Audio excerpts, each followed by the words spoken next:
Good evening, everyone. Please take your seats. The movie will be starting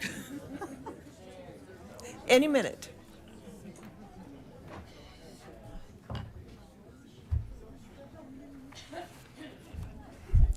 I would now like to call the June 3rd, 2025 Longmont City Council regular session to order.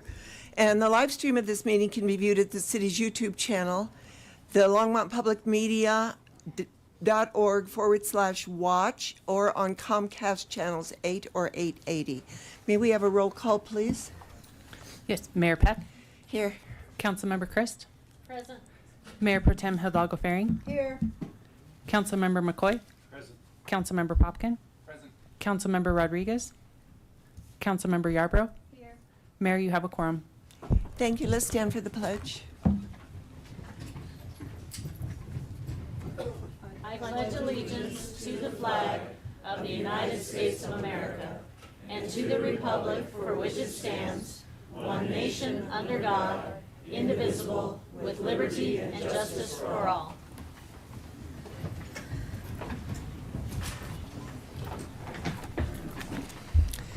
I would like to extend my heartfelt condolences to the family, friends, and loved ones of former Mayor Brian Baum. He passed away earlier this week. Mayor Baum served our community with dedication and commitment, and his contributions will be remembered with gratitude. Our thoughts are with his family during this difficult time. As a reminder to the public, in accordance with the Council's rules of procedure, the rules for providing public comment are as follows. Only Longmont residents and employees of the City of Longmont may speak during first call public invited to be heard. You must provide your address and on the sign-up sheet before the meeting, or I won't call your name. Each speaker is limited to 3 minutes. Anyone may speak on the second reading or public hearing item, and you're asked to add your name to the speaker list for that specific item before the meeting. And anyone may speak during final call public be invited to be heard. Members of the audience shall refrain from disruptive language, abusive language, applause, heckling, or other actions that interfere with the orderly function of this council. So I now am going to ask for a motion to approve the minutes for May 20th. Second. It's been moved by Councilor McCoy, seconded by Councilor Christ. Is there any discussion on these minutes? Seeing none, let's vote.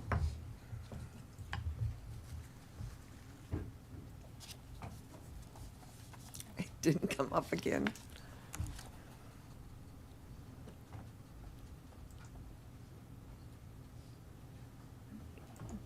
I'm a yay.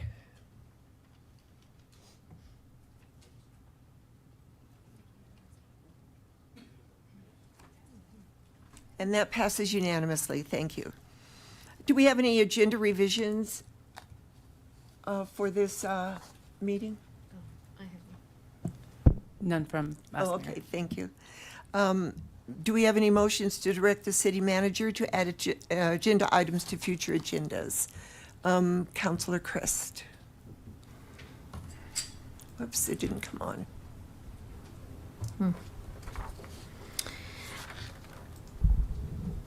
Last session, Councilor Popkin moved to create a renewal innovation overlay zone map. And I would like to ask or move that the staff include a grid overlay and locations of short-term rentals. Second. Okay, that's been moved by Councilor Chris to direct staff to create a grid overlay of our city to see where the short-term rentals are. And that's been seconded by Councilor McCoy. Councilor Popkin. Yeah, just a clarifying question, Councilmember Chris, not inherently opposed to your motion. Just is there relevance to the urban renewal zone that are you trying to connect that to the urban renewal zone, or is this entirely separate? I'm just not clear how you're thinking about the connection there. Well, two things. While they're creating a map, I'd like to see the whole city. And the grid would help be a reference point so that we could see distance, space, and we could actually have a better conversation about what quadrant we're talking about and where. So, Gotcha. Okay, thank you. That's helpful. Just to clarify, the motion last week was really a set of options to what would go into the zone that we'd be creating. It was less about the mapping. That might be part of it, just to kind of show where. But it sounds like your motion is separate, but building on the spirit of that. exactly. Thank you. Okay. Seeing no one else in the queue to comment, let's vote. Oh, here it is.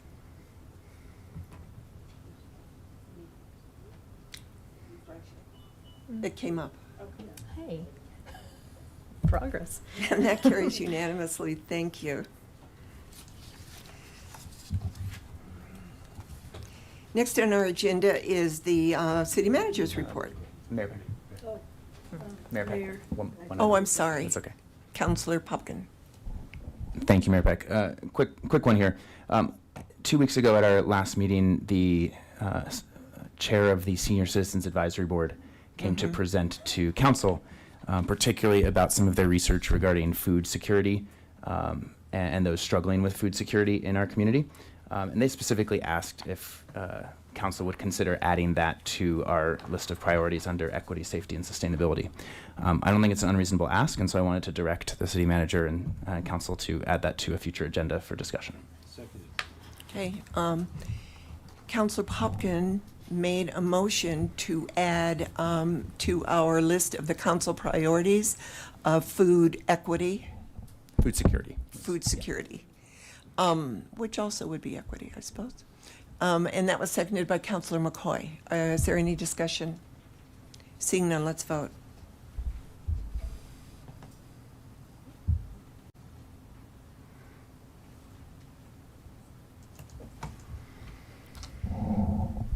And that passes unanimously. Thank you.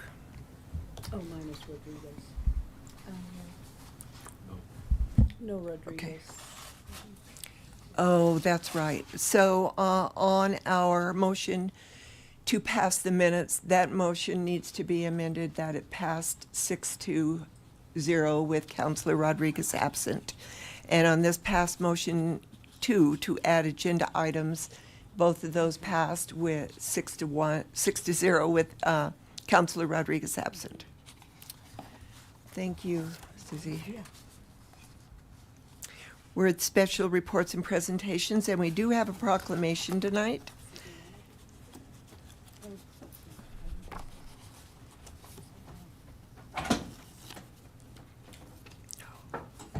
We do not have a city manager's report. Thank you. This is a proclamation designating June 2025 as LGBTQ and Pride Month in Longmont, Colorado. Whereas June is celebrated as LGBTQ Pride Month, commemorating the 1969 Stonewall Uprising in New York City, a pivotal event in the movement of LGBTQ rights and liberation. And whereas the LGBTQ plus community has made and continues to make significant contributions to the cultural, civic, and economic success of the city of Longmont and the state of Colorado. And whereas Longmont recognizes that visibility, advocacy, local engagement, and education are vital to creating a community where all individuals can live safely and free from discrimination. And whereas Pride Month is an opportunity to honor the history of the LGBTQ rights movement, to reflect on the ongoing struggle for equality, and to celebrate Longmont's LGBTQ plus community members. And whereas on June 7th, 2025, the Longmont Pride Festival will celebrate LGBTQ plus members of the Longmont community, offering an opportunity for people of all identities to come together, show up, and be seen. Now therefore, I, Joan Peck, Mayor by virtue and authority vested in me and the City Council of the City of Longmont, do here proclaim June 2025 as LGBTQ plus Pride Month in Longmont, and invite all citizens in the community to use this month to celebrate the importance of LGBTQ plus equality and recognition. And is Marty Moore here? So will the team please come up to accept this proclamation and say a few words if you would like? Yes, please.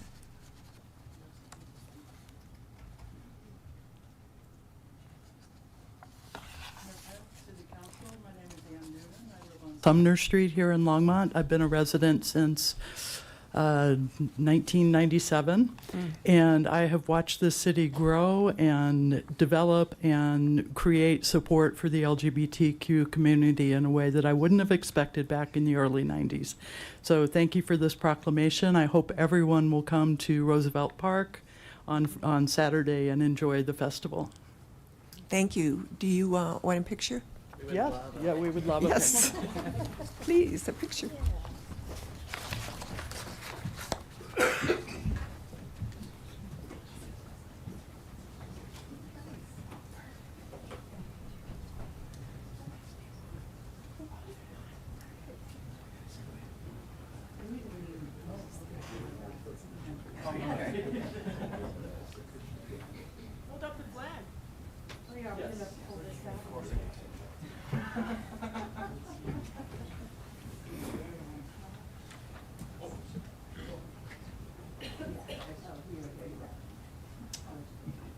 All right, big smiles. 1, 2, 3.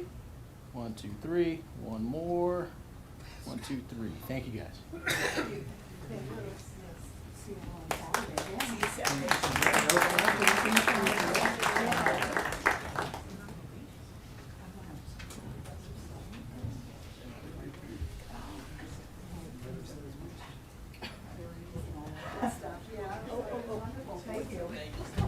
And I forgot to give you the proclamation. So you can give it to Marty.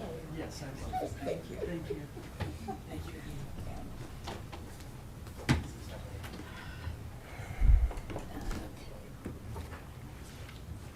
We're now at first call public invited to be heard. And the first person on this list is Chad Rennick. Chad Renicky, Rennicky, okay. 907 Champion Circle. I ran out of time 2 weeks ago, so I put my fake name on number 2 so I'd get more time. Okay, Okay? Just kidding. that's fine. I bought it. You bought it, yeah. I'm here to talk about landing fees at the airport. I want to give you the perspective from the EAA, which is the Experimental Aircraft Association. I'm the president of our local chapter. All pilots have to continue training and keep the current to be safe, and that involves takeoffs and landings. A majority of the traffic at the Vance Brand Airport are students that are performing touch and goes that are learning to fly as a career. To obtain their APT rating, which is to be able to fly the big jets for United and Southwest, it's no different than a college degree. Costs upward of $120,000. 1,500 hours is an estimate, or 1,500 hours of flying, and 1,500 takeoffs and landings is an estimate. Flight training is already very expensive, but landing fees would put this out of reach for many people, for many students. Because of this increased traffic, there have been threats to the pilots and to the airport. As you know, the woman was threatening to shoot down aircraft. We talked about that last week, 2 weeks ago. We've had a person show up at the fuel pumps and threaten pilots. The same person has tracked aircraft, found out where owners and addresses and phone numbers, called and threatened families. Phone messages have been left at the airport manager's office.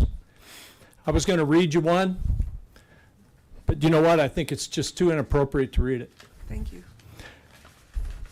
Please don't bend your knee to these people, because if you do, you have sent the message that inappropriate threats and violence are acceptable.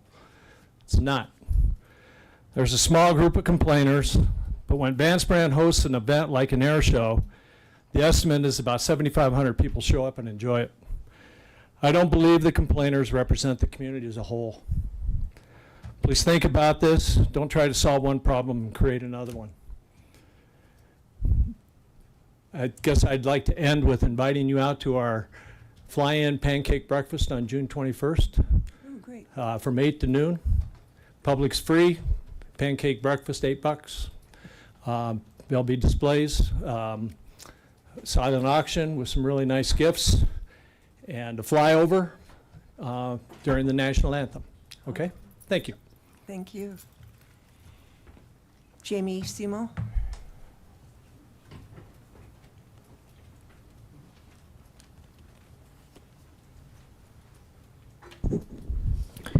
Jamie Semo, 517 Independence Drive. Mayor and City Council members, I am speaking tonight in regards to the Tull Distal land swap. I ask you that you table this item and not refer it back to the Parks and Recreation Advisory Board, PRAB, for recommendation, at least until Burns and McConnell, the chosen consultant, has completed its Boulder County Compost Facility feasibility study, which is due to be released later this month. What's the rush?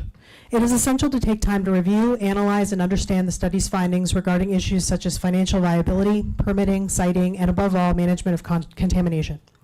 To proceed without this information would be irresponsible and unjust to the members of PRAB who are tasked with deciding whether to recommend the land swap as being a net benefit to open space.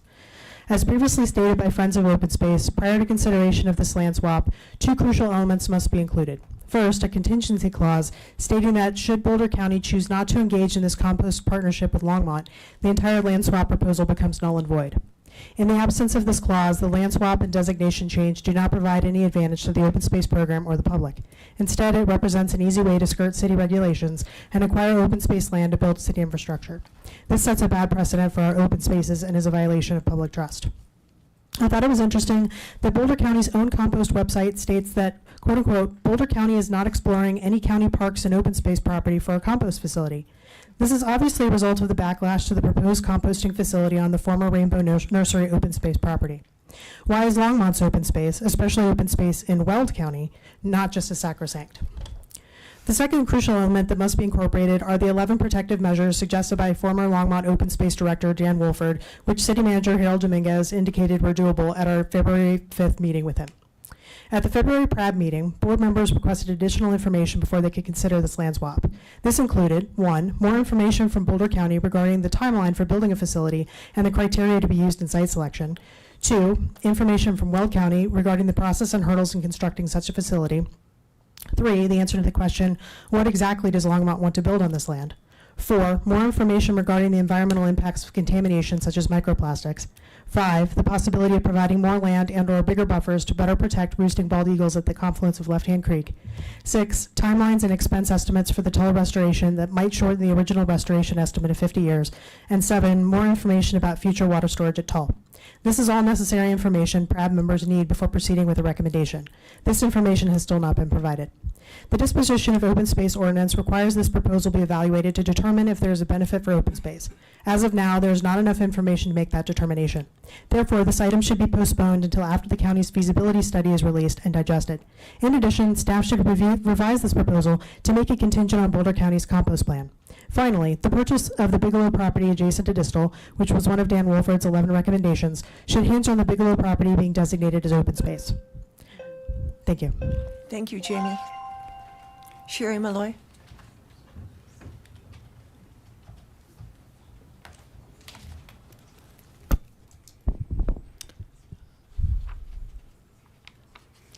Good evening.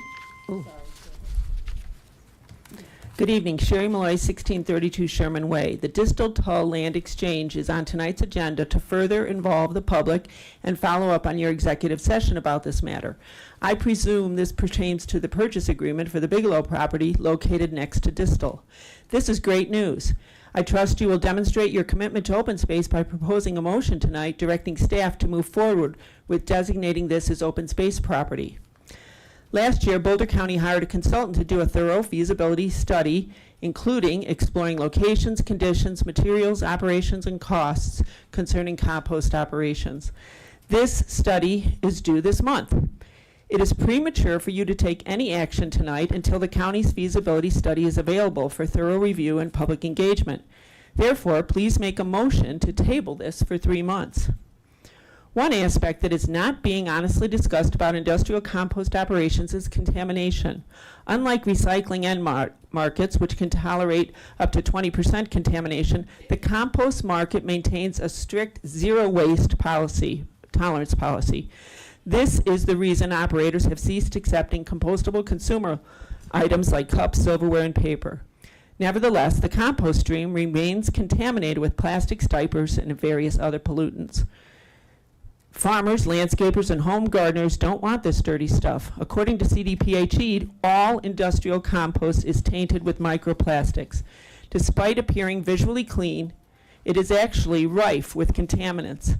No level of filtration can eliminate microplastics due to their microscopic size.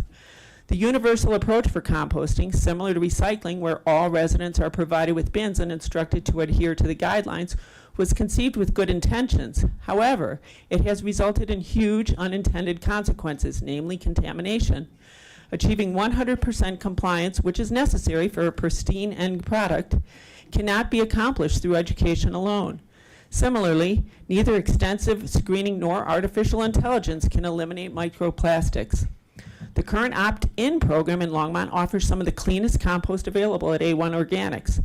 This is because individuals who enroll and pay an additional fee are committed to ensuring quality, unlike the trash that contaminates the compost stream from other municipalities who utilize universal collection methods. The contamination issue necessitates candid, transparent, and thought-provoking discussions, leading to a paradigm shift prior to advancing with any industrial processing of municipal compost.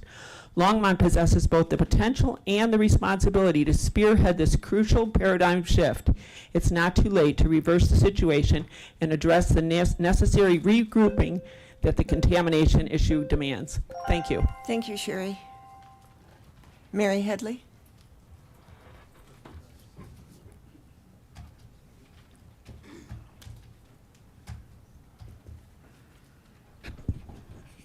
I'm Mary Headley, live at 1615 Bowen Street.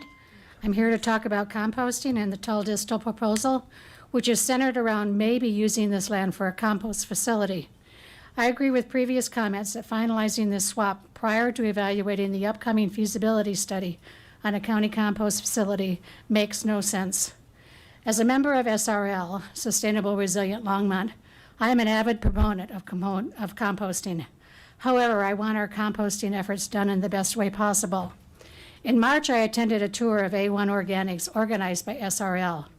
A1 is a Colorado family-owned compost-only business with a main facility in Keensburg. It started small in 1974, but has grown to handling compost for Longmont and most of the Front Range for many years. During this tour, I learned that A1 has 44 acres in Keensburg, so much unused land they could scale up production significantly. I learned they have an interest in expanding and continue to invest in new methods of composting. I learned they understand the frustration people have with not being able to compost paper products now and are running tests with CU Boulder on certified compostable materials in a new system. I experienced that none of the huge compost piles there had any unpleasant odor, but if they did, there are no neighbors for many miles to complain, or about expanded traffic either. After the tour, attending SRL members began discussing if it is more wasteful to allocate expensive land in or near Boulder County to build a brand new facility than use resources A1 already has. We wondered if investing in an all-electric truck fleet might cost-effectively mitigate the environmental impact of using A1. Another thing we learned is that contamination in A1 is not unique. All compost operations face this issue. This is especially problematic with clean-looking compost being contaminated with small glass shards and microplastics. A1 believes that the more that cities, such as Denver, implement pay-as-you-throw systems without adequately addressing public education and enforcement, the more contamination is a problem because people put trash into other bins from ignorance or just to save money. SRL members are now thinking a lot more focus is needed on getting people invested in valuing compost and correctly sorting their waste. I know local officials recently toured 2 composting facilities in California. I hope they have also seriously talked to A1 folks about how it could adapt to serve the county's new needs. I look forward to reading the upcoming composting feasibility study and hope it will provide good information to help us be more successful and avoid fiascos like the Rainbow Nursery Initiative. In conclusion, I am not opposed to this land swap happening eventually, given the right swap conditions and recommendations from the feasibility study, but for now I urge the item to be tabled tonight. Thank you, Mary.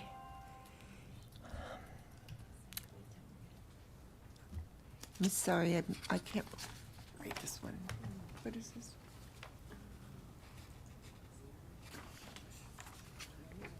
Oh, is that Nadine? Oh, it is Nadine Lester. Sorry, Nadine.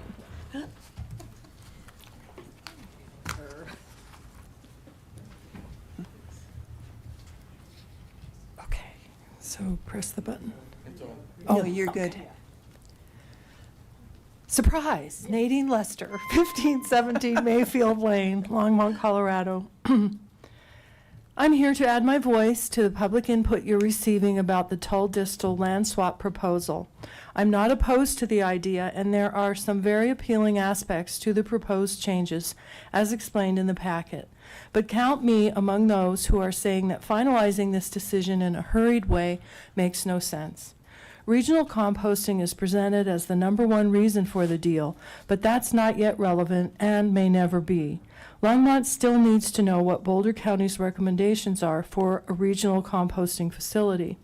Also, depending on the recommendations, negotiations with Weld County ought to be part of any plan that includes land within its boundaries, and that will take time. It turns out that there are some options regarding composting, new ideas about where to locate composting facilities and how to manage them.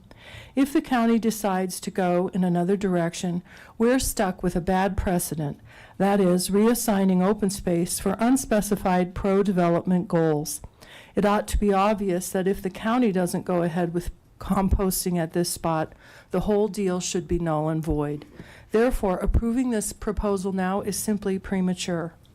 I've read the information provided by the Front Range Nesting Bald Eagles Project about declining habitat for eagles in the Tull Distal vicinity.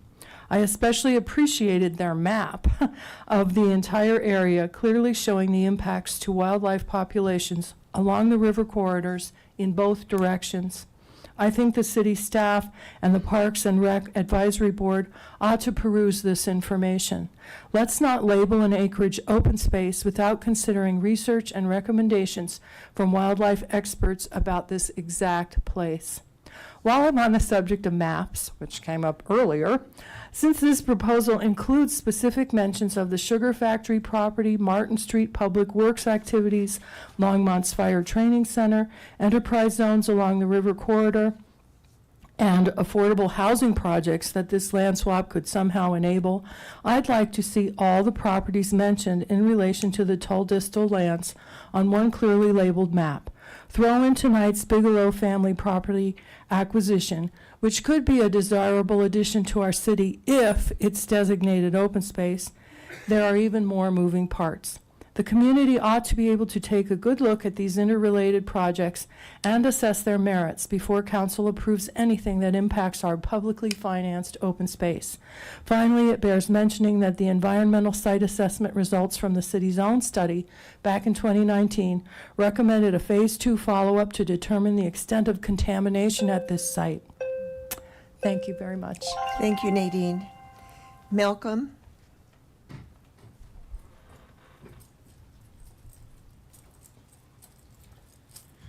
Good afternoon. Malcolm Dean, 20 University Circle, Longmont, Colorado. I'm on the airport board, and I really would like to see the city council step up and support the airport. We have two people that continuously complain. Last year at the air show, we had 10,000 people show up. That shows that this city cares about this airport. If nobody showed up and nobody was interested, they wouldn't have shown up.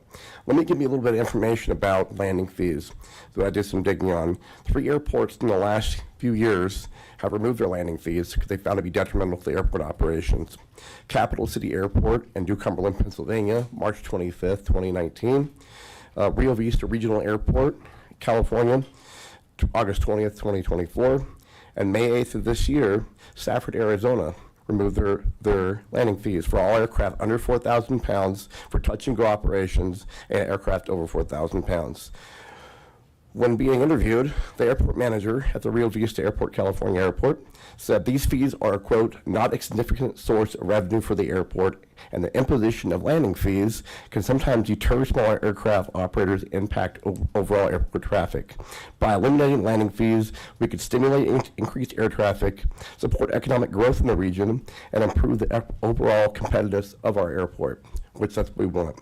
By eliminating these fees, we aim to attract more general aviation, private aircraft, and potentially increase overall revenue through increased fuel sales, hangar rentals, and other services. So I really want to see the airport, the board, step up and support the airport. Thank you. Thank you. Brett Heidkamp.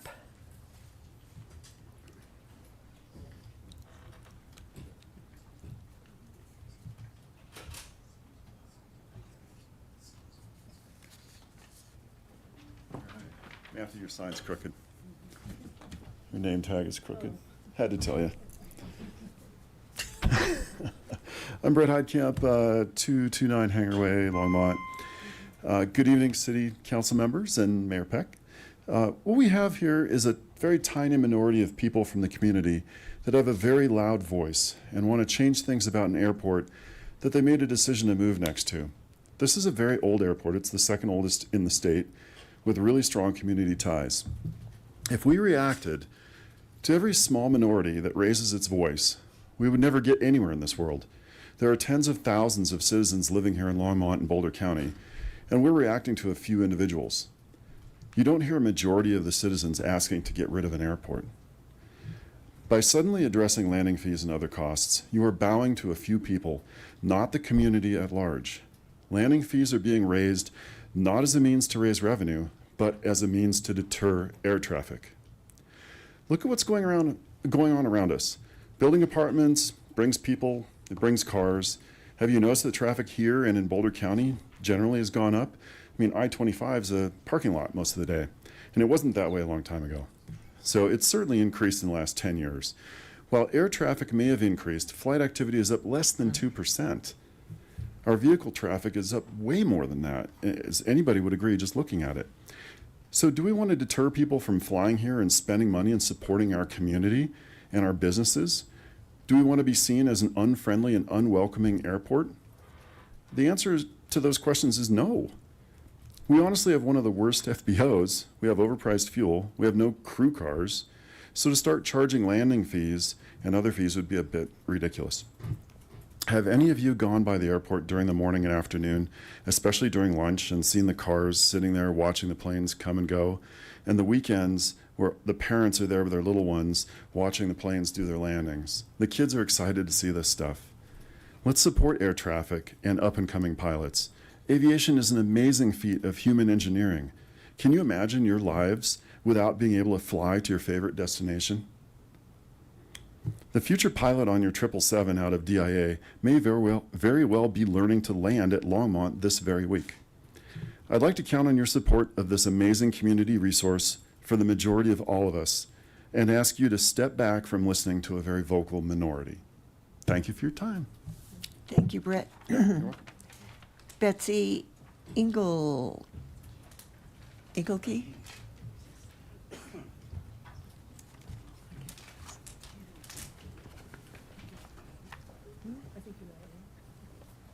Hi, my name is Betsy Engel King, and I am speaking on behalf of myself and my husband, Steve.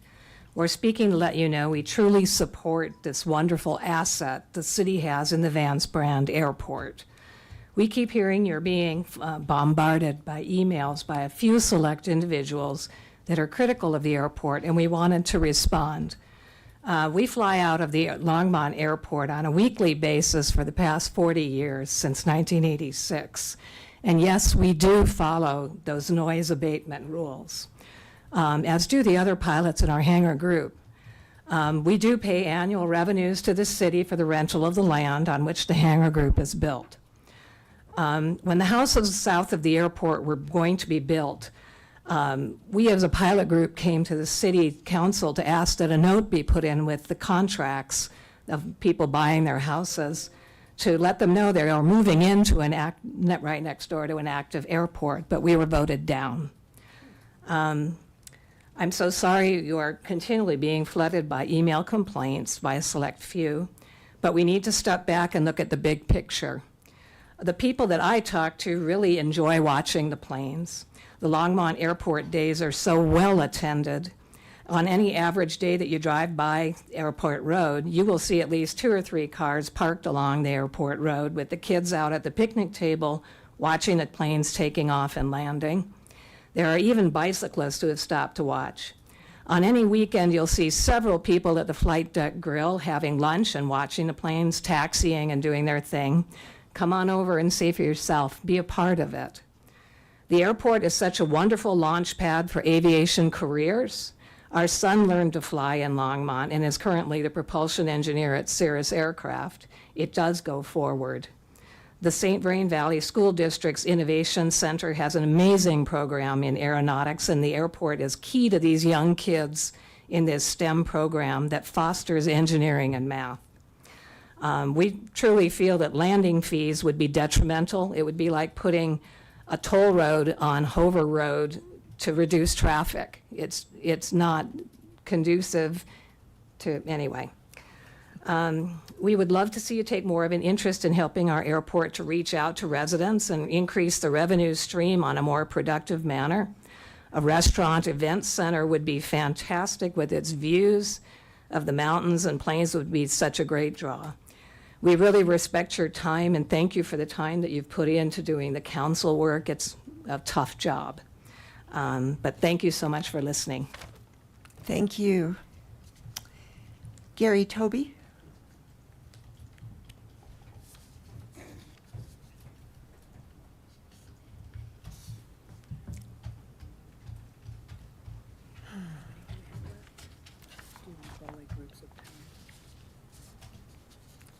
They don't.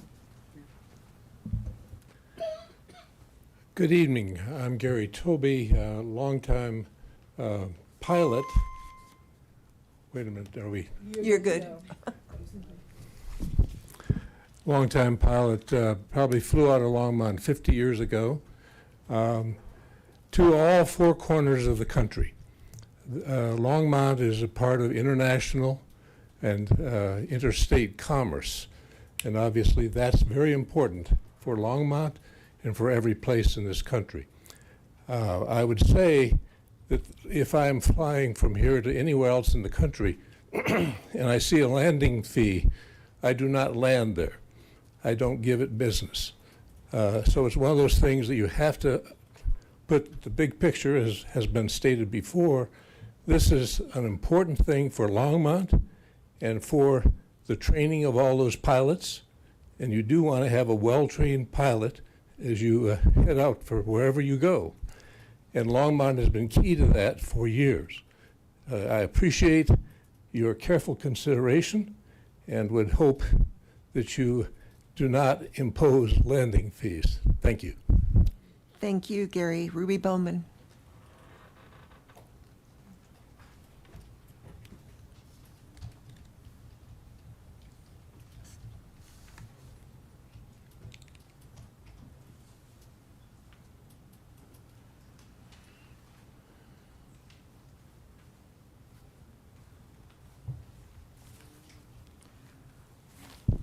Hi, my name is Ruby Bowman, 1512 Left Hand Drive, Longmont. I'm here this evening to comment on the composting facility and land exchange proposal. I have serious concerns because of potential adverse impacts that the compost facility and the city development projects will have on bald eagles at the confluence and along Boulder Creek. There is an important winter bald eagle communal roost at the confluence, which is struggling. In 2008, this roost was known as the Whopper, as the biggest one on the Front Range, and also as being historic. The Times Call reported that the number of eagles observed at the roost had been as high as 58. In 2025, those numbers have declined significantly to just a few eagles. I fear that the development of distal open space, which will increase light and noise pollution and other human-related activity to the area, may be the last nail in the coffin for the Confluence communal roost. Another concern I have regarding the land exchange proposal is that a compost facility located near eagle habitat may influence changes in their foraging habits. The eagles may take a pass at catching and eating a prairie dog and instead forage for food scraps and pre-processed compost heaps at the compost facility. There is documentation of bald eagles foraging at urban landfills. The probability of our bald eagles becoming compost scavengers is high. We should not allow this to happen. The city and Boulder County have a responsibility to identify, assess, and quantify environmental impacts of the compost facility and other development projects that may harm or damage our eagle population. Until this work is done, City Council should not even consider a disposition or land exchange. Longmont is designated as a bird sanctuary in our municipal code. The city should do everything in its power to provide a safe environment for our open space properties, for our bald eagles to exist and flourish. Thank you. Thank you, Ruby. Lily, before I move on, we've noted that there are 9 people on this list who do not live in our city. And the first call, public invited to be heard, is for residents only. So if you wouldn't mind, because we have 37 people on this, so it's going to take a while to go through it. Can I ask you a question? Yes. If you're designated Longmont and you get Longmont mail, doesn't that consider ability to speak? No. Okay. People who live in Niwot have get Longmont mail, so. I'm sorry. Yeah, you can speak at the end. You know, that is our rule. It's been a while. It's been a rule for over a year. The next person on the list is Lily Ribeiro.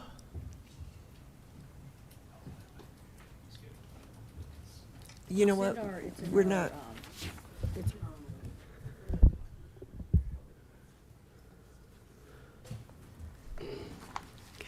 Hi. Hi, good evening, members of the council. My name's Lily Ribeiro, and I'm a local pilot. I'm a business owner. I provide affordable housing to senior citizens, and I wanted to first thank Councilmember Popkin for his quick response to my email last on April 13th. I think it was May 13th. Sorry, it was not April 13th. Where I expressed concern about the threats that were made against aircraft, Advanced Brand, and against pilots such as myself by somebody who claimed to be a local landowner near the airport. The individual in question said on a voicemail to our airport manager that she was planning to discharge a firearm at aircraft that were coming into land, Advanced Brand. This is only one of many threats that have been made recently. A small group of individuals have regularly made threats to our airport manager, Levi. One such individual was responsible for 120 out of 315 noise complaints logged in 2024. This individual said things like, "I hope you crash and burn so I can toast my marshmallow over your burning body." Forgive me. That was just one of his 120 complaints from last year.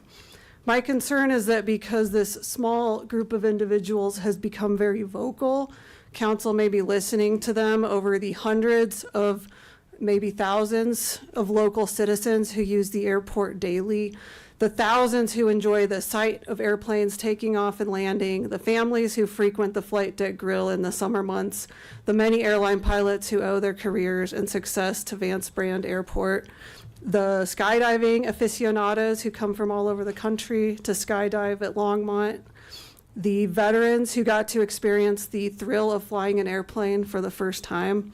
The list goes on, but just wanted to thank the council for their response to these items. I want to thank Crystal for her response to some requests I made last week. So, Thank you, Lily. Dan Leftwich.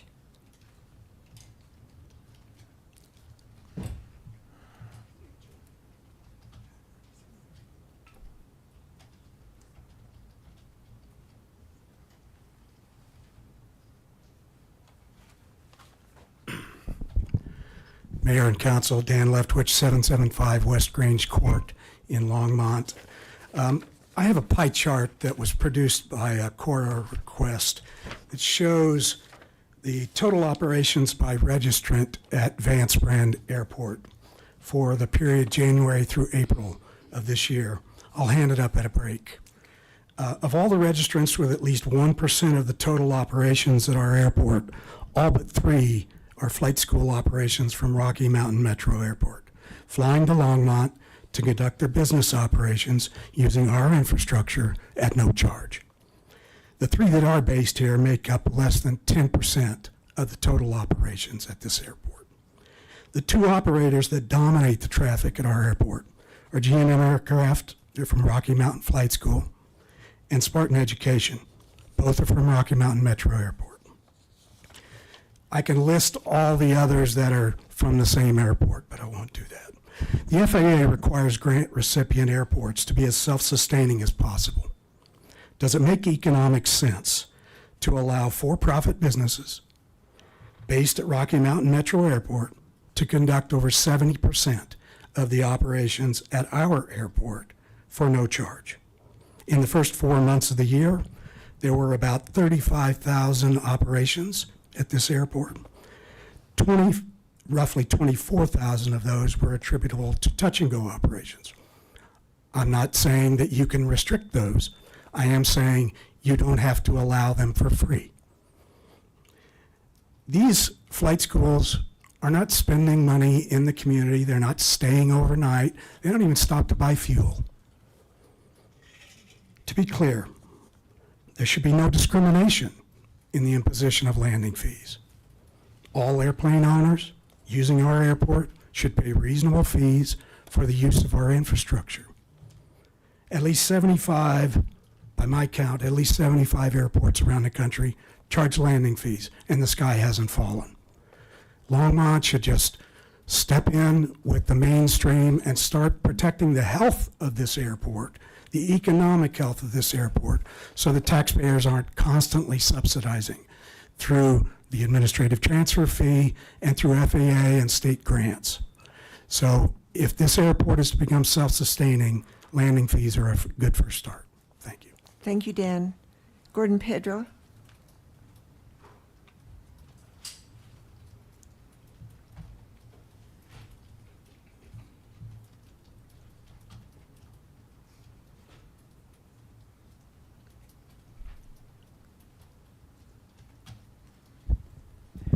Gordon Pedro, 2639 Falcon Drive, Longmont.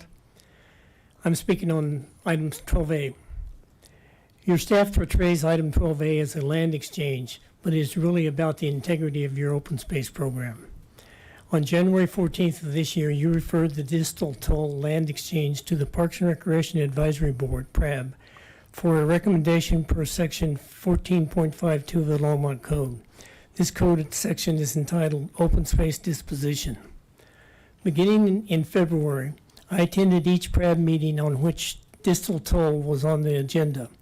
I do not believe this is a land exchange, but rather a land grab on the part of the city manager and the Public Works Department. They want to use the property purchased for open space for a large industrial development. If you look on page 265 of your packet tonight, you will see this statement from the council communication of your January 14th referral.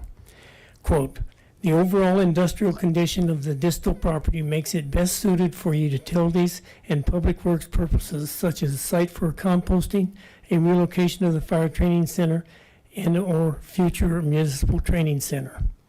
In addition to this statement of intent, Public Works also contracted in 2024 for a geotechnical subsurface report covering 84 acres in preparation for constructing 2 buildings on this property. Public Works intends to turn land purchased for open space into an industrial site. After PRAB's public hearing on February 10th, several members of the board had questions of Public Works staff. Did they get answers? No. They were notified at their March meeting that the City Council would again discuss this issue in executive session, and the item was removed from the PRAB agenda. Unless members of the PRAB are given the same respect and consideration that is provided planning and zoning or members of the water board, that is, they receive from staff answers to their questions, the process outlined in Code Section 14.52 is a sham. If this is the case, it makes the city open space property nothing but a land bank for the city manager or other city departments to raid whenever they can rationalize it under Section 14.52. Council members, that makes you complicit in a process that will whittle away at our open space. If this precedent-setting land exchange goes through, voters who support open space, 74% last November, and those who will elect city council members next November may not appreciate being misled. Instead of building trust, it may lead to distrust. Thank you for listening. Thank you, Gordon. Matt Davis?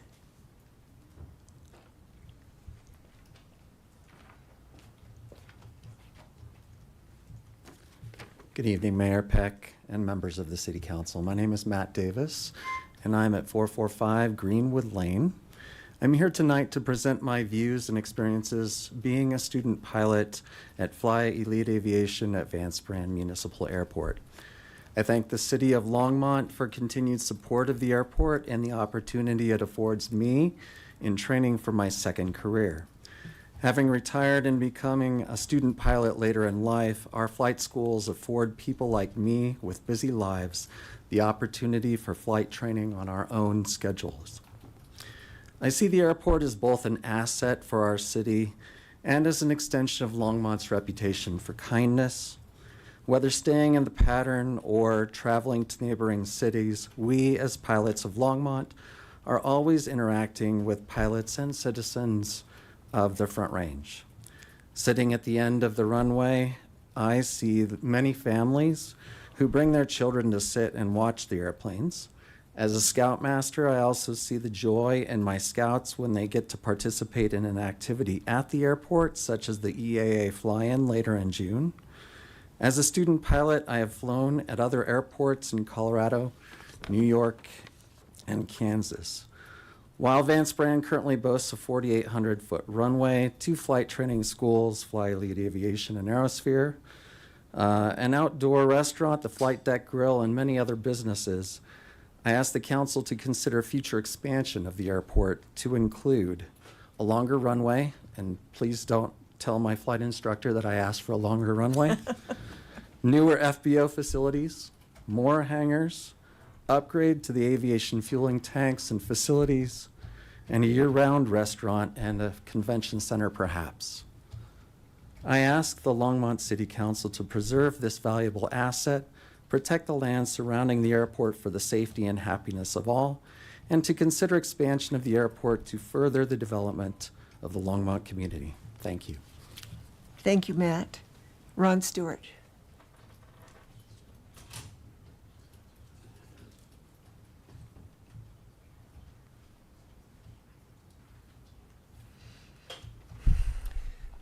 Madam Mayor and members of the council, I'm Ron Stewart. I live at 203 Western Sky Circle, and I'm here tonight to express my genuine concern about the proposed disposition of Longmont open space. In the 25 years of the Longmont open space program, land that you purchased as open space has not been converted to other purposes. And I don't believe you should head down that slippery slope with this proposal.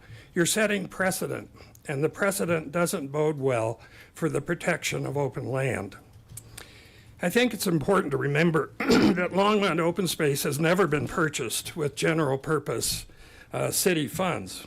It's been purchased with tax funds provided by Longmont voters who on three separate occasions voted to increase their tax load to preserve open land. I don't believe voters approved taxes to buy land that would later be disposed of, even for beneficial purposes. They voted to buy land that would remain open and undeveloped, and to protect the broad expanse of the St. Vrain River corridor. I'm certain that most feel, as I feel, that open land is all the more important as we experience more and more development and congestion in Longmont and along the Front Range. And the disposition you have before you is not a minor matter. It's 65 acres of open space where you'll be creating a large industrial site in the middle of hundreds of acres of open space and farmland and river corridor. It's development that will create noise and traffic and contamination. It's a great deal for public works and water interests and composting and fire training and limb diversion and who knows what else. And it's right in the middle of this beautiful rural landscape because no real constraints are being placed on other possible uses. To me, it's a bad deal for open space and for those who live near this site, who, by the way, you should listen to carefully because it's in their neighborhood. It's their neighborhood you're impacting, including several who've been so public-spirited that they forever preserved their hundreds of acres of land through open space conservation easements. I don't believe voters increased their taxes to buy open land that would one day be converted to development. And if the city didn't think it was appropriate as open space, the distal property, it shouldn't have used open space dollars to buy it in the first place. To me, this proposal violates the public trust the voters have placed in their city government when we repeatedly approve the open space taxes. Thank you. Thank you, Ron. J.D. Gleitz?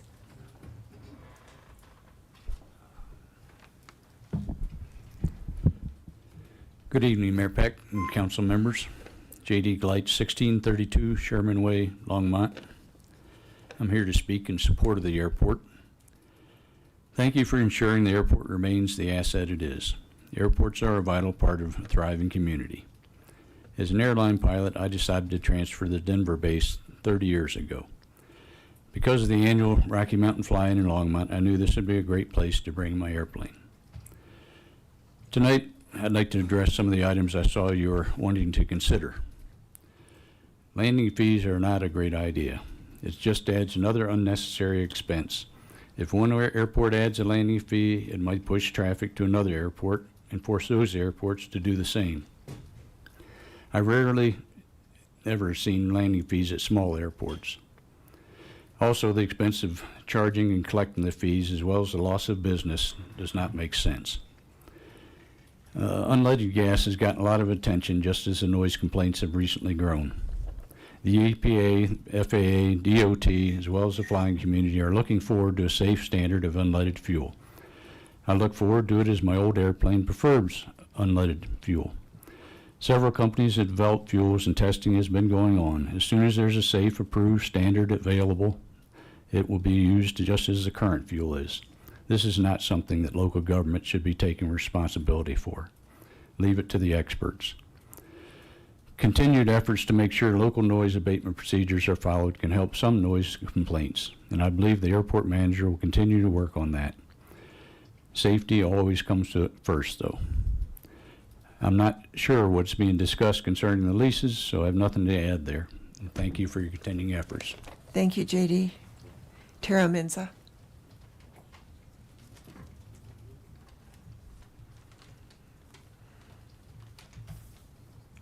Good evening, Mayor Peck and Council. I'm Tara Menza, 2235 Parkview Drive. The City of Longmont was founded in 1871, and the Longmont Airport was founded 80 years ago in 1945. It is the oldest airport in Colorado that remains in its original location. It is named after a local hometown hero astronaut, Vance Brand, who was born in Longmont in 1931. The Denver Air Route Traffic Control Center also calls Longmont home. It is one of 22 American area control centers.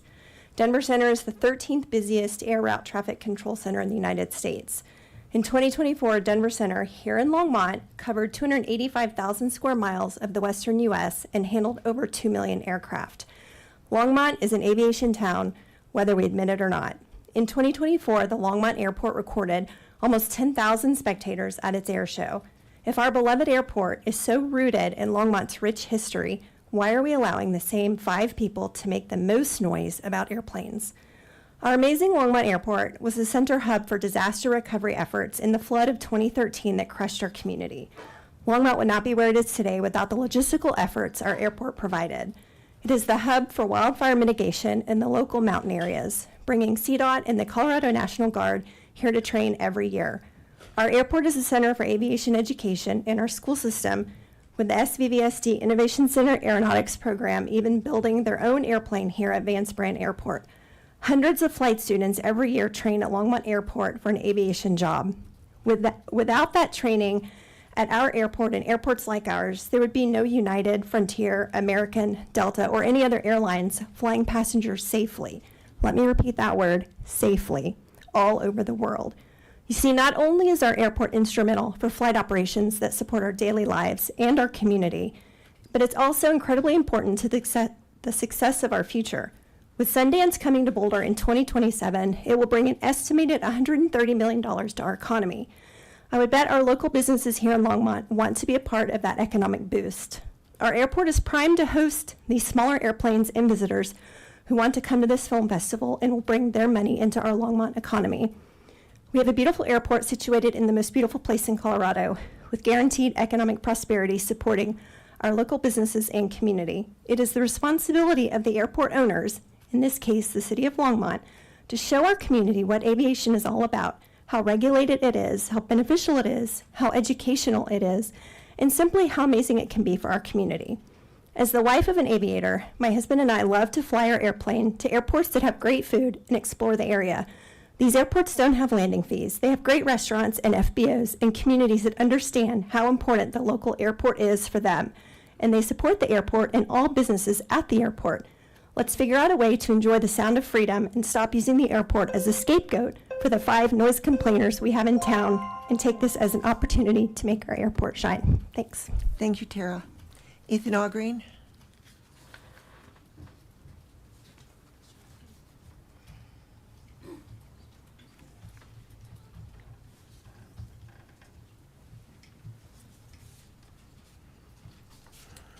May I give a handout to the council members? Sure, you can give it to the clerk.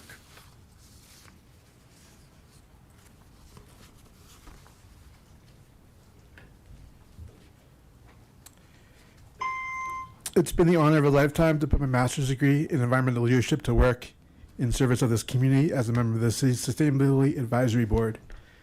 I want to commend the city for its recent tree planting efforts and for including tree planting as part of the hazards mitigation plan we've seen in council packet today. This is a great step forward for real climate resilience. But tonight I'm here to highlight a serious disconnect. The proposal to site a compost facility on an industrial disturbed Distel property, an unremediated site with suspected toxic contamination and with a critically needed environmental site assessment yet to be conducted. You have in your possession an important letter from Dana Beauvais and Front Range Nesting Bald Eagle Studies. Dana's decades of data show that the Confluence bald eagle roost has already lost over 3/4 of its population. This roost is legally protected, and any disturbance would be a clear violation of both the Federal Bald and Golden Eagle Protection Act and state Colorado Parks and Wildlife Buffer guidelines. But that's not the only red flag.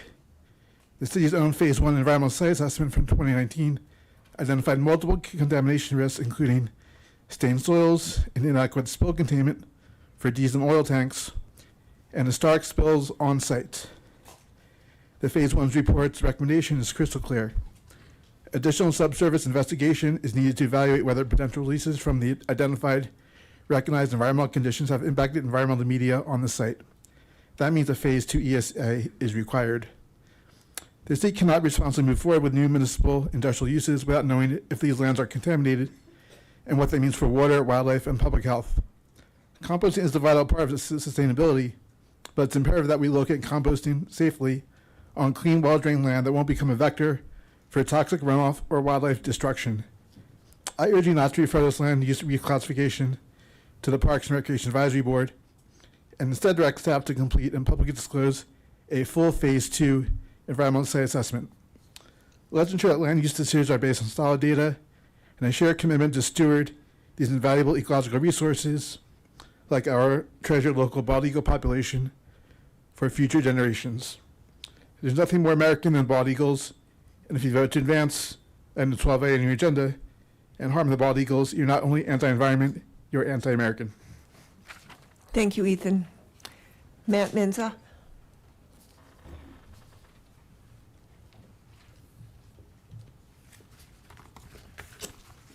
Good evening, Matt Menza, 2235 Parkview Drive. Last September, who went to the air show? Amazing. It was a great time, a great opportunity. 10,000 people loved that air show. It was a blast. It was incredible. The Longmont Airport is an untapped gem. It is so much potential. It has so much offer that we need to start talking about that as a group. As a professional pilot now for 29 years, I started as a Navy pilot. I was a test pilot, a flight instructor. I work for a major airline now. That's how I pay my bills. That's how I put food on the table for my kids, my wife and my 5 kids and our 2 dogs and our ducks. That's what I do. My professional life is flying, and Longmont Airport represents that conduit to that professional life. Flying is a highly regulated activity and requires a level of training that exceeds most pursuits. Here locally, the flying activity is appropriate in accordance with the prescribed rules and regulations. I travel all over the country to small towns and cities that salivate over the opportunity to grow their little airports. They know that growing their airports will create prosperity and growth to the city and to the tax revenue. It's very important, and people know that. But not here in Longmont. Instead, the airport growth has been stifled. The support for the airport has been held hostage by roughly 4 hyperactive, hypersensitive, misguided airport activists, anti-airport activists that don't have the correct facts. Instead of entertaining childish concepts like landing fees for people that do not understand aviation, or entertain the idea that aircraft noise is more of an issue than the train, trucks, and motorcycle noise, or even a more reckless and foolish concept that reconstituting the airport land to use it for high-density, low-cost housing is going to help our housing shortage here in Longmont, we need to educate the community on the truth and the reality of our hidden gem and start jumping at the opportunity to grow our airport. For example, the Sundance Film Festival is coming to Boulder. This airport can host many attendees of these aircraft and bring in literally tens of millions of dollars right here into our small businesses, to our city coffers, our revenue, and to our local economy. This is an opportunity that we need to jump at. And instead of focusing on the myopic group of people that think that the airport is more of a headache, we need to focus on the fact that we have an opportunity here as a community to grow this airport and to educate the community how wonderful it is. And we're going to have another air show in, another year? And we're going to have another 10 or 15,000 people out there going to enjoy it. And I really would like to see the community rally together and the small businesses to start supporting the hidden gem that we have. It's a beautiful place. It's a lot of opportunity. You've heard all the other reasons. I can go on for hours. But I wanted to get up here and say, let's start taking advantage of the opportunities we have. Sundance is right around the corner. There's other ones. Let's do it. And let's support the airport. Thank you for the opportunity to talk tonight. Thank you, Matt. Gary Hodges.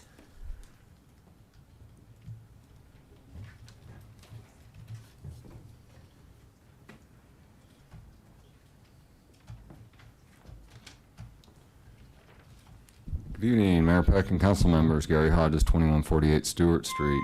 So, I think I'm going to speak on the distal toll. To me, it seems a straightforward thought process.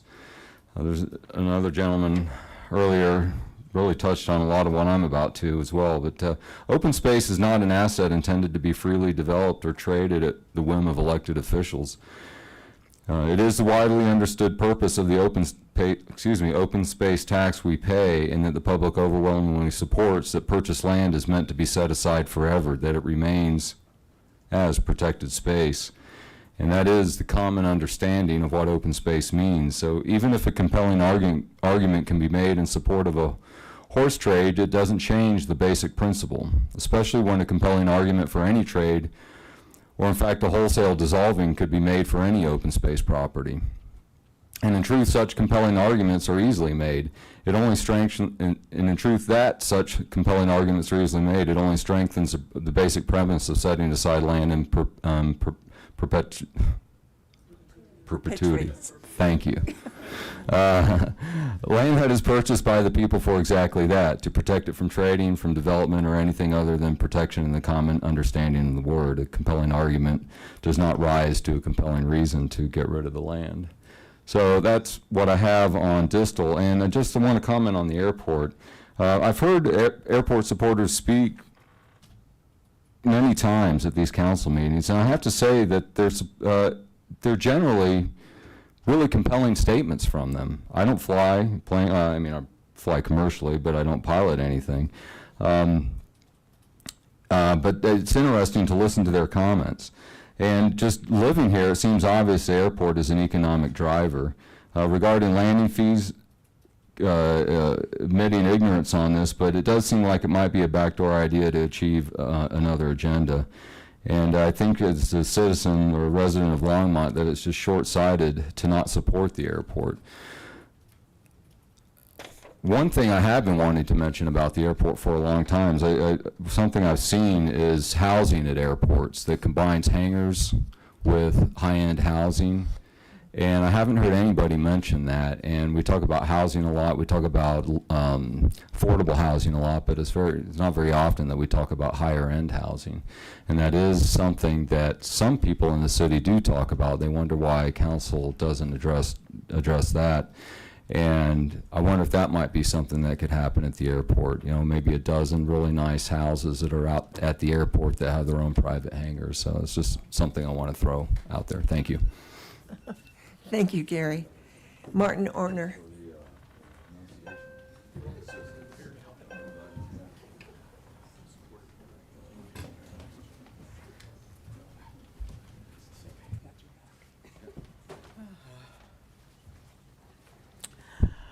Good evening, Martin Orner, 1417 Auburn Court. Here I am again.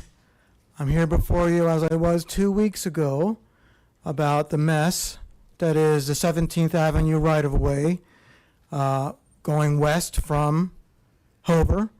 When I was here 2 weeks ago, I had some photographs on my phone that I wanted to share with council about just the terrible situation with the condition of the right-of-way, which is the city's responsibility along that area. The next day, being Wednesday, I came in and with the help of the clerk's office, we distributed to council those photographs, and I just would like to know if I'm mistaken in expecting anything from being asked to do that, and if there's going to be any response from the city. I've been at this for quite a while now about this issue, and if anybody were to go out there and walk or just drive slowly instead of going 45 miles an hour down 17th and take a look at that median going west from Hover and the right-of-way on the south side, it is a disgrace.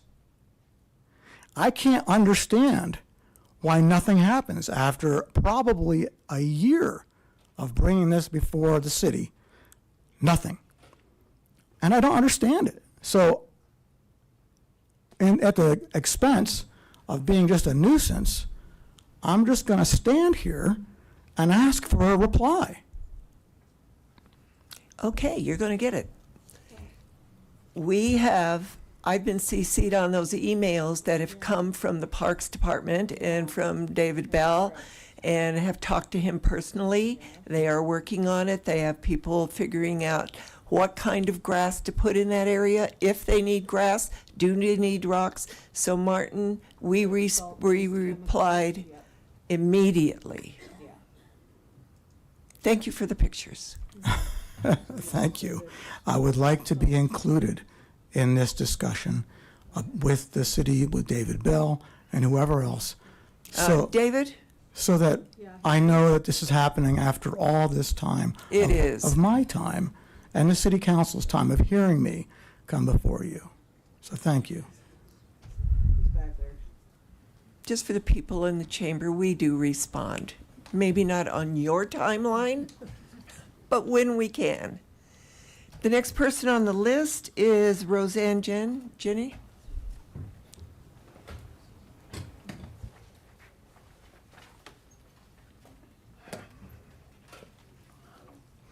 I'm swapping with Roseanne because she couldn't make it in as fast as I did, and I signed her name first, okay?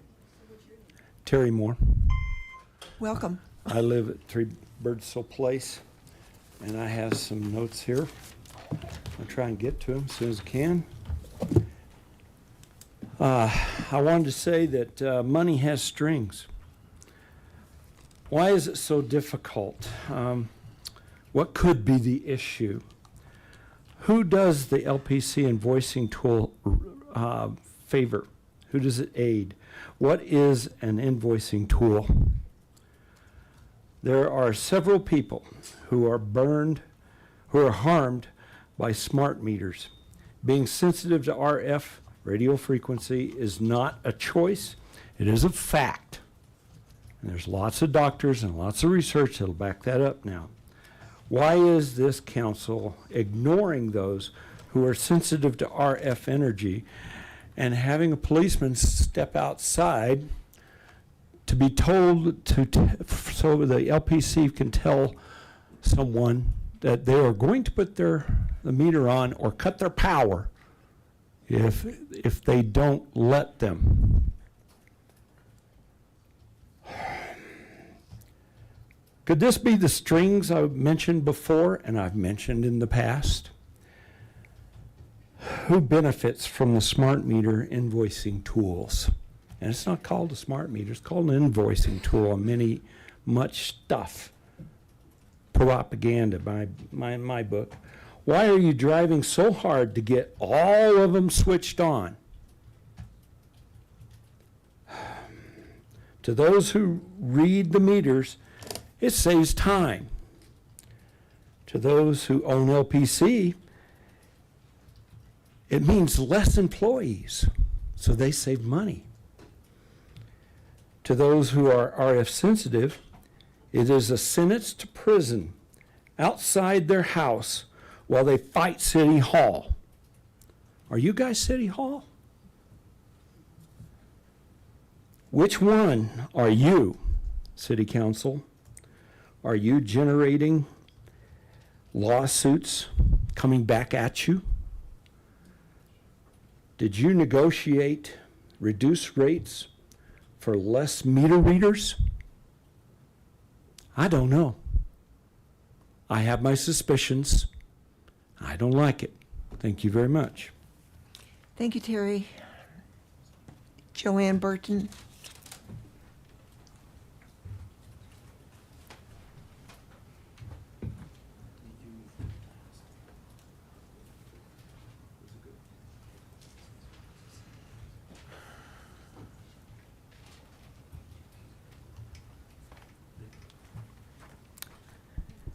Hi, Council. Joanne Burton, 713 Snowberry. Thank you for your patience.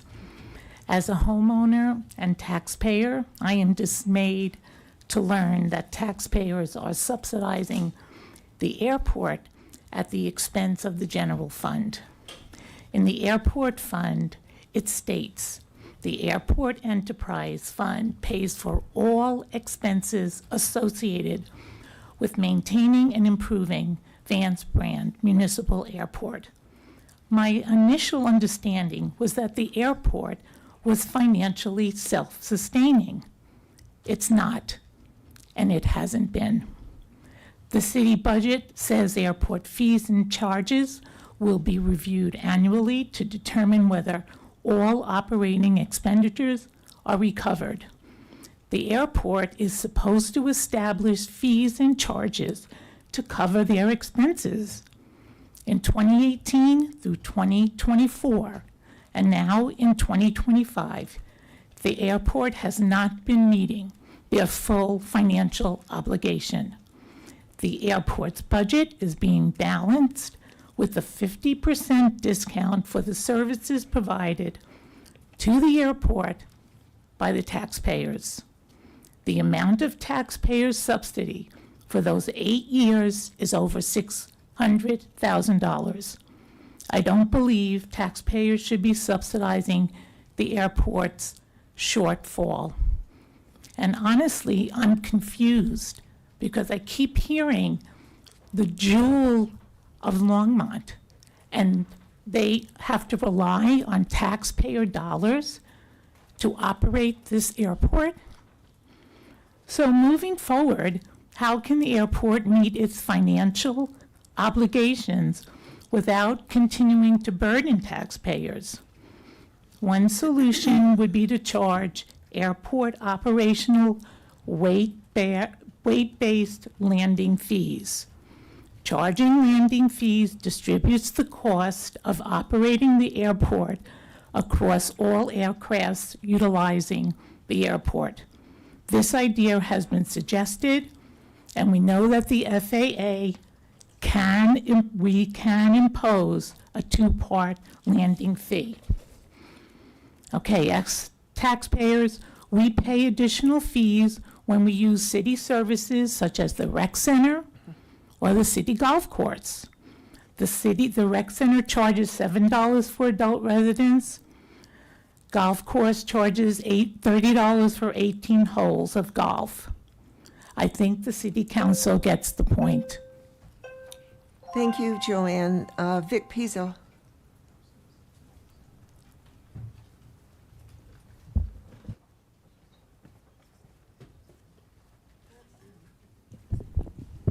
Hi, my name is Vic Pizzo, and I live at 1910 Clover Creek Drive. I just want to speak on the distal issue, and maybe not for very long. It's when you have a property and you want to sell it because there's reasons perhaps, or change the actually the way you're applying it, and want to trade off another piece of land for that is a very slippery slope to go down, because what invariably happens is you get a lot of money from various people wanting to make that change, and you have to have very rigorous rules about that. And what will happen is you will start getting a lot of backdoor deals going in, and where people want to get money and whatnot, and that's invariable. It's just part of human nature, and you have to understand that. So there have to be pretty strict guarantees of land that is already conservation land, for example, and dedicated to other issues. So that is not a good way to do it, and you don't want to open that door. That's a real Pandora's box. Thanks. Thanks, Vic. Scott Stewart.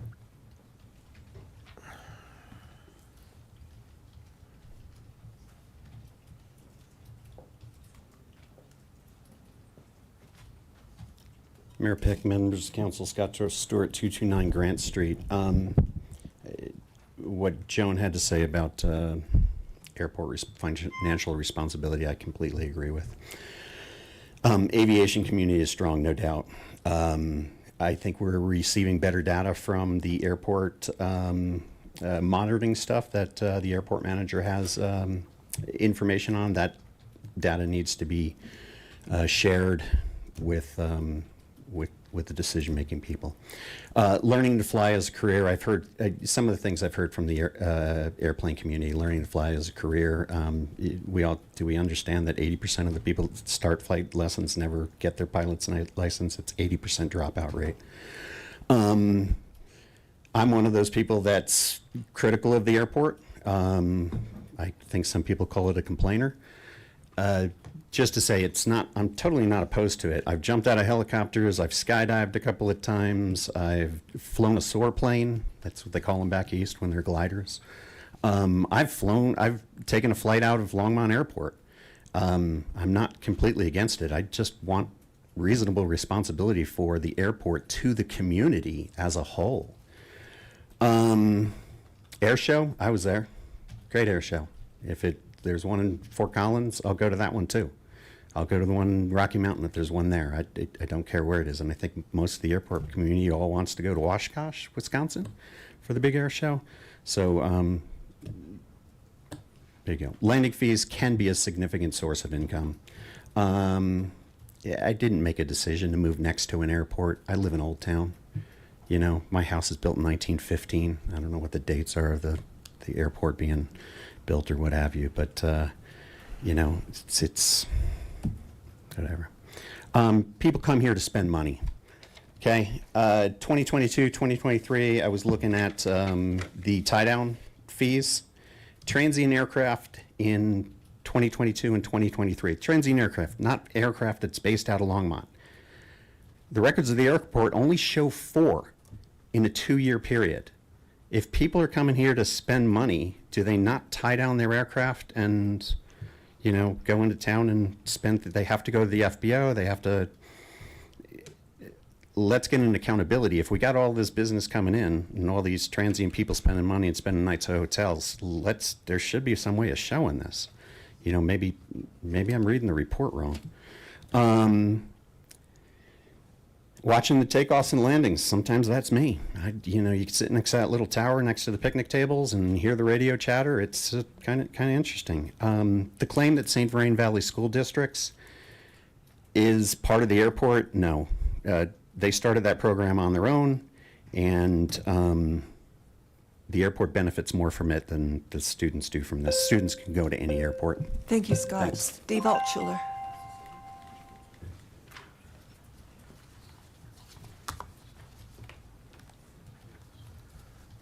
Good evening. Steve Altschuler, 1555 Taylor Drive. A couple things real quick. I'm wondering if there's a chance to get the city council to make a proclamation denouncing Sunday's attacks on Jews. It might just help defer somebody from doing an attack right here in Longmont. Obviously, they're doing it in Boulder, and I think if Longmont joined in, that would be helpful. Second thing is, I live close to the airport, less than a mile away, and I've never been bothered by any aircraft. It's just not an annoying thing. Maybe some people are just way too sensitive. For the third thing, I'm going to try to entertain you a little bit tonight. Me. Who's there? Voice. It's Mr. Overreach. I'm from the government, and I'm here to help. Me. Very scared. But I open the door. What can I do for you, Mr. Overreach? Mr. Overreach. Well, as you know, your neighbor, Mr. Johnson, worked from home for the federal government and just got laid off by Doge. He just had a baby, and now we need to collect $100 per month from every neighbor to provide free child care. Me. What? How is that my problem? Mr. Altschuler. You know that the government has no money. So when something like this comes up, we have to charge the neighbors. By the way, we also have to charge you another $100 per month because he converted his house to all electric. And of course, that is 4 times more expensive than natural gas. Me. Anything else? Mr. Overreach. Yes, we have to charge everyone another $100 per month because the city put a smart meter on their house, and now Mrs. Johnson has headaches and cannot work. Me. By the way, did the Johnsons have a boy or a girl? Me again. Mr. Overreach, why are you rolling on the floor laughing? Mr. Altschuler, you're a very funny man. Doctors don't determine the gender of a baby anymore. That's entirely up to the school teachers. We should know what gender the baby will be in about 10 years, and we'll also need to collect another $100 per month to save up in case that child needs to transition to a different gender. Me. If the baby ends up not changing gender, do I get my gender tax fee returned? Mr. Overreach, why are you rolling on the floor laughing again? Mr. Overreach, by the way, these are not taxes, Mr. Altschuler. They are fees, repairs, miscellaneous expenses. You should be very happy. Longmont hasn't increased any taxes in a decade. Overreach. Oh yes, one more thing. Mr. Johnson's going to have to move to low-income government housing since he lost his job. So you guessed it. Oh darn, 3 more lines? No, no. Seeing no one else on the list, the first call public invited to be heard will be closed. But before we take a 5-minute break here, I want to dispel any. Remember, we traded. I went first so she could go. Because she wasn't ready. I guess, come on up. Thank you very much. But I'm going to take this time before she comes up to let you know that there's absolutely nobody up here who's trying to close this airport. That was never and is never our intent. And we are also very much in accordance with you that we want development out there, which is why we are doing the infrastructure now. So it's all very expensive and it's taking us a while, but we have interest in a standalone restaurant, in other, it's already out there, but we can't tell you who it is or who wants. We're just putting in the infrastructure so they could absolutely move in and have electricity and water and everything else that goes with it. So I just want to dispel that right now. Yes, Roseanne. Hi. Good evening. My name is Rosanna Jenny. No, you're good. I am a Longmont resident. Okay. I did want to express that I'm disappointed that when I opened the door, I did see not only a representative from the city, but an installer, but an armed police officer. I felt that this was a coercive way for our utility to treat a number of us. But I just wanted to mention tonight something that hasn't been addressed by the utility. I was looking at this. There was a report that was done by an electrical engineer that was familiar with AMI systems. And so what he was pointing out is that basically it never took into account the installation of these devices, both in medical facilities and in people's homes, like life-saving equipment, and can be degraded by an installation of an AMI meter. Sorry, running out of breath here. And so he made an extensive list of those devices, one of which I use. And his recommendation, there's a list of about 17. It's incomplete, but it's a lot of devices. And so I do have one of those devices. And the only real way you can resolve the issue is to retain an electromechanical analog meter, because it won't interfere with the devices or degrade them, or they won't break down. It's a big issue because maybe your insurance will pay it for that device maybe once every 5 years, maybe once every 10 years, but they could be $5,000 to $10,000 and even far greater to replace. And the utility won't replace those. So that's an example of something that wasn't considered at the beginning and really should have been. Because many people have these devices in the community. But another issue I'd just like to bring out is that the FCC never even considered folks with implantable devices. So in that case, we're not talking about radio frequency so much as electromagnetic interference. Like if you have what's called a cardiovascular implantable electronic device. The issue there is that if you get electromagnetic interference, which is a big problem in many cardiology practices, a person their pacing will no longer be right. Let's say if you have a pacemaker.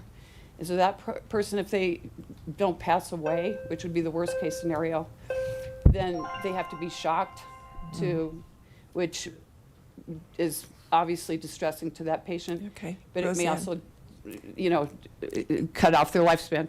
Okay. So one thing I just did want to ask is, what is the forum that we have and how much time do we have? Because I think the council counted 2 days as Open forum?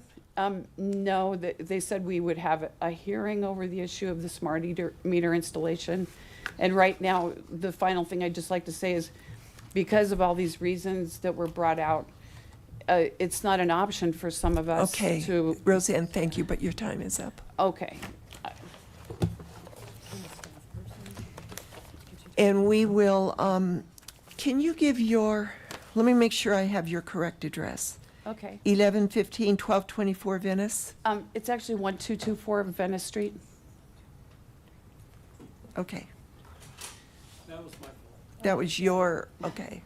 I know where she lives, I just don't know. We'll have somebody contact you Okay. because I don't have the answer for you tonight. Okay. And I do have a, yeah, okay. Thank you. All right, we're going to take a 5-minute break.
I think our 5-minute break was over quite a while ago. So we are back.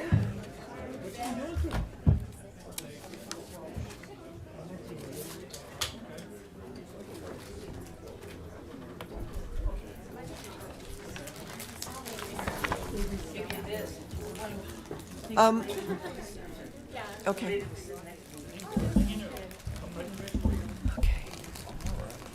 So we're now at the consent agenda and introduction and reading by title. Can you read the consent agenda into the record, please? Yes, Mayor.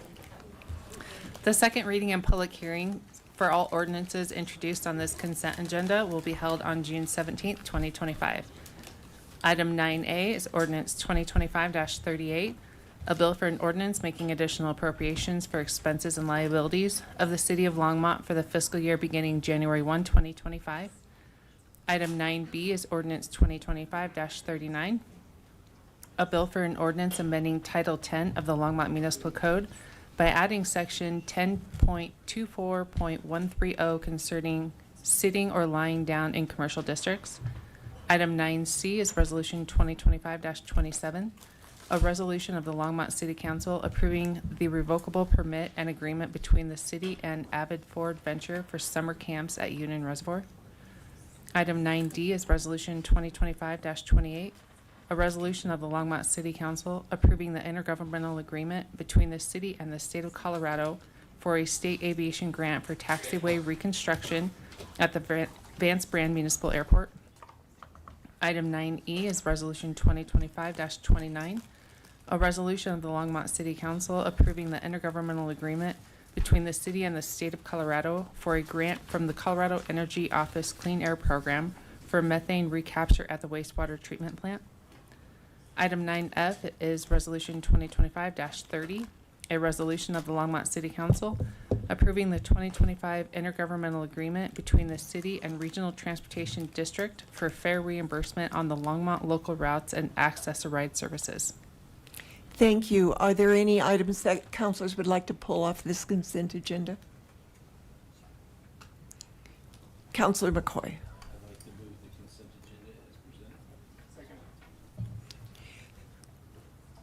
Okay. I was just checking to see if there were any other lights on for comments. Councilor McCoy moved the consent agenda, seconded by Councilor Popkin. Seeing no one in the queue for discussion, let's vote.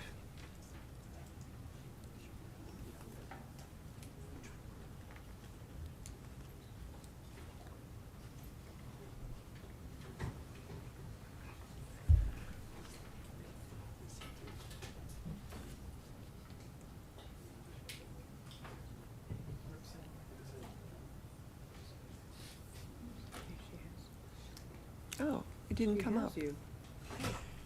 So that passes 6-0 with Councilor Rodriguez absent.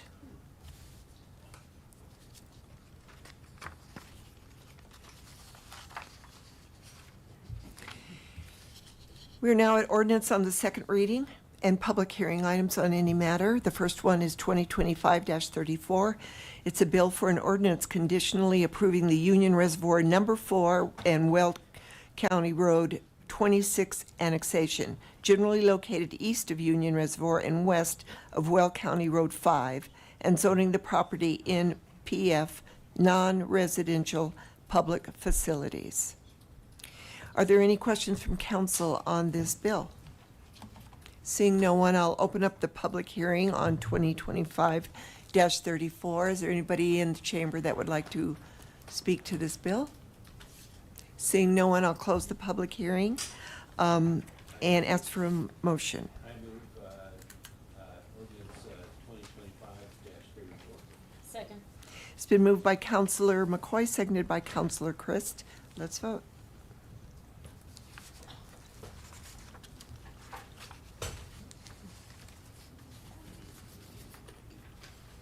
It disappeared, Crystal.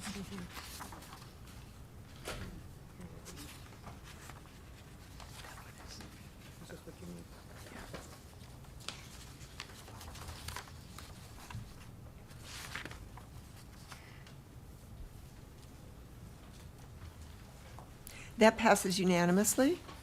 The second one is a bill for an ordinance amending the Title 15 of the Longmont Municipal Code concerning administrative approval of accessory dwelling units. And the bill number is 2025-35. We do have a presentation on this?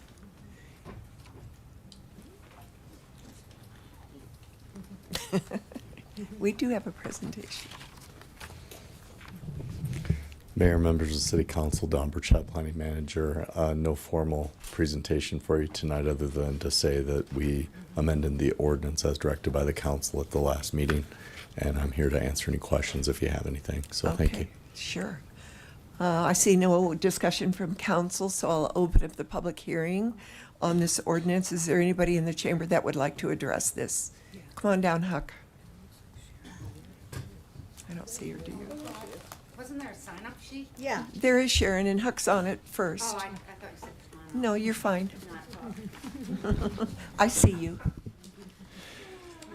Huck Walk, 1272 Long Speak Avenue. Good evening, Mayor and Council. First, I want to thank you for the very sensible change that you made at the first reading of the proposed ADU ordinance changes. Tonight, I'm here to ask that you make another sensible modification. That is that ADUs can be used as short-term rentals so long as the owner lives on site. In other words, the owner must live in the primary dwelling and short-term rent the ADU or vice versa. Councilmember Yarbrough asked an excellent question last time about how we arrived at the place we are now with such strange STR regulations. The answer provided was that there was a bad apple that ruined the bunch. It seemed there was a house used as a short-term rental that was frequented by pot smokers and partiers and received numerous visits from law enforcement. I wish there had been a follow-up question asking if the house in question was an ADU or not. I would be surprised if it was. It's hard for me to imagine an owner repeatedly allowing such a behavior in their backyard guest house. Nonetheless, the result was that council decided to ban short-term rentals in ADUs, which there are a grand total of 66 in Longmont, while allowing them in the other 44,000 housing units in Longmont. And this has never made sense to me and is why I call the regulations strange. It's not just that I don't like the regulations, but I can't make any sense of them. Also, at the last reading of this ordinance, Councilmember Popkin made an excellent point. Many people with ADUs use the space for visiting friends and family, and Councilmember Christ actually had some examples of that from her own family. And they might use it as an office or an art studio. This precludes the space from being used as a long-term rental, so why not let them short-term rent the space in the in-between times? By making the modification I'm proposing, you will be supporting Longmont residents who are also small business owners who want to optimally utilize the space they have to host paying guests when their space is available. And with the owner living on the same piece of property, you can be assured that they will address any conduct or behavioral issues with guests quickly. This change just makes sense. If there is one place to allow short-term rentals, it should be in ADUs where the owner is close by to manage guests. Now, I know you all want to have a more comprehensive discussion about short-term rentals, and you should, because you've been saying so for over 2.5 years since I've been bugging you. But tonight is your chance to actually fix at least one aspect of what has become some very strange and confusing regulations. Please make the change to allow ADUs to be used for short-term rentals if the owner lives on site. Thank you. Thank you, Huck. Sharon O'Leary.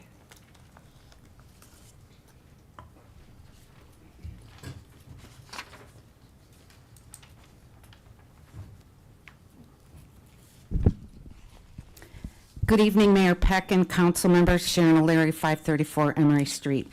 I'm here tonight to ask you not to expand the eligibility for accessory dwelling units, which would allow all residents in the city of Longmont the right to apply for an ADU permit to be added to their property without having to live in the main residence. As a city who made it a top priority to provide affordable and attainable housing, this change within the municipal code flies in direct conflict with that goal. I can't even wrap my head around this. Presently, the cities of Aurora, Arvada, Glendale, Greenwood Village, Lafayette, and Westminster are not complying with the new housing laws and filed a lawsuit challenging the housing bill that would withhold millions in state funds. These cities argue that these decisions infringe on their constitutional home rule authority over local issues. Being a home rule city, let's be prudent and wait to see the outcome of this lawsuit before rushing to change our own code. If you choose to pass the proposed changes to the municipal code, you are opening the door for investment property buyers. Put out a welcoming sign. They'll purchase and take homes off the market indefinitely so they can add an ADU and increase their ongoing monthly cash flow. They could have multiple homes. Less homes on the market means higher home prices, which means not having affordable and attainable housing. This will also significantly impact areas in Longmont living near desirable locations, such as athletic fields, downtown, nature areas, breweries, and festivals. Oh yes, festivals, such as the Sundance International Film Festival. I'm asking you to walk the talk, be a part of the solution and not the problem. With the property owner living on the property, we always know it will be well maintained. Ensure the potential for all Longmont citizens, affordable and attainable housing options. I thank you for your time and dedication consistently for the citizens of Longmont. Thank you, Sharon.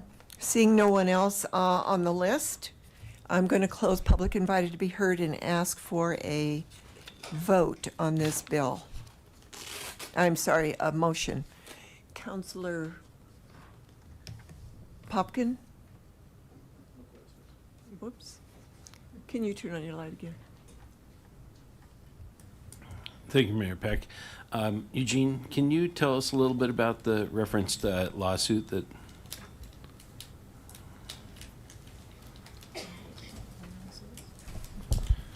Mayor and Council, Eugene May. A number of cities, I think 4, sued the state regarding some of the state legislation from last year requiring ADUs, density around transit areas as an impingement upon home rule municipalities. And it's ongoing. And do we have any sort of idea of when that might be resolved? I think it was filed within the last month. I haven't looked at the procedural posture. It's probably going to be at least a year. Okay. Thank you. Councilor Popkin. Thank you, Mayor Peck. I have 2 amendments I'd like to propose for consideration. The first is was encouraged, well, not encouraged, but I was in conversation with our assistant city attorney on the potential amendment language, and it was brought to my attention that there's a potential redundancy here, and whether or not we want to have the short-term rental conversation tonight, we can make it easier in the future if we want to make changes. If we just eliminate certain language from this ordinance to then just rely on our current code as it already restricts and regulates short-term rentals. So the first amendment that I wanted to propose is purely in service of reducing redundancy in the language. So on page 10 of the ordinance, the amendment would be to remove lines 6 and 7, which just speak to the short-term rental and ADU regulation there, but it's already governed by our code. And it just would reduce redundancy in the future if we decided to make changes. So again, that's page 10 of the ordinance, lines, let me make sure I have the right lines there. I think it's lines 6 to 7. So it says accessory dwelling units may not be leased or rented for tenancies of less than 30 days. Again, that's already governed by our code. In I will give you the actual code itself. That is Municipal Code Section 1502.080D, where it defines what a short-term rental is and includes accessory dwelling units in that. So that is, in my opinion, just more of a procedural amendment here. I'm sorry, can I just interrupt for a minute? Yeah. So you want these 2 lines deleted? Correct. It should not. It's true. If I'm getting this wrong, and we can consult the city attorney here if we need to, but it should not. It's already in the code, so this is a redundancy. If for some reason we did want to come back and make that policy change another time, we would just have to change the code as it currently stands. Correct. We wouldn't have to worry about another ordinance to correct there. Eugene, you want to weigh in on that, please? Sure. Mayor and Council, still Eugene May, City Attorney. There is a provision in Longmont Municipal Code 1502080 D2C that provides accessory dwelling units shall not be used as a short-term rental. The provision that Councilmember Popkin is proposing to delete is duplicative of that requirement that's already in our code in another place. Okay. Is there anybody on council that would like to weigh in on that? So can you put that in a motion? And then, Sure. then we'll do the next one that you want. Sure. Motion to amend the ordinance to remove lines 6 and 7 from page 10 of the ordinance. That would be subsection. I'll just use those reference points. Yeah, I think we got it. Yeah, great. Okay, so, okay.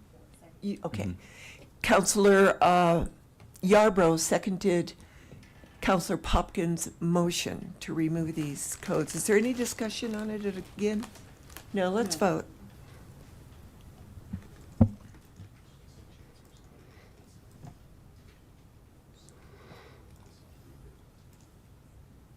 And that carries unanimously. Thank you, Counselor Popkin. And your next one? Yeah, thank you. This one is a policy change, and it's related to that. I'm going to put it on the table, and we'll see if we have the appetite for the discussion tonight. But just in response to the conversation, I don't think it's an unreasonable proposition to consider the short-term rentals as presuming that we do have the owner of the property living on site as well. So you would like ADUs to be used as short-term rentals as long as the owner is on site?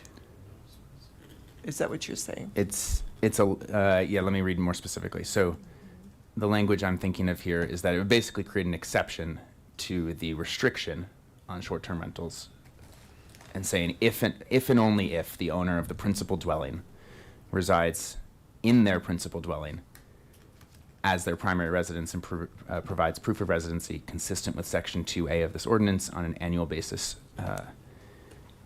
Okay, Counselor Popkin would like to move. So I'd like to motion to amend. Okay. Correct. Well, this would actually be, I don't think that's to amend it. I feel like we have to vote on this first. We did, didn't we? Did we? I didn't vote on it. The first one? Yeah. He amended it. No, we haven't voted on it yet. This one. So He's adding another layer. as a point of clarification, we It's a voted. different motion. Yeah, as a point of clarification to council, we voted previously on a motion just to remove two lines that were duplicative in the code.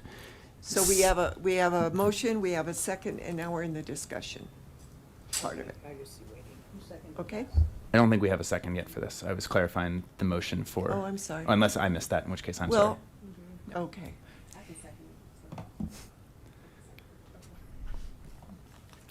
Counselor Yarbrough, do you want to say that a little louder? What, that I second it? Thank you. Okay. But I also have a question. So actually to Don, where he go? Is he hiding? Is he running out?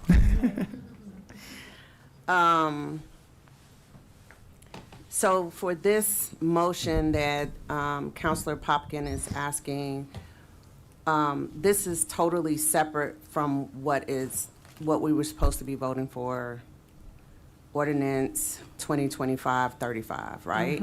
So this is totally different. And would you have to do something different? What are the consequences of us deciding on this tonight for you? Because I'm sorry, we have come back and forth on this how many Sure. times, as the other Huck has said. So, Can I add to her question? Of course. Because Counselor Popkin just made a motion that we have redundancy because the code basically says they cannot be used as short-term rentals. So would this even, yeah, it was conflicting language. So I'm a little confused why we would put that language in this amendment when the code says something different. Am I totally misconstruing this? Mayor Peck, Councilmember Yarborough, I think that there's a couple things that are going on here. So it is true that the ordinance before you tonight is specific to accessory dwelling units and how they're going to operate within the city of Longmont. And you did strike an item that was duplicative in another section specific to short-term rental. So we have two separate sections of code that dictate how we handle two separate uses within our city. So by removing the language, that's not necessarily a problem. It can be a problem when we're trying to help customers often that people don't know to look to see other restrictions in other sections if they're not repeated in a section. That's often why we repeat them in sections, is that people do not have to go from one section of code to another to see how a use can be restricted within the city of Longmont. But it's okay that that's removed. We'll just make sure that on our handouts that there's information related to that if that stays. As far as how we would handle an amendment to allow short-term rentals in ADUs if and only if the main house or the property owner lives in one of them, is that from a general standard, we would assume that just as we have in the past with the contradiction that we had in our ADU and STR regulations, that the last rule that you pass would be the one that we would work to enforce. So if you say that it's okay for people to allow them in ADUs, then we would go ahead and we would start doing that. But we would be back to try to clean up the code as soon as we could to make sure that we don't have anything that's contradictory.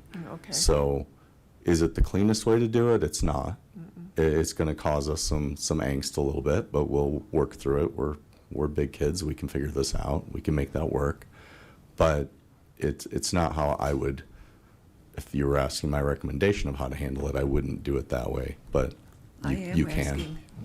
I want your recommendation. You're the one having to deal with it. But Okay. we can make it work however the council chooses to move forward. Thank you. I'm sorry, we should have asked you first. No, Yeah, I'm here to serve you. You're I good. know, but, everybody thinks we're a headache, so, sorry. I would like for us to pass the ordinance, 2025-35 as is. We've already made the amendment. Me personally, I would like to hold off to see what the issues or what we have to clean up before we approve anything for STRs, because we don't want to be doing this again and at the end of the year or next year. So when we do it, I want it to be clean. I want it to be correct. I don't want staff to have to go back and forth, and Huck have to keep coming here, retire. He might as well run for city council. So I just want us to do it right when we do it, but let's at least pass ordinance 2025-35 the way we have amended it 1,500 times. Let's pass that one. We've already passed the one taking out the duplicative language, and I would like for us to hold off on this and look and see what we have to clean up to get it the right way. So when we do pass it, it's no problems at all. I'm not against STR, but I do want it the right way. So that's my 2 cents, 5 cents. If you all want to add a quarter, go ahead. Councillor Christ. So I agree with what you're saying. I just have an add-on question, and that is, now that we've amended this again, does that mean we have to have another second reading? Okay. Then I concur with Councilor Yarbrough. Councillor Popkin. Thank you, Mayor Peck. Don, I appreciate you clarifying all that. I also want to do it cleanly and clearly. So with that, I'll withdraw this second motion here for amendment. And in fact, I will make a motion now to approve the ordinance as amended already. Second. Okay, so Councillor Popkin moved to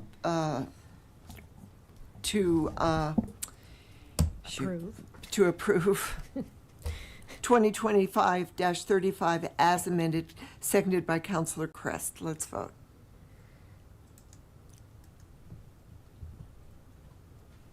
And that passed unanimously. 6-0 with Councilor Rodriguez absent. Or a bill 2025-36 is a bill for an ordinance repealing and reenacting sections 14.04.290, 14.04.300, 14.04.530, and 14.04.540 of the Longmont Municipal Code concerning city entry and inspection, installation, construction, and maintenance of water facilities and meters, pits, vaults, and service lines.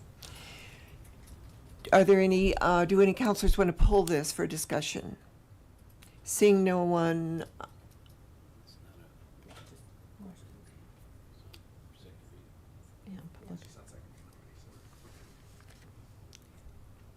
We're fine. This is another second reading. I get confused enough up here.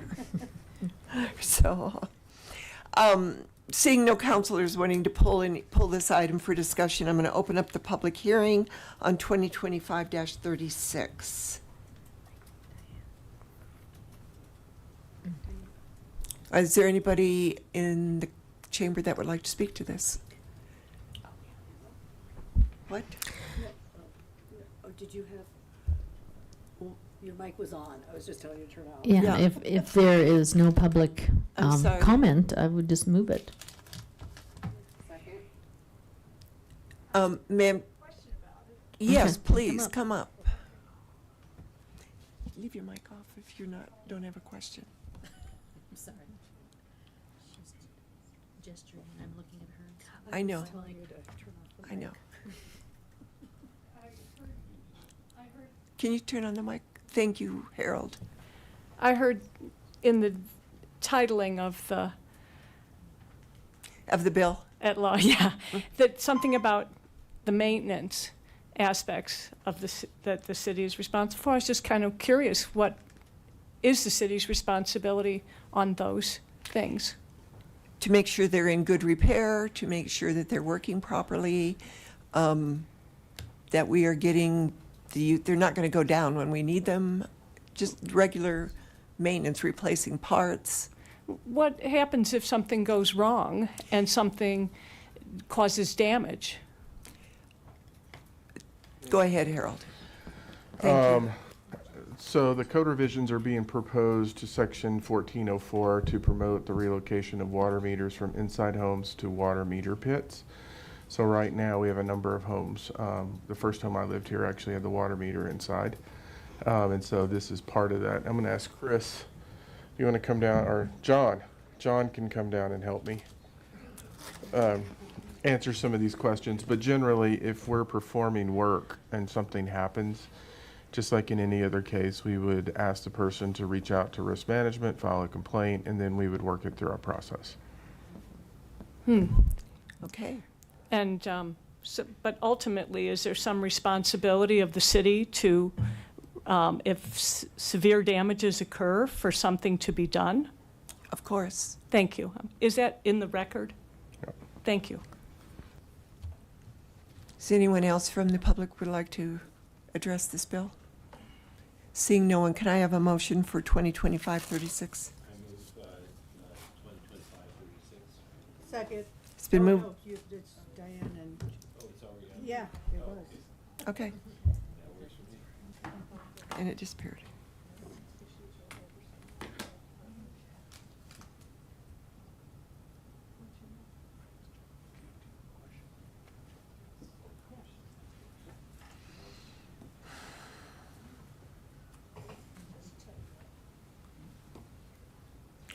And that passes 6-0 with Councilor Rodriguez absent.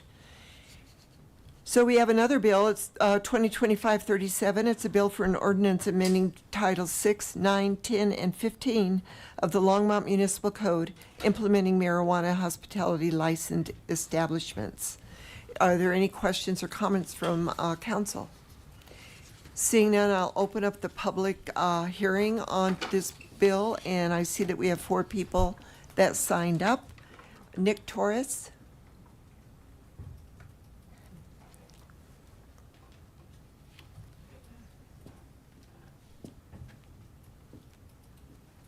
Good evening, Council.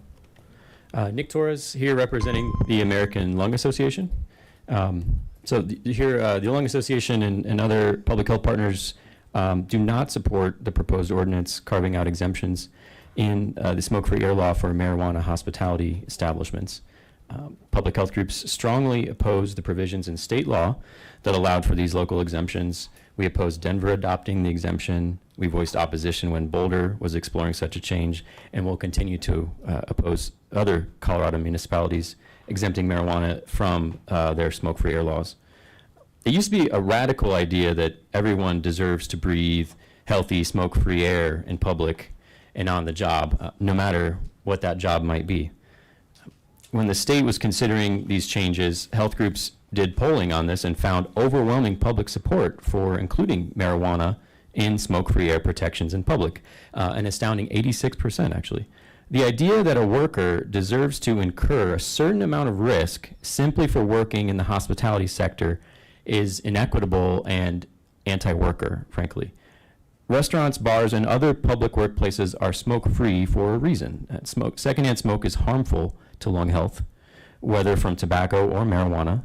And working in the hospitality industry doesn't mean that a person loses their right to work in a safe environment. Smoke from marijuana combustion has been shown to contain many of the same toxins, irritants, and carcinogens as tobacco smoke. Smoking marijuana clearly damages the human lung and leads to symptoms such as chronic cough, phlegm production, wheezing, and acute bronchitis. Secondhand marijuana smoke can do as much damage to the heart and blood vessels as secondhand tobacco smoke. Complications related to cardiovascular disease have been associated with marijuana use and reported over the last 3 decades.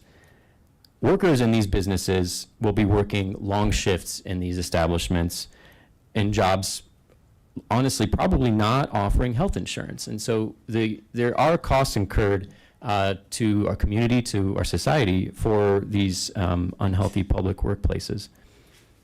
I just also wanted to correct the record a bit following one of Council's previous discussions. An odor management plan required for a dispensary is entirely different than when we're talking about air quality and the negative impacts of secondhand smoke. In fact, there's no ventilation system that can meet industry standards for clean, healthy indoor air. According to the industry standards for building ventilation by the American Society for Heating, Refrigeration, and Air Conditioning Engineering, the only means of avoiding health effects and eliminating indoor secondhand smoke exposure is to prohibit all smoking activity inside and near buildings. Even so, there's no criteria to even evaluate these plans in the application. Nick. Thank you. Alberto de los Rios.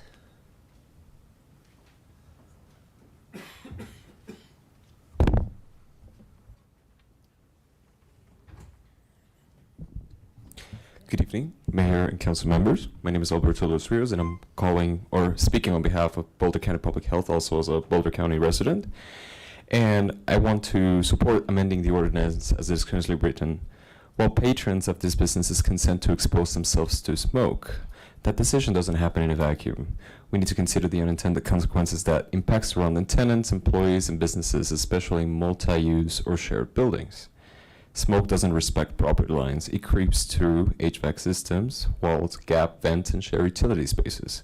Even with advanced ventilation, it's extremely difficult to contain the smoke entirely within one unit. That means the exposure risk is then beyond just the customers or employees choosing to enter these spaces. It reaches the businesses next door, above, or below. Retail workers, restaurant staff, office employees don't get a say, and yet they get exposed.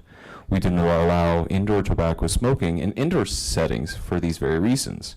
And the science now shows that marijuana smoke carries similarly, if not with greater risks. Multiple studies show that it contains many of the same harmful toxins as tobacco smoke.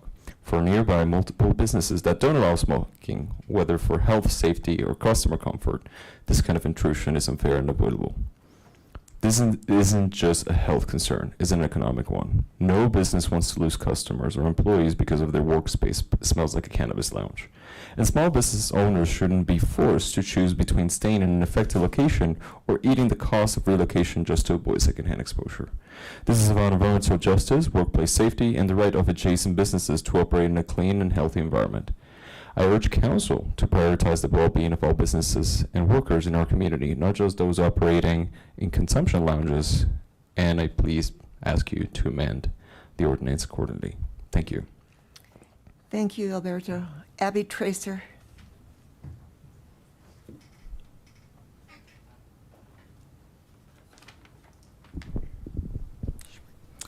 Good evening, council members. My name is Abby Tracer. I'm also here speaking on behalf of Boulder County Public Health.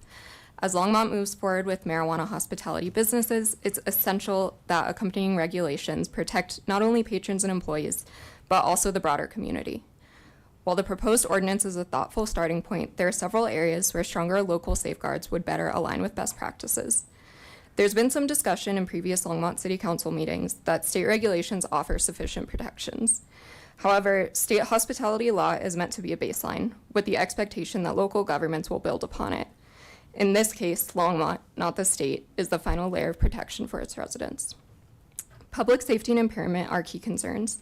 State law limits patrons to one transaction per visit, but that transaction can include multiple transfers, like a bar tab, up to the full daily limit, 1 ounce of flour, 8 grams of concentrate, or 100 milligrams of edibles. For context, the state's own cannabis resource site says that just 10 milligrams of THC can impair an occasional user. Even experienced consumers would be significantly affected by daily limit amounts. While the state requires businesses to have an overconsumption prevention plan, there are no standards for what that must include. Without clear requirements, the effectiveness of these plans will vary. Currently, there are no reliable field tests for cannabis impairment and no dram shop laws like those for alcohol, leaving no way to determine someone's level of intoxication and no clear accountability if someone is overserved and later causes harm. State guidance advises waiting 6 to 8 hours before driving, depending on the method of consumption, yet no local protocol currently addresses how to monitor this. Ventilation is another important gap. State law requires specific ventilation standards only for mobile units. There are no ventilation requirements for indoor fixed location hospitality businesses. While applicants must submit a ventilation plan, there's no definition of what qualifies as effective. Without local standards, indoor smoking may be allowed without adequate protection for patrons, staff, or neighboring tenants. Zoning protections can also be strengthened. The current ordinance uses only the minimum distances in state law, 250 feet from residential zones and 1,000 feet from schools. In contrast, Denver, the only other city in Colorado allowing hospitality licenses, prohibits them within 1,000 feet of schools, childcare centers, treatment facilities, recreation centers, pools, and other hospitality businesses. These buffers help reduce density and protect those most impacted by nearby consumption. This is not about slowing progress. It's about ensuring marijuana hospitality is implemented responsibly with clear protections for the entire Longmont community, including residents who may never visit these establishments but still will live with their impacts. Thank you. Thank you, Abby. Ellison Bailey.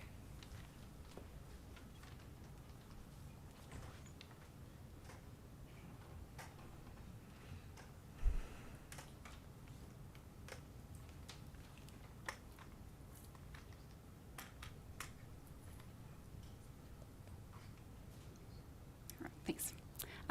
Good evening. My name is Allison Bailey, and I am a Boulder County resident and from Boulder County Public Health.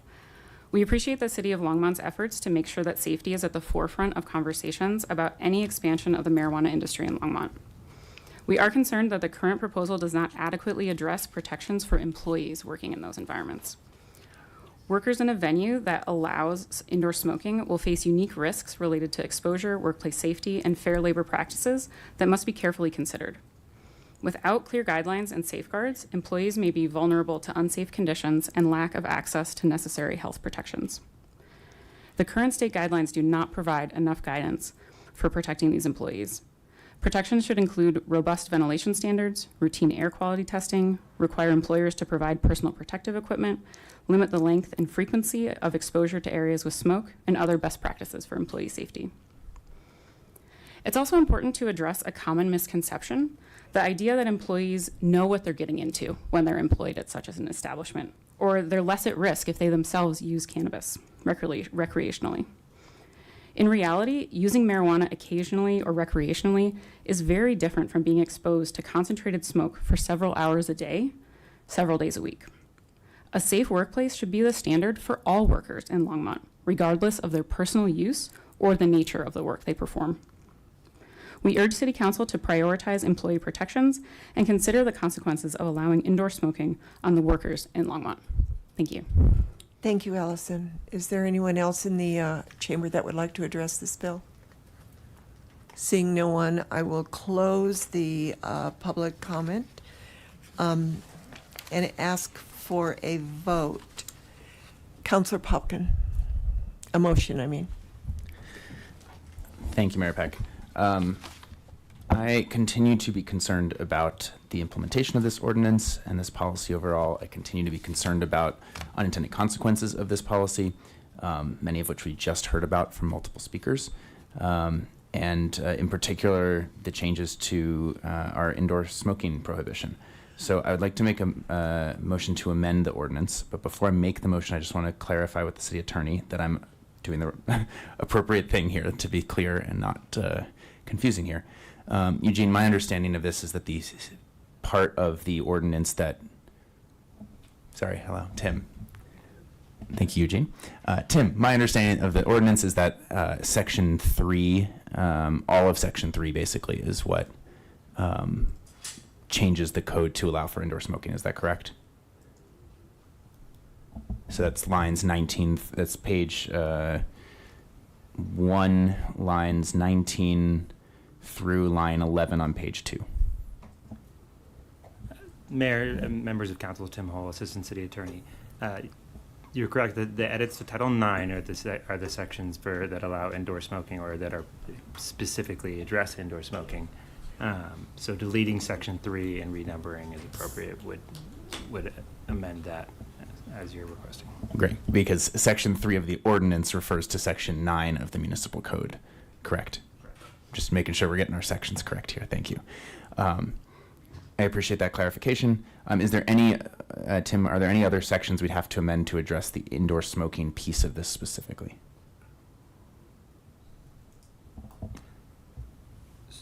So the next section, amending Title IX, the next section amending Title IX amends our local criminal laws on the open and public consumption of marijuana. I don't believe that we would need to amend that if you were to allow other forms of consumption other than smoking. I think that just amending Title IX, or just amending the Title IX section of the ordinance would do that. Okay, thank you. I will, if any of my fellow council members have any clarifications on that, I'll let them do that, but I'll make the motion to get the conversation going. I would like to motion to remove section 3 of the ordinance, amending section 9 of the Longmont Municipal Code to prohibit indoor smoking of marijuana. I'll second that. Is there any discussion by other councilors? Oh.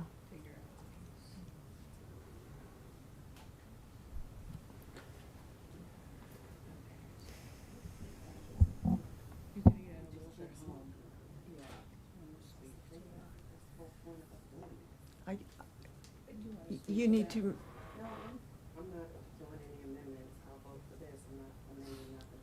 Okay. Well, let's vote on the amendment then.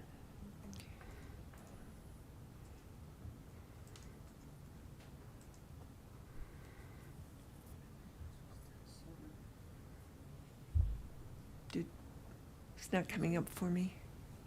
Hold on. Okay.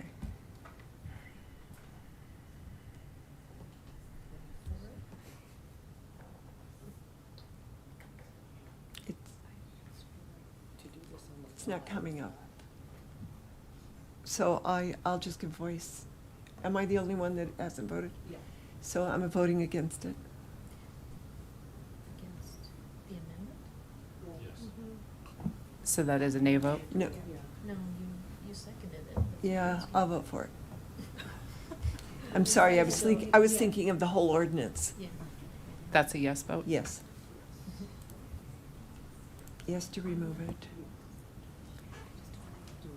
So that passes 4-2 with Councilors Yarbrough and Mayor Pro Tem Hidalgo Faring against, and with Councilor Rodriguez absent. Now we need a motion for the ordinance. I move ordinance 2025-37. As amended. Do I have a second? Councilor Popkin? Not a second. I just want one more comment here. Thank you for the Can you, support. it needs to be seconded and then we'll discuss it? Oh, Is there a second on this motion Second. to move the ordinance? Okay. The motion was made by Councilor McCoy, seconded by Mayor Pro Tem Hidalgo Faring. Do we have any discussion? Councilor Popkin? I'll keep this brief. I've said this before on the record. Overall, I appreciate the amendment to this ordinance. If it passes, I think that makes it a better policy. But I do not support this ordinance at this time. I don't think it's the right time for Longmont to experiment with this policy. I've consistently voiced my opposition to this for public safety and public health reasons, and I stand by that today. So I am in opposition to this as well for the same reasons, the public health, public safety.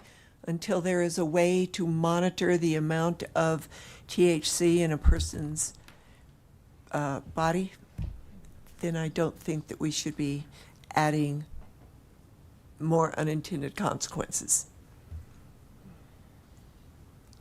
Seeing no other comments, let's vote. Oh, shoot. Okay.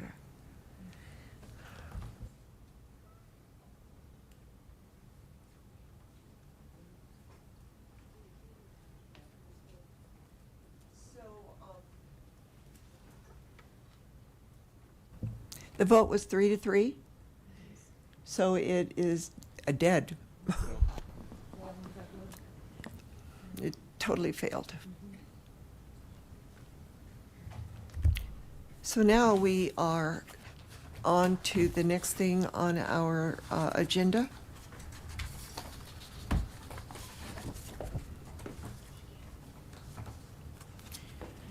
Where are we on this thing?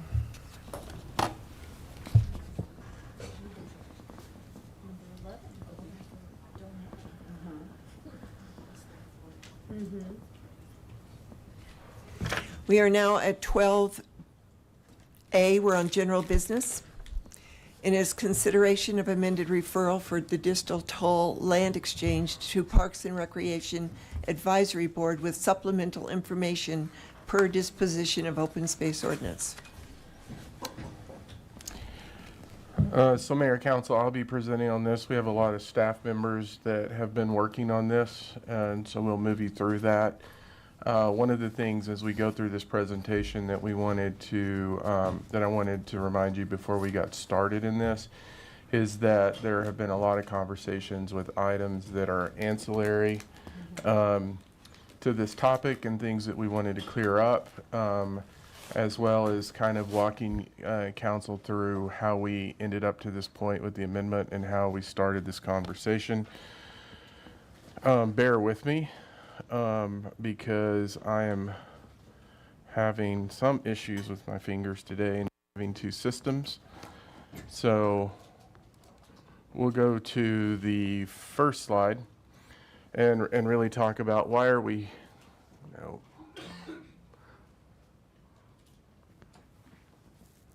What happened?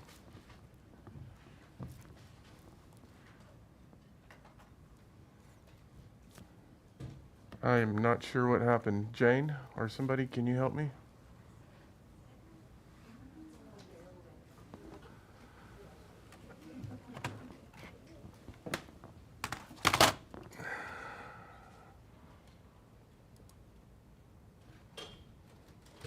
It's there. So Why are we here today? So the council made a motion on April 9th, 2024, directing staff to work with the county in partnership to look at opportunities for a compost facility. On January 14th, 2025, we brought an option to the city council. The city council directed staff to refer the land exchange to PRAB. And then as the exchange was presented to PRAB, there were some items that were moving quicker than we actually thought they were going to move. And so we tabled that action on February 10th, 2025 with PRAB, awaiting more information. This presentation will provide you with an update regarding the submittal to PRAB, and we're going to have a policy question for council as we get to through this presentation. So one of the first things that we looked at when council brought this to our attention and we started evaluating different options is really what can we do based on the ordinances that exist and how can we proceed. So the open space disposition ordinance has really two components.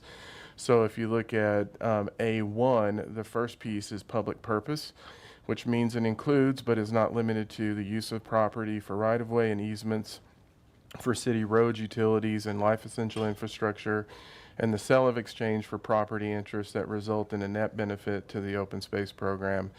And then you also see that as we're moving through this, that this really outlines how we can look at this process.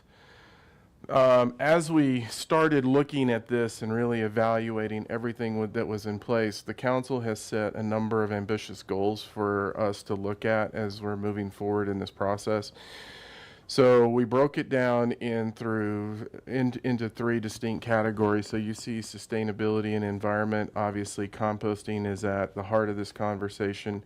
One of the things that we were also looking at is increasing water storage options for both our water fund and the open space fund. Tangentially connected to this is how do we look at the creation of high quality wetlands, stormwater flood control, managing our wastewater treatment and fluent temp, which actually impacts the St. Vrain as we look to the next permitting cycle. On the other side, council has also talked about, when we look at community development, is how does this touch housing? I think this is where some of the conversation came in, the redevelopment of the sugar mill. Economic development, part of working with the county, I think, was also council's desire for us to enter into more regional partnerships. And then, what you see at the bottom is local gravel and asphalt. What we're really finding is that protecting that source is important as we look at our broader community, because as those operations move further and further away, the cost of that increases, which is a direct impact to the residents of our community when we think about what we need to maintain the streets in our area. And then obviously land and open space, preserve and restore open space and create trail connection opportunities. One of the things that we really wanted to focus on is what is the net benefit to open space. And so when we were looking at that, this was really, when you see this image on the right, it's really a representation of a Rube Goldberg machine. And really when you look at all of these things in play, when you're trying to meet these multiple goals, it really takes a lot of coordination, balancing, as we were thinking about this information and providing it to the city council and to get direction on this item. At the heart of this was not taking a singular look at one piece, but looking at everything that impacted the community as a whole, and taking more of a holistic approach and providing an option to the city council. Again, it's up to the city council to determine whether or not we continue to move forward with this. So when you look at this map and you see everything that's in play, you see the toll property over here, of which the majority of that was purchased through the utility funds. The distal property was purchased with open space funds. And then you see a lot of things that I talked about in this area over here. There's one consistent piece in all of these properties and all of these projects, and that's actually Wholesome Industries, which is the company that we have the contracts with in terms of mining and processing the materials at the existing distal site. When we started looking at this, to give you a sense of when we purchased this property, the Tull property was actually, and that's a property that's owned by the utilities, that was the most expensive property. So that was at about $25,651 an acre. The distal property was $15,987 an acre, to put it in perspective in terms of the value of the properties and what we're looking at. And I'll get into more detail on future slides. So when we look at this area that's related to the sugar factory redevelopment opportunities, I think there was some concern that this area was going to be brought into this. I can tell you from staff's perspective, that was never our intention in looking at that, but it does play into the sugar factory conversation when we show you the next two slides in terms of creating high quality wetlands in this area. And you can see where we've highlighted that. There's also a high potential for economic development here, which not only benefits the general fund, it also benefits the street fund, it benefits the public safety fund, and it also benefits the open space fund if we can generate additional sales tax revenue at this location. And then we had housing potential here, specifically what we're talking about in the Cell 1 area is actually working to replicate what we would call True North 2, which would again be another for-sale project that would be, this one would probably be more focused on attainable, but obviously include affordable. The council has taken previous action related to this that we wanted to point out. So one of the challenges that we were having is that this area has historically not been serviced as these neighborhoods out here were built for stormwater management. And so as we were looking at this, there was a requirement to build two 48-inch lines that were going to move across this property. The council may recall that they entered into an agreement with Diamond G Construction where they believe they paid us $1 million for the use of this property. They are also building the storm drainage for this future park and also Nino Gallo Park. But what it does is it pulls those storm drainage lines out of this location, which reduces the ongoing operating cost to the stormwater fund. And it also allows for the opportunity to create housing in this location. So when we dig into this area, this is the area north of the St. Vrain. It does have a mining permit on it. One of the things that we don't want to do, so now you're starting to see connection points, is we do not, from a city's perspective, want this property mined. The reason we don't want it mined is because right now our treated effluent runs from our wastewater plant down to the St. Vrain. So when we look at future permitting for our wastewater plant, we do know that that wastewater effluent, while it meets all of the clean water standards, does raise the temperature of the St. Vrain. And so from an environmental perspective, what we want to do is actually re-divert that effluent to move through this property so that we can create high quality wetlands in this area and also ultimately reduce the water temperatures of the St. Vrain, which will minimize the permitting process or minimize the impacts in the permitting process and also save us millions of dollars if we were to have to implement mechanical cooling of the water for the wastewater plant, which if that were to occur would have to be incorporated into our wastewater utility cost. The next piece is we have actively been talking about this parcel, and once it's mined is actually also creating high quality wetlands in this area by diverting Left Hand Creek. As you can see right now, Left Hand actually comes pretty close to teeing into our wastewater plant. In the flood of 2013, we actually saw that impact the wastewater plant, and so our intent has been to re-divert it, create high quality wetlands in this area, which I think gets at some of the concerns that we've heard from the community as we've been talking about these two properties. How is it connected? It's because obviously Wholesome has an interest in these properties in order to mine it and what they have in play. You also have the mineral right owner that has an interest in how it can play into the broader conversation to minimize the cost to the city was something that we were looking at and trying to bring these things together. So now let's go into the distal toll opportunities. When we started having this conversation, one of the things that we thought about is when you really look at the property that the utility funds own in its current condition, and then you look at the distal property.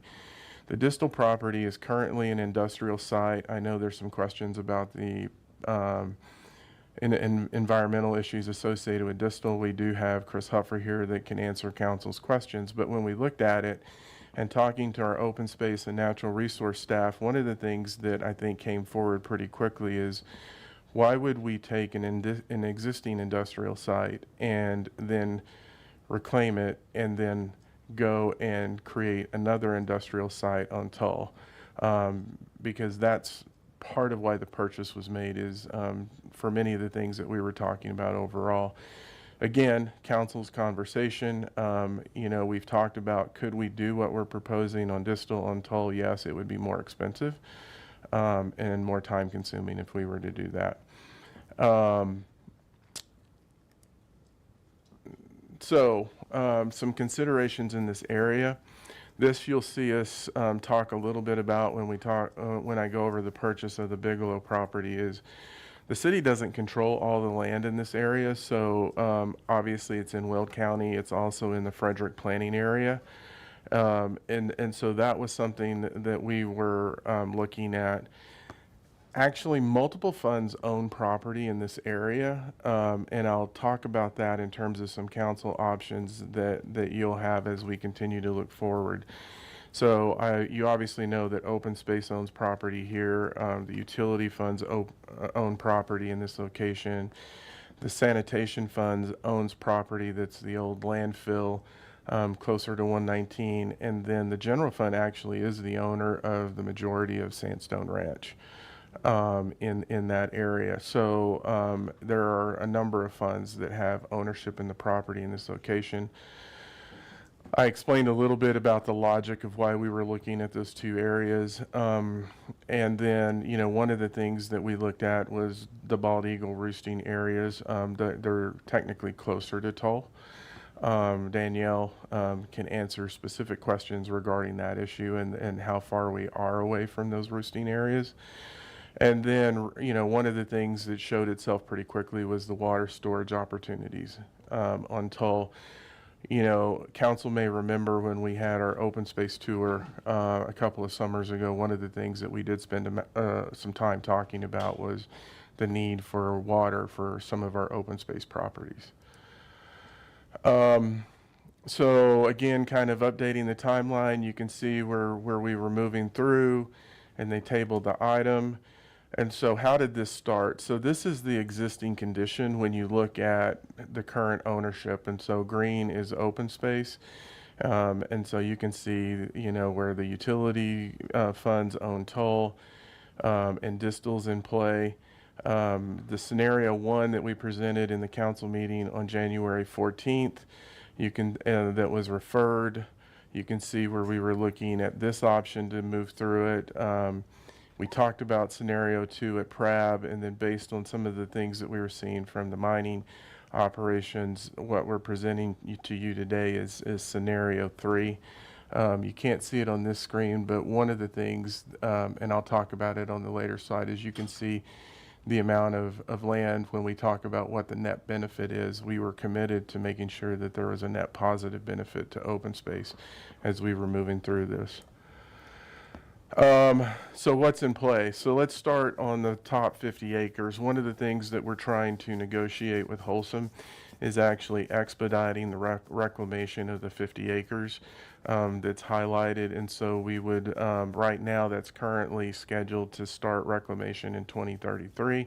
Our desire is to bring that in as far as we can from a timing perspective, and start really moving from the north to the south in terms of expediting that reclamation, which again, we feel will be a net positive for open space.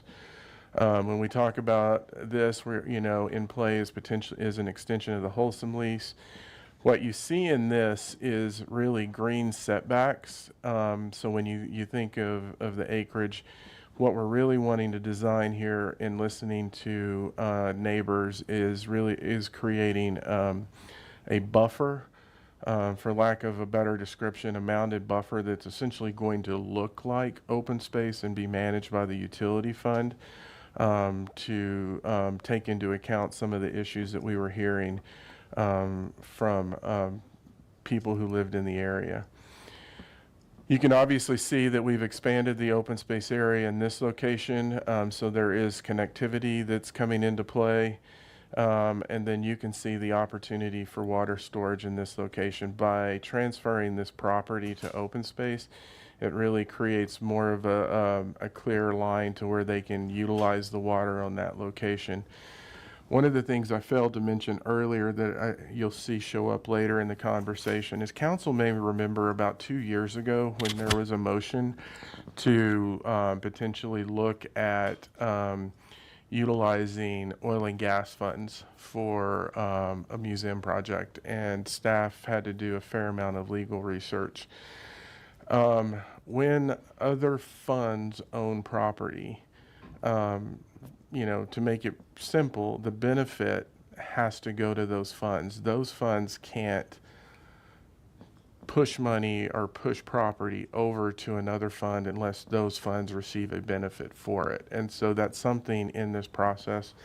And Eugene, if that's a simple enough way to explain it, there was a fair amount of case law on this in terms of what that looks like, and that's actually rooted in our budget process as well.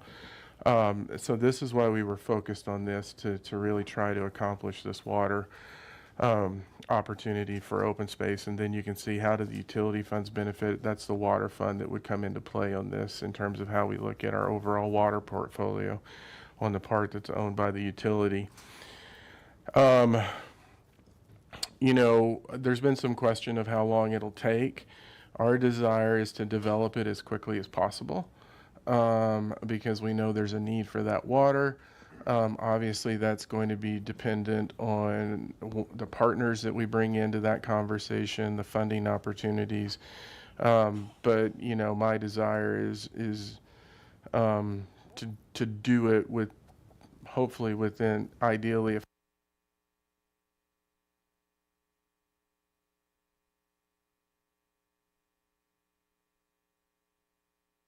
to do that within a 5 to 6 year time frame, but it could reach out to potentially 7 to 10. But if we can bring the right partners in play, we can do it in a much shorter time frame.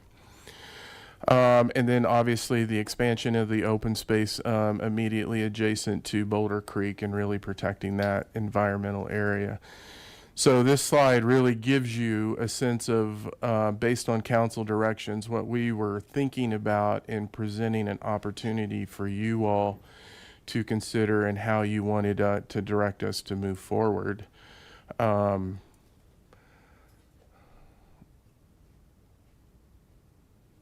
So the first question for the city council, and then you can ask staff questions about this, is the options that are available to you today is to continue with the previous option that we took to PRAB and have them consider it. Obviously, as we're looking at this, there is an administrative process. So to the questions that they said that PRAB asked, those answers will be provided to PRAB when we go back to PRAB. Again, you're just acting in a referral capacity now. And then depending on what happens in council's direction, if it were to come back to you, we would provide you with that same information. So one option is to continue with the previous proposal that we sent to PRAB for them to consider. Another option is to refer the amended proposal, scenario 3 that's on this screen. Another option for council is to not refer anything to PRAB and direct staff to not move forward on this project. And then another option is for council to table this for a future date to consider. So this is the first question that we're going to ask you all. And again, staff's here to answer any other additional questions. Thank you, Mayor Peck. Harold and Eugene, we had some folks come here tonight talking about a study that the county is doing on this. Can you explain a little bit about what that study is so that the general public understands that a little bit more? I'm going to ask actually Chris Huffer to come up and work through that. Chris is the one that's been talking to the county.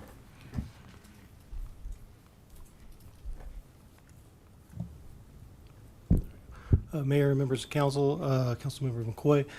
Yes, we've been talking with Boulder County, and we've had different people come to council to give you a brief overview of what they're doing. But my understanding of their process right now is that they have a three-part process. They have gone through the first part, which was looking at the different options and what type of material could be taken to a composting facility. Then they had a public hearing on that where their consultant presented and took public input at that point. Right now they're looking at options for financing and ways to structure a composting deal. And then the third point is looking at different sites. So I understand that they're getting very close to finishing their second step in the process. I have not heard from them recently on how they are going to proceed with site selection. So that's my understanding of where they are today. And I think generally the county has indicated that they're very interested in the site. It really becomes kind of a chicken and the egg in the sense of how much due diligence do they do, not knowing whether or not the site's really on the table. And I would be remiss in adding there's probably a fifth option that if council wanted to direct us to move forward on this, council could also say that it's also contingent upon moving forward, that the county moving forward with a composting facility. So that's another option that council has available to them. So Chris, you mentioned that there was a public comment period, or when was that? How was it advertised? And was it the county that did it? Mayor Peck, yes, it was the county's meeting that they held. I want to say February 25th, I think is. Early on. It was a little while ago. And that was their meeting. They hosted it. It was their consultant that put on the presentation.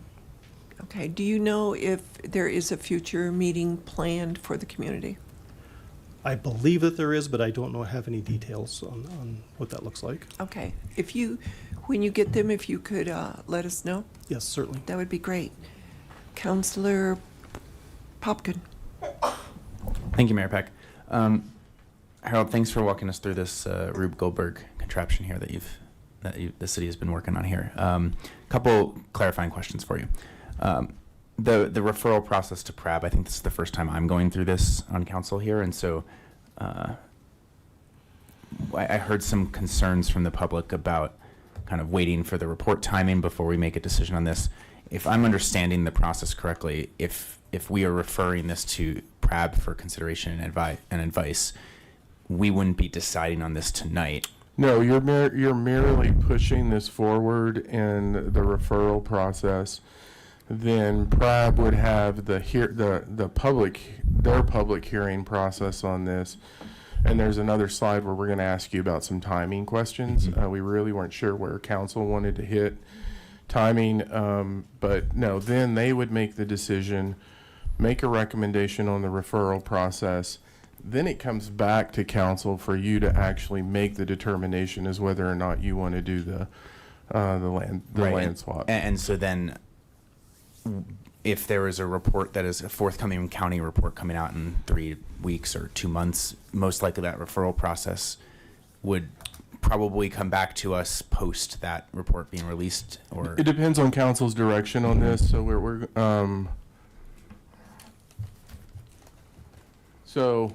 kind of previewing this. If council refers the amended land exchange to PRAB, we can bring that back to the PRAB board on June 23rd.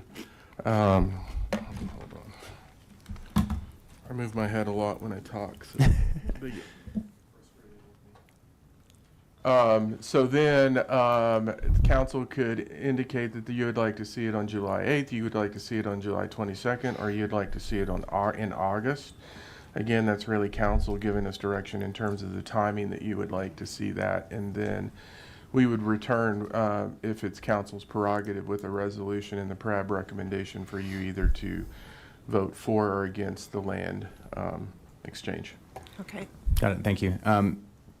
Harold, you mentioned something in your presentation about expediting reclamation, and I think that was referring to the 50-ish acres Correct. there. Can you just clarify what expediting reclamation means and reclamation of what exactly? Like, just break that down for us. So when you look at the mining agreements that they have in place, and Danielle, if I misspeak, you're going to have to catch me on this one. They have a requirement, and they have bonding that they have in place in to reclaim that land. I believe the existing contract, Danielle's 2033 when the reclamation begins. And so our desire is actually, I mean, ideally, if we could get it done, in my ideal world, we'd actually start that reclamation in a year or so. And so when we're using the word reclamation in this context, we mean like restoring it back to the previous pre-mined conditions, Open space, correct? pre-mined conditions, correct. Got it. Okay, thank you. I think that was not necessarily fully clear. And then one other question here. I'm seeing like the quantity of open space increase in the map here for scenario 3 by about 6.5 acres, but quantity doesn't inherently mean this is quality open space. And so I just wanted to know, what's the quality of that 70 acres of open space that would be swapped here? Danielle, do you want to come up and help me with, are you talking about this area right here? Yeah, effectively what we're shifting from that 115 acre, I guess that's the distal property, over to the Tull. Like, what's the quality trade-off that we're getting in terms of net benefit to open space? So Harold mentioned a couple of things in his presentation that spoke to that, Councilmember Popkin. As you can see, the creek corridor hugs the west side of the Tull property, and in the original acreage on Tull, there is a small open space sliver along that creek corridor. With this expanded acreage along the creek corridor, that provides more types of habitat, from the open water to the riparian to the transition zone to the upland. So that's helpful for providing more ecosystems and wildlife habitat. And it also is, two pieces of open space are separated on Tull as they currently stand. This more contiguous open space area allows for wildlife travel corridor and things of that nature. So does that answer your question? Yes, and just one last thing on this, which is the 65 acres of the quality of the land, that's the 65 acres there in proposed scenario 3. That's like, what are we talking about there? That's currently mined land? It's been industrially mined for gravel production, and so it's just currently just bare soil. So it's not a complex ecosystem. It's not a habitat for. No, the reason that it was purchased for open space was that it would be reclaimed and ecologically restored after Wholesome is done mining. So it is not in a restored state by any means at this time. Great. Thank you for letting me know. Councillor McCoy. Thank you, Mayor Peck. Danielle or Harold, can we go to the next slide that shows the retention in maybe one back, right there. I see there in the utility in the Tull property there, that right there where the 7 is, kind of sticking out where the water kind of goes over that. What happens there?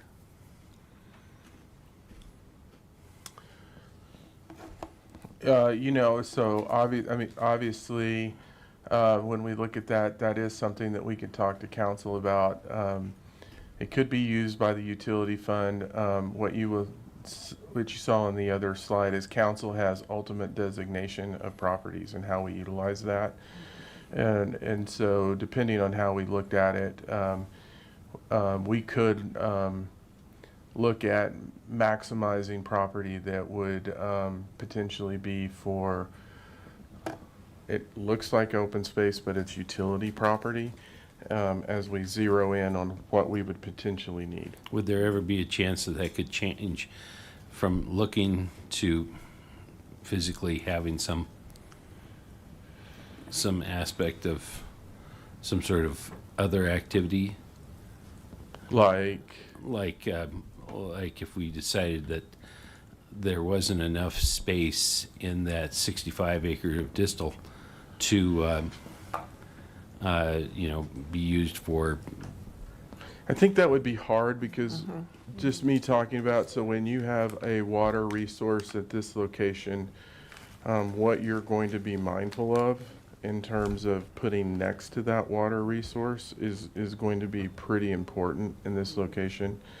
You know, I think if there were, and Chris, you can help me with this, is I think if there were anything we would potentially look at is maybe some of our wooded materials or something like that, putting in that area from projects that we undertake. Chris? Yeah, that would. Is my time up? That was from the public. My time must be up. Yeah, sorry, Chris.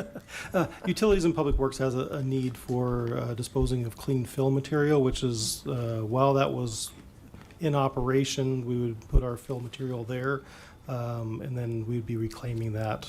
We intend to reclaim that as like an upland type prairie. Oh, upland prairie? Yep. So the intent is to reclaim it. So never to be specifically open space, but. Correct. So remember when I talked about the fund requirements and what we have to deal with? It's similar to what we're seeing at the sanitation property that they own on the old landfill, where it's essentially managed as an upland prairie, but it's owned by the utility fund. Okay, so okay. Yeah. All right, thank you. And I guess one other question, sorry. Just so everybody's clear, whatever the decision we make and everything, let's say we do just refer this on to PRAB, nothing is locked in until we hear back from them and then start talking their recommendations. Well, as I stated to council, I think council has a policy decision that you can make on a couple of levels, where you could say, we're going to refer this. Then it's going to come back to council for you all to make a decision. Council could also refer it to PRAB saying, we want to refer it to you. If it's not composting, then the referral goes away, or your council can refer it and council can make a decision if they want to do the swap, to then put a condition on it where it's conditioned upon composting occurring at that so you can set up points in time. Let's say we weren't selected by the county, and that's that distal 65 acres there. What happens to that? If council put the requirement that composting has to occur on that location, then it would go back to the way it currently sits. And then when we looked at the municipal operations, we would look at those municipal operations on toll. All right, thank you. Mayor Pro Tem Hidalgo-Ferring. Thank you, Mayor. I do have some questions about the eagle roosting and research on that, but yeah, I would like to make sure that we have Boulder County commitment for composting before moving forward. Everything that I've heard in RCAB, conversations I've had with the county commissioners, they are supportive of this. But yeah, I wanted to have that contingency, as well as referring it to PRAB, but having making sure that we have they have all the information they need to make the decision. So there was a study, or there's a feasibility study from the county, is that correct? I think they presented part of one. Okay. And then are they still working on more comprehensive? And then do we know when that will be coming back? We can find out. Okay. You know, and I wanted to know, you know, does it delay operations if we wait for that before referring it to PrAP? That's a question we would have to ask the county. I know that Chris and I have talked to them about this, and I think the uncertainty in this regarding this location is how much effort do they spend on something Yeah, if they it's don't like know the that cart something's before the really on the horse. table? Yeah. I think that's part of what's embedded in this, and Okay. and that's the chicken and the egg analogy that I gave you. Okay. And then, yeah, so, and my next one is for Danielle, just what research has been done in regard to, you know, any kind of disruption that would happen to the eagles' nests and roosting areas. And where is it at? Where is it happening at? Mayor Pro Tem Hildago Faring, we kicked off this proposed project in January, and between then and now, we've had various opportunities to listen to our public, so we have the same concerns as the public around the eagle roost to the north, the roost and the nest sites to the south, and we have done conceptual work to look at scenario 3 and distances. So both state guidelines and federal guidelines from CPW and the U.S. Fish and Wildlife Service tell us that with a communal roost and with bald eagle nesting sites, we want to be half a mile away, and there are timing limitations associated with that. So CPW recommends that between November 15th and March 15th, that there is not activity within half a mile of an eagle roost or a nest site that is in line of sight, which the roost to the north, the communal roost, is. Okay. So we've done that conceptual work. That's as far as we are in the process. If we go much further and we get to the point where we're going to be in pre-construction phase, that's where we really do surveying and permitting and meeting with our state and federal partners to get that really detailed lined out. Okay, and so that then kind of goes to, you know, the level of urgency in moving forward, as far, or you know, kicking it down the road, or, you know, kind of stepping up and acting sooner to not conflict with you know, sensitive timelines, if that makes sense. Oh yeah, and then yeah, there was a request to also, you know, I wanted to see it on the map. Do we have a map? Or on this, because I think it's off screen of where this particular map shows. A map of. Do you know where the eagles? I do have that map. I can provide it to council. I Sure. just need Rogelio to help yeah. me. Yeah. No, that's fine. So what we can do is we can get Rogelio to come up and help put this on the computer so you can see that. Yeah. Yeah, so my concern is that if we wait too long in the, you know, up front, then we come into, you know, November through March, then does it delay the whole project for another year? You know, I want to be mindful of that as well. That one's hard. I mean, that's hard to say because that's Yeah. where the county timing comes in. Okay. And again, I think the question they're asking us, is this on the table? That then starts setting other things. I forgot a couple of components on this when my microphone was going out. So one of the things that we've talked about in looking at composting is, so I've been pretty adamant with the county that if Longmont puts something in play for a composting facility that has a value to it, Longmont needs to get value out of that. And so the county thus far has committed to having a reduced rate for composting for Longmont versus the other communities based on this component of it. The other thing is that we're trying hard on terms of the water storage when we talk about timing. is there's also reclamation dollars on that property, and how we can work with Wholesome to potentially utilize those reclamation dollars to start the sculpting in the design of the water storage facility, which ultimately helps us reduce cost. And so those are all things we're still working through. Okay, thank you.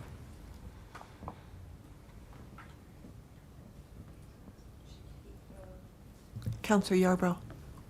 Did you get it? Thank you, Mayor. You pretty much asked some of the questions, most of the questions, but Danielle is flying away. So what I wanted to make sure that you had the opportunity to address any of the concerns that we heard here tonight from our the people here in the chamber. And I know there were some things that you probably were saying to yourself, oh, we've done this, or we've already checked on that. So I want to give you the opportunity, please, to address some of the concerns and issues that was stated tonight amongst our residents here, that because they care about our open space, they care about the wildlife, as we all do as well. But we also know there was a demand, if we had the opportunity to have our own composting, we know that that was at the forefront as well. So it's kind of like what the city manager was saying, how do we create this balance? So I know at this time it's kind of, you can't really make any definitive answers about anything, but you can at least let us know what you are doing, kind of like what you were saying, you're already doing the research, how far we can be away from the eagles and, all those things. But when we think about what happens when we start the water storage, would that disturb the wildlife and all those things? So everything that you heard tonight, I just wanted to give you the opportunity to address all the hard work that you've been putting into this project. So if that's okay with you. Yep, okay, I'm Counselor Yarbrough, I'm thinking of two things in response to that. First, if council does direct that this goes back to PRAB for the continuation of the public hearing on June 23rd. We heard from a couple members of the public invited to be heard tonight, mentioning the things that PRAB had asked at the public hearing in February. We do have answers to all of those questions. But the hearing hasn't been continued. So our intent at the next continuation is to address all of the things that PRAB had asked. But one of the things was also pointed to in this presentation tonight. The scenario 3 includes some of those, is based on those comments, including the utility open space buffer on the utility bit of Distal. So that's point 1. What was my point 2? It's there. Point 2 was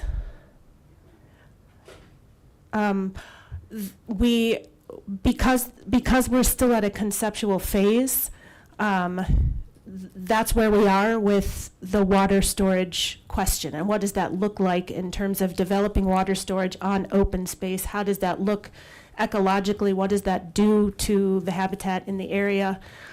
We would put out a RFP and get a consultant on board to do that design and to work with them to develop it in a way as directed by council. Awesome. So part of that is not on this site. We actually have dealt with this issue as part of flood recovery. So when we were doing work west of town where we had to build a temporary, where was it, Chris? It was pellet ponds, where we had to build something out there. There was actually an eagle's nest. And so we have to work with the state and then the federal government in terms of when we could build it, how we could build it. And they really dictated those processes. And I think we even had to put stacks of hay bales to protect line of sight. Now, obviously that was different because that was flood control, but we do have we have experience in dealing with that. Yeah, so I just wanted to make sure that the public knows that we're just not any, meeny, miny, mo picking properties, and we are very intentional with what we're doing. We're doing our research. I mean, not me. I'm not out there. Are you out there, Susie? But Danielle and your staff and Chris are out there making sure that we do things the right way and that we are not harming our wildlife and are destroying our open space. I definitely wanted to make sure. I have this crazy question while Rogelio is doing this. So are we going to get some, what was it, Councilor McCoy, sheep out there to graze the... Remember that? We were talking about that because that would be cheaper and it's on. Goats? You're talking about goats. You're talking about goats and cheatgrass? Yeah, see, I mixed it up. Yeah. Yeah. So would that be an opportunity to do? No? Okay. Oh, okay. So I'm just asking why he's doing this. But we did, when we went out there and visit, we talked about that. So We is did that an talk about that. opportunity or no? Or are you just laughing at me? No, it is something that we talked about, but we were looking at other open spaces when we were looking at that idea. Right. But that is something that our ecosystem management team has been doing, is going to continue doing into the future. It is expensive, but it is effective. So that is not something that will occur on the distal or Tull site per se. But yes, we have cheatgrass problems, and goats are an effective mitigation measure. Okay. Thank you so much for answering my You're welcome. questions. Yep. Okay. So here is the map, so you can see again scenario 3 of distal and Tull with the 50 acres of open space and the utility below for 65 acres, and same on Tull, the proposed scenario 3. At the time when we started hearing from the public back in January and February, this scenario was not developed yet. So these measurements that you can see from the communal roost to the north do meet state and federal guidelines for raptor buffers, and they previously did not, because this scenario hadn't yet been developed. But here it is, and you can see that the distance to distal is slightly greater than the distance to the utility disturbance that would be on Tull. But both are over half a mile, which is the most conservative in terms of state and federal recommendations to protect roosts and nest sites in the area. Councilors, I want to be consistent with our time because we have 2 other huge discussions, and at 11 we have to decide whether we're going to continue or not. So if you keep your remarks shorter. You. Councillor Popkin. I'm known for my brevity, so this will go quickly. As many of you are aware, I was appointed to council at the end of January, and so I actually had no context or preconceived notions about this topic or this situation coming into just a few months ago. And given the complexity, I just want to kind of own this. In fact, as an avid outdoor enthusiast, someone who values the extensive open space we have, and someone who's dedicated and continues to dedicate their professional career outside of this role to protecting our environment, I actually came into this role pretty skeptical of anything that would jeopardize our open space. I also very much understand the concerns of residents who've joined us today. And frankly, it kind of reflects the nature of property acquisitions that had to remain a little bit less, and property discussions that had to remain a little bit less in the public view until now. However, since learning more about the details of this proposal, I've actually come to understand the extensive opportunities it offers to support higher quality land for open space, keep already disturbed land used for public purposes, and pursue multiple benefits for the city, including enhancing our natural areas, wildlife habitats, and wetlands and agricultural spaces. Sorry, not agriculture for this moment. So frankly, irrespective of this composting facility discussion, I think this seems like a net benefit to open space and the city overall. I support sending this to PRAB and bringing this back to council on July 22nd, just to keep the discussion moving, and I thank staff for their impressive effort. Councillor McCoy. No, I'm sorry, Chris. Thank you, Danielle. I think scenario 3 really strikes a nice balance. It's a very complex situation, and council has had a lot more time to digest this than, say, the public or PRAB. I do think it would benefit to have more information from the county in terms of their feasibility study, but also maybe an external source verify what you're saying about the Eagle space. I think just looking at the map with the confluent roost and the middle roost, and it really makes a corridor for that. So I think that would be much more acceptable, generally speaking. We also have, I had asked that the county bring back information about composting, and that would also be helpful to see the big picture of why we're so motivated to find a space more local for composting. So what I heard from PRAB is that they would like to wait. Well, I didn't hear from them directly, but they would like more information before it comes back to them. Do you think that scenario 3 is enough new information for them to move forward, or do we need to provide them with more information from the county in terms of their study and information regarding the roosting of the eagles? Go ahead, Danielle. Councillor Christ, we do have the intention of giving them more than just scenario 3 ahead of the meeting for them to digest some of the answers to the questions that they had asked previously. So that'll give color and context to just a new scenario on a map. And I think that should help because they were asking a broad set of questions pertaining to what's depicted in scenario 3 as well as other things. Right, it's a complex situation, and it's a big puzzle. Now, by July 22nd, will we have the county in here to talk to us about the composting options? We can reach out to county commissioner and have them.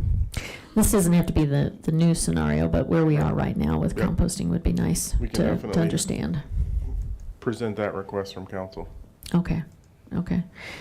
Then I would agree to advance it to PRAB with more information. And I think if they have a deadline coming up, there's that Parkinson's principle where, the amount of time it takes expands to the amount of time you're given.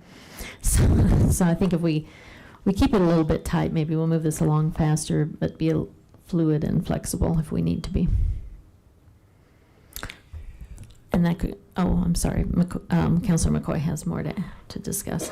So before I call on Councilman McCoy, I am going to move that we propose scenario 3 to PRAB, and that we, along with this, give them the map of the eagles' roosts, where they are, because that was really helpful in seeing where they are in a relationship to the reclamation areas.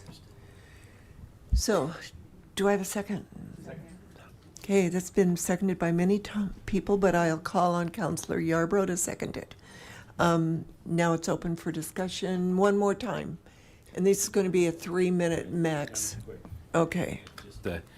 Just making sure that we also agree that PRAB, that we're waiting to see where the county is. Is that your recommendation? Is that part of your motion, Mayor? Yes, that's a given. We have Okay. to do this before the county's going to weigh in, from my perspective. Well, you have to wait for the county to weigh in, or the? No. Take it to PRAB. And when the county's ready, they will weigh in. But they need to know if this is going to be the scenario or not. Oh, okay. If we're not chosen, then Right. what you're trying to say is county doesn't choose us for the company. Right, but- we're not going to move forward. You're right. Right. And PRAB has to okay this before we can do anything. Right, and I thought we were waiting for that second phase. No. No, all right. Okay. Thank you, everyone. Okay, Do you understand my Yeah, I motion? refer it to PRAB, try to get the county to come in and talk about the composting piece. And then I would reiterate that, like any big project, council obviously has multiple ejection points.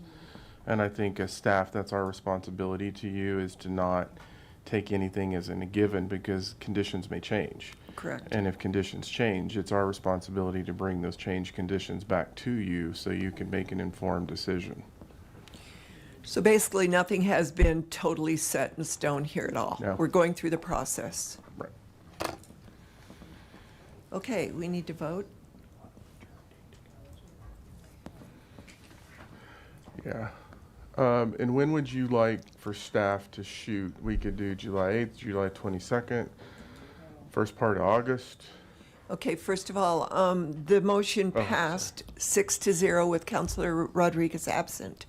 I just want to mention, we start talking about the budget in August. No, actually, no, I introduced the budget at the end of August, and then we go into budget in September. Okay. So when do we want PRAB to bring it back to us? July 8th or 12th? The 22nd. 22nd. So are you fine with the 22nd or the first part of August, based on whatever the agendas look like? Yes. Okay. And again, at that time, that is where council's going to be, can also weigh in on land use designations, so some of the questions in terms of how it's going to be operationalized, that's where the city council can engage in that conversation. Okay. I've got one more item for you on this, and this is just a precursor to the next item. It is connected to this process, and the question is, do you want to authorize the mayor to sign a purchase agreement for the Bigelow property consistent with the terms of the letter of intent? So, on this one, the proposed acquisition of the Bigelow property is 17 acres. That's $35,000 an acre for $595,000. We have done a phase 1 environmental on this one. So why are we bringing this forward to you all? Obviously, this is a parcel that the city has wanted to purchase for quite some time. One of the interesting pieces, or why are we interested in purchasing this parcel? A, it is privately owned. At one point, I have heard, I can't verify, that there were some discussions that individuals wanted to build potentially homes on that location. What we didn't want is for somebody to take possession of that and then continue that space that's in the middle of the property that we have. It does provide the city additional space for how we can look at this, and we ran through different scenarios in how we purchased this. We initially started examining the open space funding, and there's currently not any open space funding available as we look at other opportunities. Obviously, as we look to the future, we would have to have funding available in open space. We would have to get a reauthorization of debt at some point in the future with a vote, and then we would have to restructure debt in order to create that capacity. So what we were able to figure out is that we would do a proposed funding of this of 50% from the sanitation fund. So why the sanitation fund? If in fact this is for composting, that provides a buffer. So the intent, like the other parcel, is to be operationalized as open space, prairie grass, in terms of what Chris talked about. But that's going to be owned by the Open Space Fund, and that's one where we can't transfer it because of the legal issues that we talked about earlier. The other 50% of that is from the general fund, that we're utilizing the funding that we had as one-time funding that we didn't allocate in the budget process to come in with that 50% to do it. That property, the city council can designate as open space because that's general fund purchase property, which would be similar to what occurred on Sandstone Ranch, where it was general fund property. So council could designate the 50% of the general fund as open space, but ultimately, as we were looking at composting, it really is an additional buffer in terms of that operation that we were looking at. So the question of this is for you all, and you'll have to look at that next resolution of, do you want to authorize the mayor to sign the purchase agreement for the Bigelow property, consistent with the letter of intent that's included in your packet? I think you have to read the resolution number into that. It is Resolution 2025-31.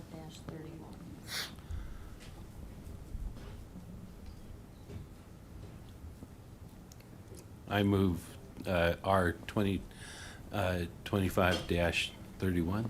Second.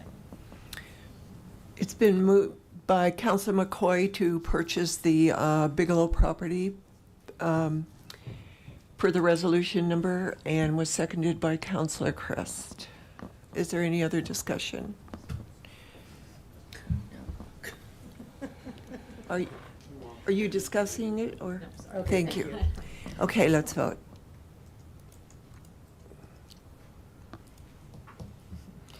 And that carries 6-0 with Councilor Rodriguez absent. Thank you, everyone, for explaining all of this detailed information. We are now on to 2025-31. No, I'm sorry. We are now on the update on airport operations, including options for landing fees, flight paths, lease lengths and terms, and unleaded fuel. Oh. Councilor Yarbrough. Thank you, Mayor. I move that we go. I know it's 10:44, but there's no way they're gonna get done in less than 15 minutes. So I move that we are willing to stay to past 11. I'll second that reluctantly. I know. So it's been moved by Councilor Yarbrough, seconded by myself, to extend the meeting past 11 o'clock. And then order breakfast.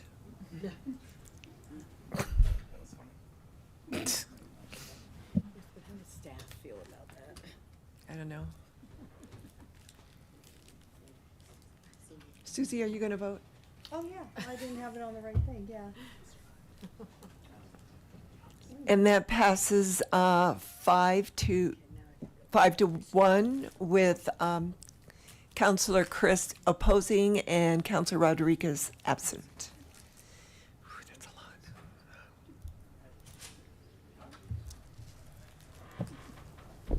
All right, City Council and Mayor, I'm Levi Brown, the airport manager, and I'm here to give an update on Vance Brand Airport. Quick discussion point preview. I'll go through this quickly, and then we'll come back to this slide a couple times later in the presentation to kind of focus on things. But tonight we're going to cover flight paths, unleaded fuel, lease length and terms, and landing fees. Overview of regulatory framework. All right, federal law regulates many airport operations, including flight paths, aircraft noise, flight safety, and preempts local authority. By accepting federal grant funds, the city agrees to several grant assurances, including making the airport available to public use on reasonable terms and without unjust discrimination to all types, kinds, and class of activities. The city cannot implement restrictions on aircraft flight operations and is limited to implementing regulations on airport ground operations. So it's a little pretext going into our conversation. Flight paths. Flight paths are typically standardized and changes are within the FAA's sole authority. So any proposed changes that we would do with flight paths, potentially around the Longmont Airport, would have to be approved by the FAA. Proposed changes would very likely not be approved as at non-towered airports. Those flight patterns are mostly standardized. And we do have a slide of that, which kind of shows you what the flight patterns look like around our airport. This is congruent with what a standard flight path at a uncontrolled airport would look like, and indeed at most any airport even that is controlled. Council direction, right, so back to that first slide again. So flight paths, given the city's limitation in regulating aircraft flight operations, is there any further council direction on that? Seeing no one in the queue, I do have a question for you. Okay. Along with flight paths, can we regulate touch and go hours of operations? for speaking generally, limiting operations by time is not allowed by the FAA. I think I can safely say that much. For more detailed information on that, I would probably default to specialized legal counsel when it comes to that. Eric? Yeah. Okay. All right, thank you. Can you answer that? Is that true? Yeah. I think Chris is seeming that's what he would say. Oh, okay. Councilor McCoy? Okay, I'll be brief. Thank you, Mayor. Levi, thank you. You know, I've heard several times over the years that I've been on and off again council that the safest spot to do aviation activities is around the airport. Whether it be skydiving, the argument for skydiving, whether it be ultralights, you know, businesses associated with that. So are there, along the lines that the mayor is talking about in regards to aviation and touch and goes, would there be a way of attracting businesses or designating an area for balloon let off at let's say 5:30 in the morning until 7:30 in the morning, which we see you know, at different times of the year, that operation going on somewhere. It's starting somewhere. It's originating somewhere. We're not talking about landing zones. We're talking about origination zones.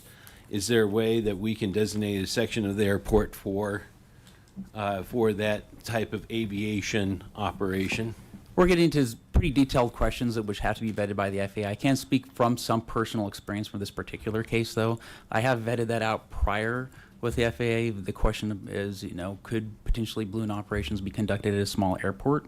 At that time, they seemed less than favorable, seemed to signal that they would probably find a safety of a finding of an unsafe occurrence with large 7-story tall balloons in a traffic pattern, kind of being the idea. Having said that, that would have to be something that would be proposed and vetted fully by the FAA. All right, because that's something that I would be interested in exploring in regards to just that time frame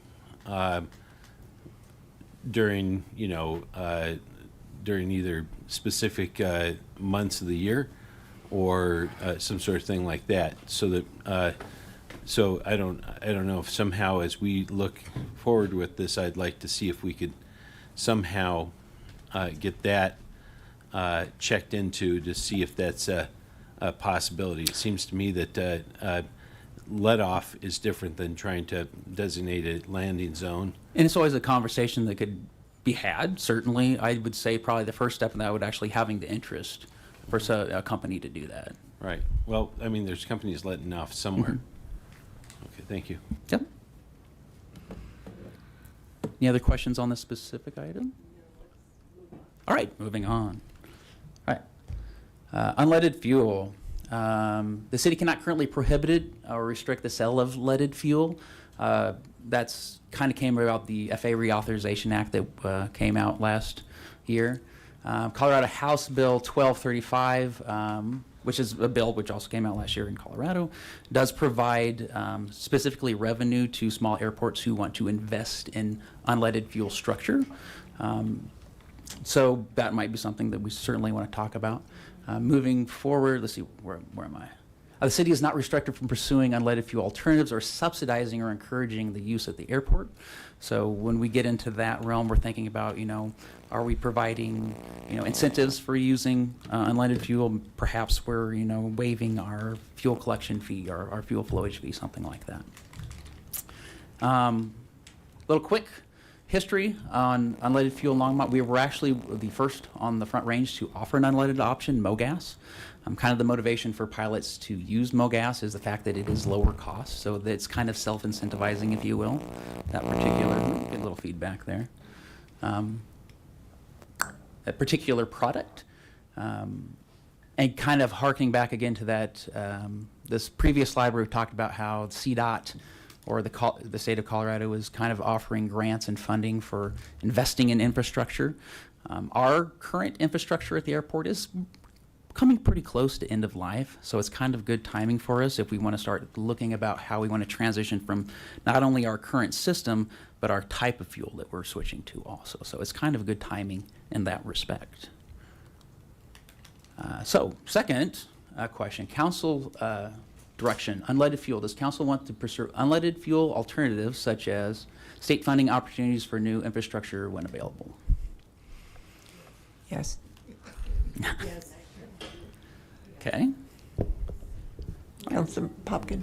Yeah, I just want to not only second all of my fellow council members, it sounds like, on that, but also say I would go further to say, like, aggressively pursue this as an option and explore different structures to incentivize it if needed to, like, really make that a reality.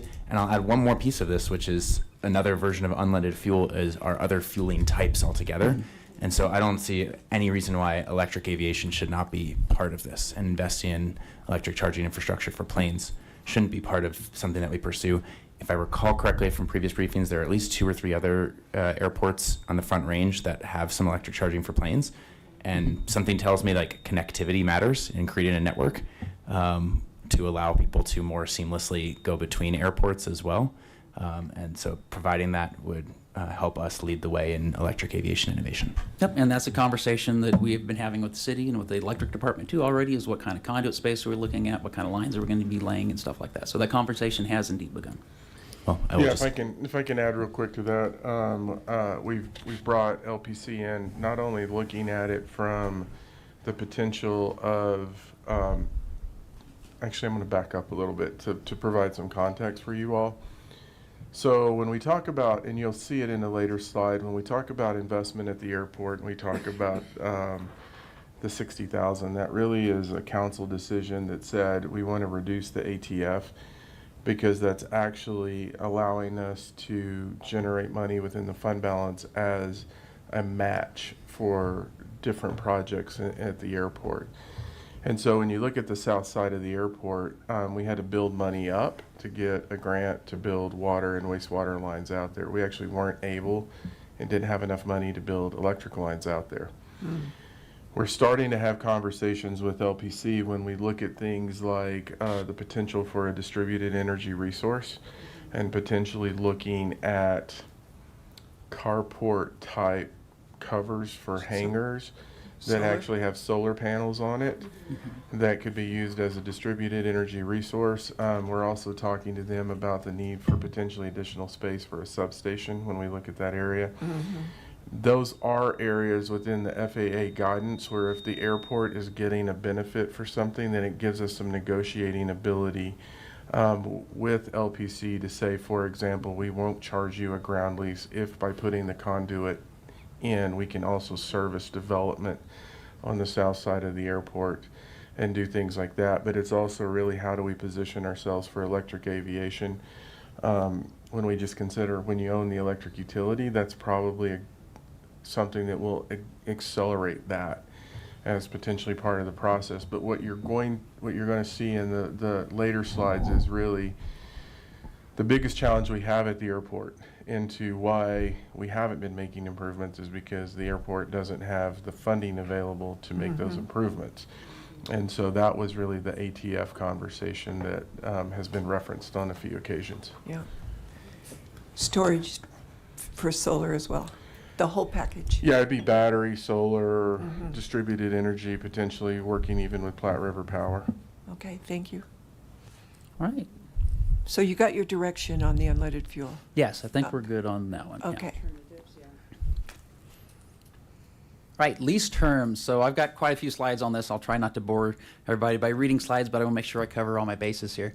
The city's current ground lease template duration is 30 years, so a little bit of a history back on that. In 2020, City Council changed the rules so they could allow 30-year leases. It turns out that was kind of an issue with us because we were doing 30-year leases with 30-year option to renew, with the FAA saw as 60-year leases. So in 2023, we actually dialed that back to the 30-year lease again. So there's a little bit of history on the current lease term lengths we have here. The city has flexibility in the lease term as long as the provisions are applied consistently. among similar situated airport users. And that's, let's see. Yeah, if leases are too long, the FAA could actually consider it as a disposal of land. That's actually, I kind of got ahead of myself. That's what we were dealing with before when we were doing 30-year leases with 30-year option to renew. They actually commented on our leases and said we see that as a disposal of land. Shorter lease lengths allow for more frequent review of issues, including tenants' compliance with airport rules and regulations and hangar maintenance. And this is kind of the crux of the argument, is the lease should be treated as a negotiated document, and the lease length could reflect the amount of investment put into the parcel. Many airports include reversionary language. Most generally, those are applied for new parcels and new development of structures. City-owned structures could allow the city more control over future development and to charge higher lease rates, helping the airport to generate more revenue and be more self-sustaining. From a statistical standpoint, the vast majority of when airports make their money, airports of our size, I should kind of, target down that statement. Airports of our size usually make their money off of fuel flowage fees and off of renting hangar space of their own structures. And I'll skip straight to the next slide because it's the same question. Well, let's go back real quick. Is everybody Okay. clear on what Levi just went over on this one? Because there's going to be some questions in this. So one, the negotiated document, if we look at the lease, basically says that airports can negotiate lease terms based on investment. And so, for example, if you were building a large commercial hangar where you're investing $2 million into the facility and you're hiring X number of people for a commercial operation, that does give you the ability to look at a longer lease term versus something that is $100,000, and so that is something that airports could do. So I think that's one question that's going to be coming to you. The second question is, does council want to look at the reversionary language where that would come back to the city? So I just wanted to make sure you all were clear on the questions that are going to be coming forward. What kind of improvements are we talking about? They would have to take those improvements with them if they didn't want to revert back to the city. So what are we talking about? It could run the cap, anything. It could be significantly investing in an existing structure.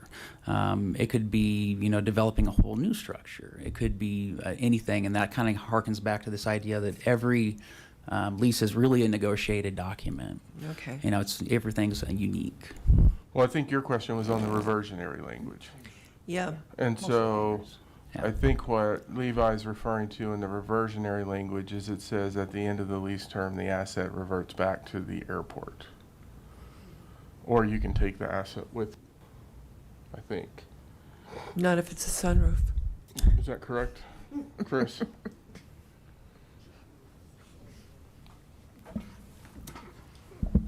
Mayor, Council, Chris Robbie, Assistant City Attorney. I think that the current lease template, if it does, and the owner of the hangar is supposed to remove the improvements. However, most of the leases do not, and most of the leases the hangars are sold, and then new leases are generated. So typically, the city hasn't encountered scenarios where owners of structures have to, remove their improvements from the space. But so yes, that is an option to continue that language where either it reverts, the improvements revert to the city, or to keep with the current lease template in that language where the hangar owner or the improvement owner would have to remove those improvements from after the end of the lease.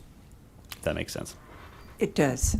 And I would make an argument for at least maintaining that language because I've utilized it in the past for owners who needed to clean up certain parcels at their own expense instead of our expense. So I would certainly advocate for maintaining that language at the very least. Yeah. Okay. Councilor Popkin. Thank you, Mayor Peck. Thank you, Levi. I just wanted to check on the process here. So in terms of the recommendation or the direction on revisiting the lease template, does that involve going back to the airport? Like, does that involve going to the airport advisory board to get their input on this? Is that part of that process? And how that would work? include that. And I would highly encourage, in fact, we've already started the process of when we're looking at doing new leases to contract with advisors to do that. They're experts in this field that, you know, this is what they do as they go through airport leases. Sure, and I'm not saying that having the airport advisory board, like, Oh, yeah. look at commas and stuff in this, Yeah. but on some of the broader decisions Yeah, as related indeed. to lease terms, Yep. just to have public input through that process too. Indeed. Thank you. So we need to weigh in on this. Counselors, do you want to, can you go back up to that one? Oh, this Back- previous one? Yeah, to the reversionary language where the improvements revert to the city at the end of the lease. So Counselor McCoy, can you include your answer in, okay? Thank you, Mayor Peck.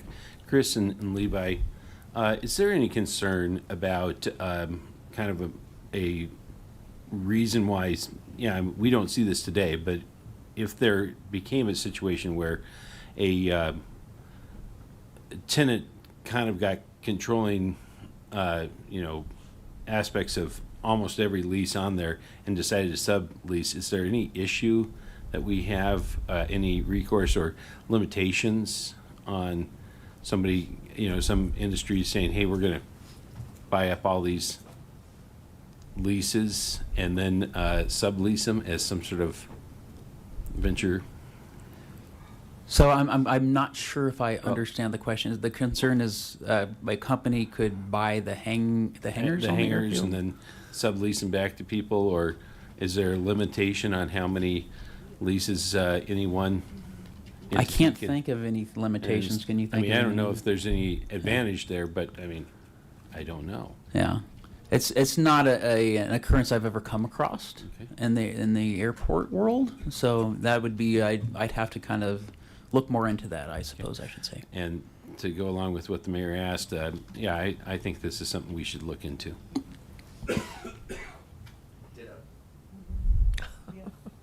Okay, so yes. Okay. Leave that reversionary up to you. Yeah. So that answers our third question. Then, does City Council want to direct staff, advisory board to provide recommendations updating the airport leases terms, including lease length, and then as we spoke about reversionary also? Yes. Okay. Yes. All right. The last one we have to cover tonight is landing fees. All right. Landing fees can be legally permissible but cannot be unjustly discriminated in their application. Landing fees need to be justified by cost and expense related to airport operations. So a little background again on the research we did. 54 research airports in Colorado, 13 do have landing fees. Of those 13, 5 were general aviation airports such as ourselves. Airports with landing fees typically apply those fees based on aircraft weight and many exempt smaller aircraft. This is just a quick breakdown of kind of the landings that we had last year at the airport to give you a general idea of when we're talking about landings at the airport, kind of what we're looking at. About 157 from 12,500 and above, 200 the tail number wasn't captured, and then up to 12,500-ish, they're at 58,500. So again, just to give you some context as we talk about landings moving forward. This is Vance Brand Airport. Landing fees and airport expenditures. So last year at the airport we had 58,000, I just got to read my own notes, 991 landings. And we had projected annual deficit over the next 2 years after considering all revenues and expenditures is 60,650. I think Harold wanted to jump in here. Yes. So when we talk about this is really looking at the operating expenses over the next 10 years. I think that's what Sarah said.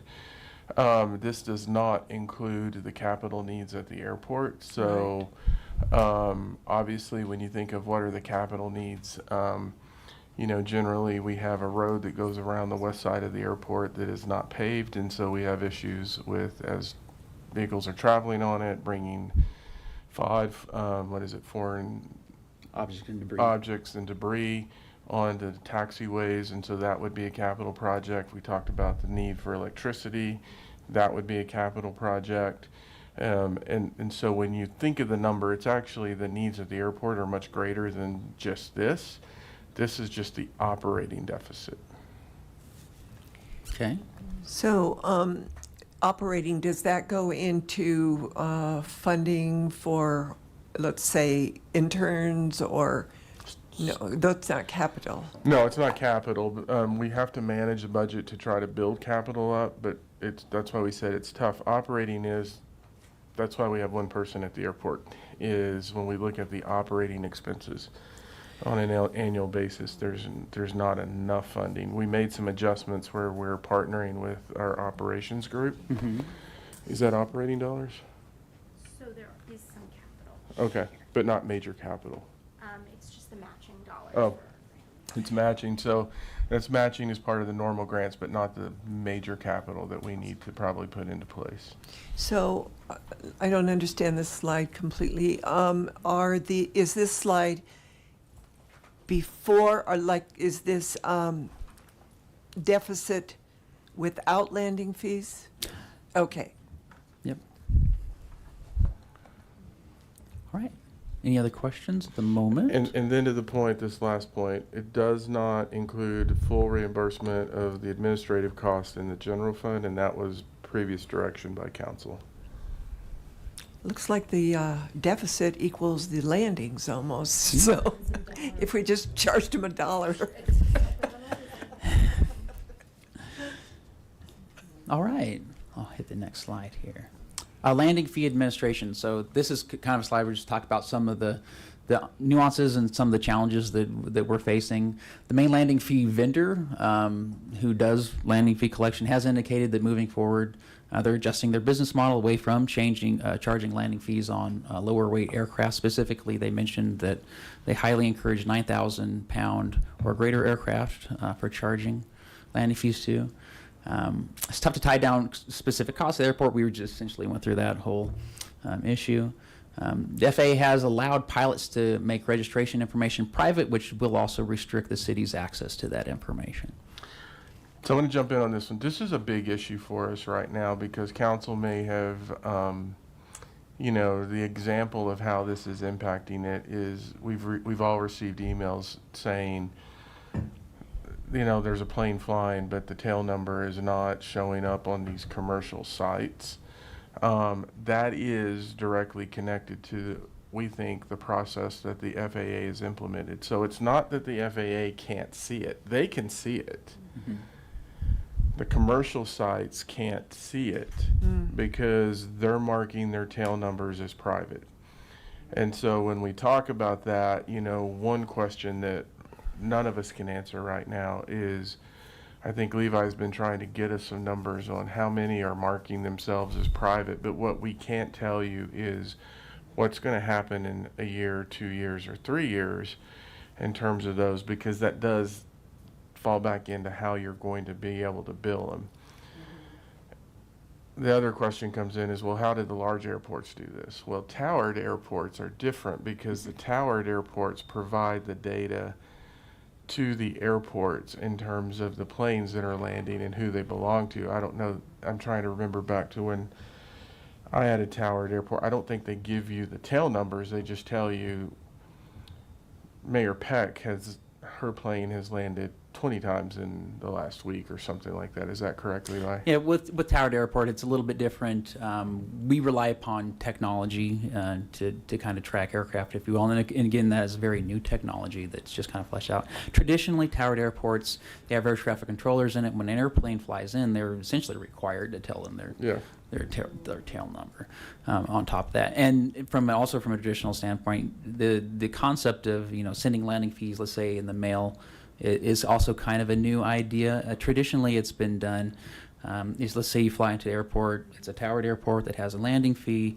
You land, you go up to the FBO. The FBO collects the landing fee, and you're interfacing directly with someone. So we're kind of on the cusp of this way of doing this stuff. And getting back to our main vendor, and they're kind of they're the only ones in the industry that are really doing kind of the work like that right now. Okay. Councilor Christ. It would be nice to know what the full shortfall is in the budget. But as the mayor pointed out, it's about $1 a landing that you're short, just in the numbers that you gave us.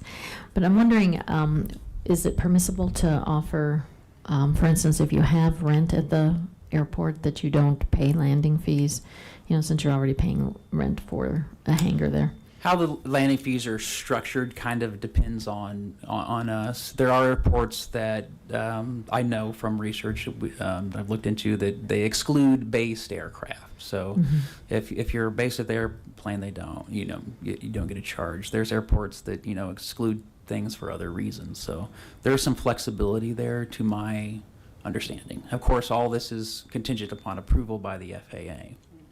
Okay. And so just as a guesstimate, if we're saying we have a bigger shortfall than is mentioned here, are we saying it's maybe 5 times that? If we pull out all the people that are paying a rent, would that cover it? Oh, so I'd have to sit down with Sarah and crunch some numbers before commenting. I should be looking at Sarah going, what do you think what is the metric there? So we can make some decisions. Yep. Does 5 sound right? I'm looking at Sarah. Yeah. I don't think you have the data either, and I don't either. We'd have to really flush it out. Yeah. Yeah. Yep. Yeah. Okay. Thank you. Okay. Councilor McCoy. Okay, thank you, Mayor Peck. Levi, you mentioned when I was filling in as the liaison that there was an option of having a tower, a unmanned tower at the airport. Tell us how that would interface with what you just described in regards to the landing fees, if there is a tower of which you... Okay. That's kind of an unknown quantity also. I can speak a little bit to that. A remote tower is a new concept. There was a pilot program started a couple of years ago by the FAA. There was a tower in Virginia. There was one up in Fort Collins. The one in Fort Collins is the last operating one right now. They are still pushing that process forward. The city's actually lifted the budget for that. They kind of lost their funding from the FAA, but they're moving that forward, a remote tower. Getting approval from a remote tower from the FAA would be, it's not an option right now. Fort Collins was part of an experimental program which allowed them to get it. That doesn't mean it won't ever be an option. Hopefully as that technology fleshes out, that's something that we could readdress in the future if it was a viable option for our airport. And I know the mayor is going to be asking for our opinion on this, so I'll go ahead and say I'd like to well, look at this. Make sure I pass on my thoughts that at least we should look into exploring what that looks like. We certainly could. We do some preliminary stuff. I would probably comment that it wouldn't do a whole lot of good to do super deep stuff because, again, it's an experimental program with the FAA, so there's no paperwork, there's no process or anything like that for a remote tower yet. So I'm going to direct staff to look at let us know if there are any other vendors other than this main landing fee vendor to explore, or what am I doing? Different landing fee options, excluding medical flights and any flight that is addressing climate change, fire, flood, etc. Emergencies.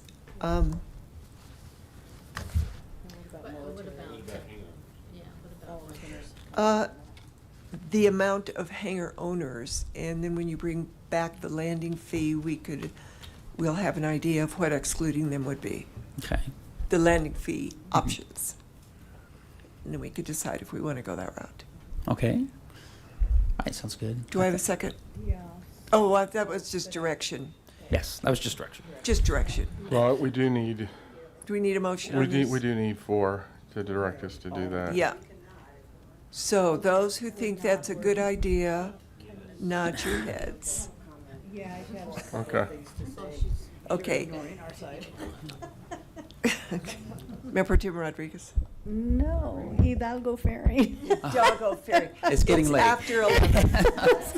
Like Hidalgo Rodriguez. I start fading about 9:30. Okay. So. No, that's fine. So, wait, did you move ahead? Can you just go wanna back a slide? one. Yeah, do want to address the, people who do have hangars there. And, they are investing in the city. My concern was that would the FAA approve to have, their fees waived or a reduction in fees? So can we, I do want to explore that venue a little bit more. I feel like, this is our opportunity to really maximize, as, what's coming? Sundance Festival, people who are, flying into the airport, that might be extra, so we can tap into some of that revenue that would go back to the airport. What are some ways? So, I do want to consider, folks who already are leasing space and, find ways to give a little more TLC, because I think there's gonna, like the runway and stuff, we're gonna have to kind of look at that and even explore that tower option.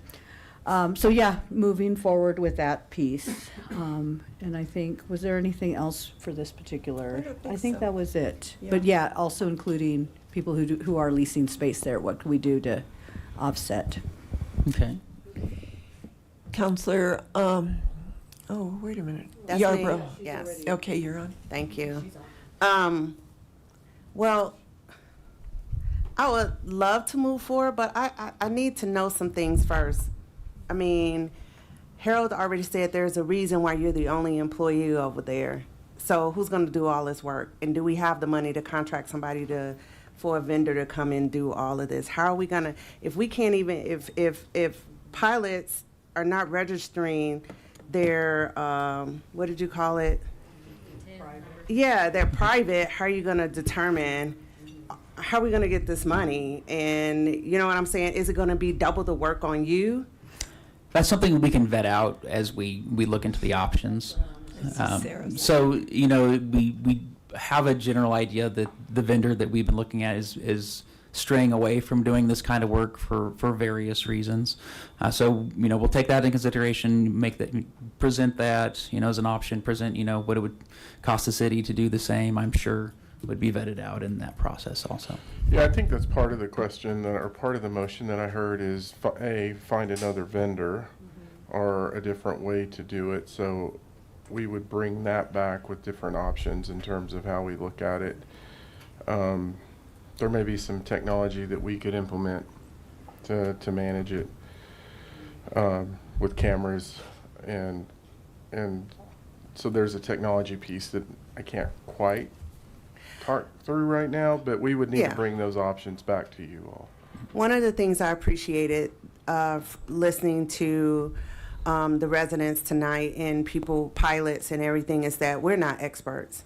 I'm not an expert on this, and I would love to hear from other pilots with their suggestions as to. I know we heard some of it tonight, and I know the board, the advisory board, to get some of their suggestions as to how they feel like we can,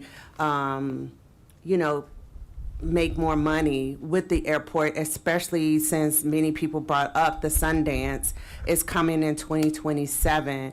I would love to hear the ideas of our pilots who are already there. And I'm pretty sure many of them sit around calling us crazy because we don't know what we're talking about and what we're doing. So I would love to hear from them their ideas and how they would like to implement it and how it would be efficient and sustainable. I mean, it's okay to move forward with everything, but looking at all those, the consequences of as Harold, you always say, the unintended consequences of moving forward, where you put in your time, looking for vendors, if they're not doing it, so maybe is this going away or, and I know we may have other things, but please don't forget about our pilots and maybe do a survey or something and ask them what their suggestions. And that kind of speaks to the last slide I had, which was, of course, this would all go through the airport advisory board. There would be a public process. Anytime that the airport changes its rates or fees, we're actually required to post it on our website so people can see what it would potentially be. So there's time for comment for stuff like that also. Everybody at the airport get a survey. Yeah. And that could certainly be part of it too, yeah. We're required to do No. that. To that question, what we were trying to figure out is what did council want us to bring forward and bring to the advisory board. Once we understand that, Sandy obviously is a master, and we have staff that are masters of community involvement. And so once we understand what you're looking for and what information you're wanting, then we can fine tune the community involvement process for both airport and non-airport. Is that what you wanted me to bring up? Yes, please. We were laughing at her response to a Yeah. couple of things you said. So, oh Yeah. no, you're a master at this. So I think what I've heard thus far is, A, you do want us to look at landing fees, excluding essentially emergency operations, and what was the other one? Potentially based aircraft, I think. Well, no, there was one before that, emergency, Oh, and medical. medical and emergency operations. Yes. Okay. Council wanted us to. And military. And military, and council wanted us to also look at potentially an exclusion for based aircraft, to understand how many are there, what that would, thus far, this is the direction that I think I'm looking for heads. Correct. I see 4 that are looking for the based operators and bring you that information back. Yes. Okay. And it sounds like Shakita wants another fishbowl.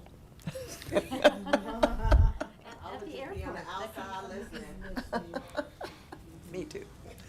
Okay, is that it for everything that you needed? That's mostly the Direction? last bullet point was just to also comment that the FAA, they've actually reached out. They say they definitely want to see any proposed fees prior to them being implemented. And of course, they are the decisions makers essentially when it comes to that. So they would have to be vetted through the FAA. And Levi, from my perspective only, if the FAA comes back and says, for various reasons, we can't do all or part of this, that's what I want the residents to hear also. That we are listening to them, we get it, but it's not totally our decision. Yeah, and there is they definitely have a lot of sway in it. Yes, they which do. was just kind of vetted out at Broomfield Airport. That was just vetted out. Yep. So for perspective, same process we went through, and we were looking at the drop zone fees. And council did say, yes, work with the FAA.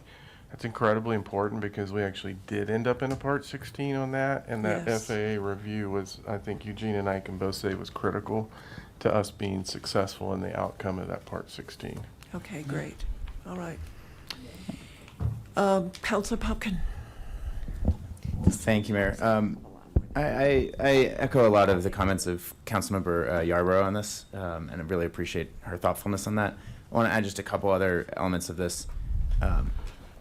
I think as we're thinking about the implementation of landing fees, I think we want to treat that consistently. And I think that's really important here. And if that means looking at, to Councilmember Chris' comments here on the hangar, like people who are already leasing hangar space from our airport and figuring out what's an adjustment there, I think that's probably the better way to do that. So we're treating and implementing the landing fees consistently if we go down that route. Secondly, I think, it's weird that we don't have an updated master plan for the airport we just listed fixed base operator, restaurant, event space, fueling and charging infrastructure, new hangars, new infrastructure around that. That all costs money, and there's sequencing and there's strategy to do that right, and to do that in a way that actually supports like a modern airport. And so I guess I get caught in the space of I don't even know what number what investment we're trying to hit here, and not that landing fees are the solution to that either. And so then we have a different financial equation to solve for. And then we want to look at other fees. There was a couple suggestions that I got from pilots via email in advance of this conversation on special event fees. And I think that we should, I don't see why we wouldn't want to consider that. And it sounds like that has been done at certain airports too. So I'd love to, not to add too much more to the plate here, but I think if we're investigating that and we're thinking about how that would be implemented, love to add that into the mix here. Because maybe there's a way to implement that and learn from how special event fees have been done, either to help or support kind of our conversations around whether landing fee implementation is feasible. So there are ideas out there.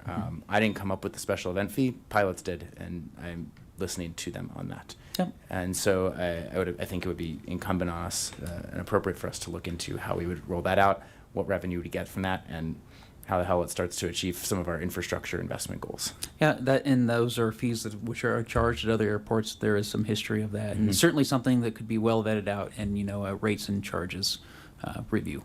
Great, thank you. Yep. Thank you very much. Right. I think that's it. Yeah. And I loved your comments, Phil. Yeah, keep up the good work.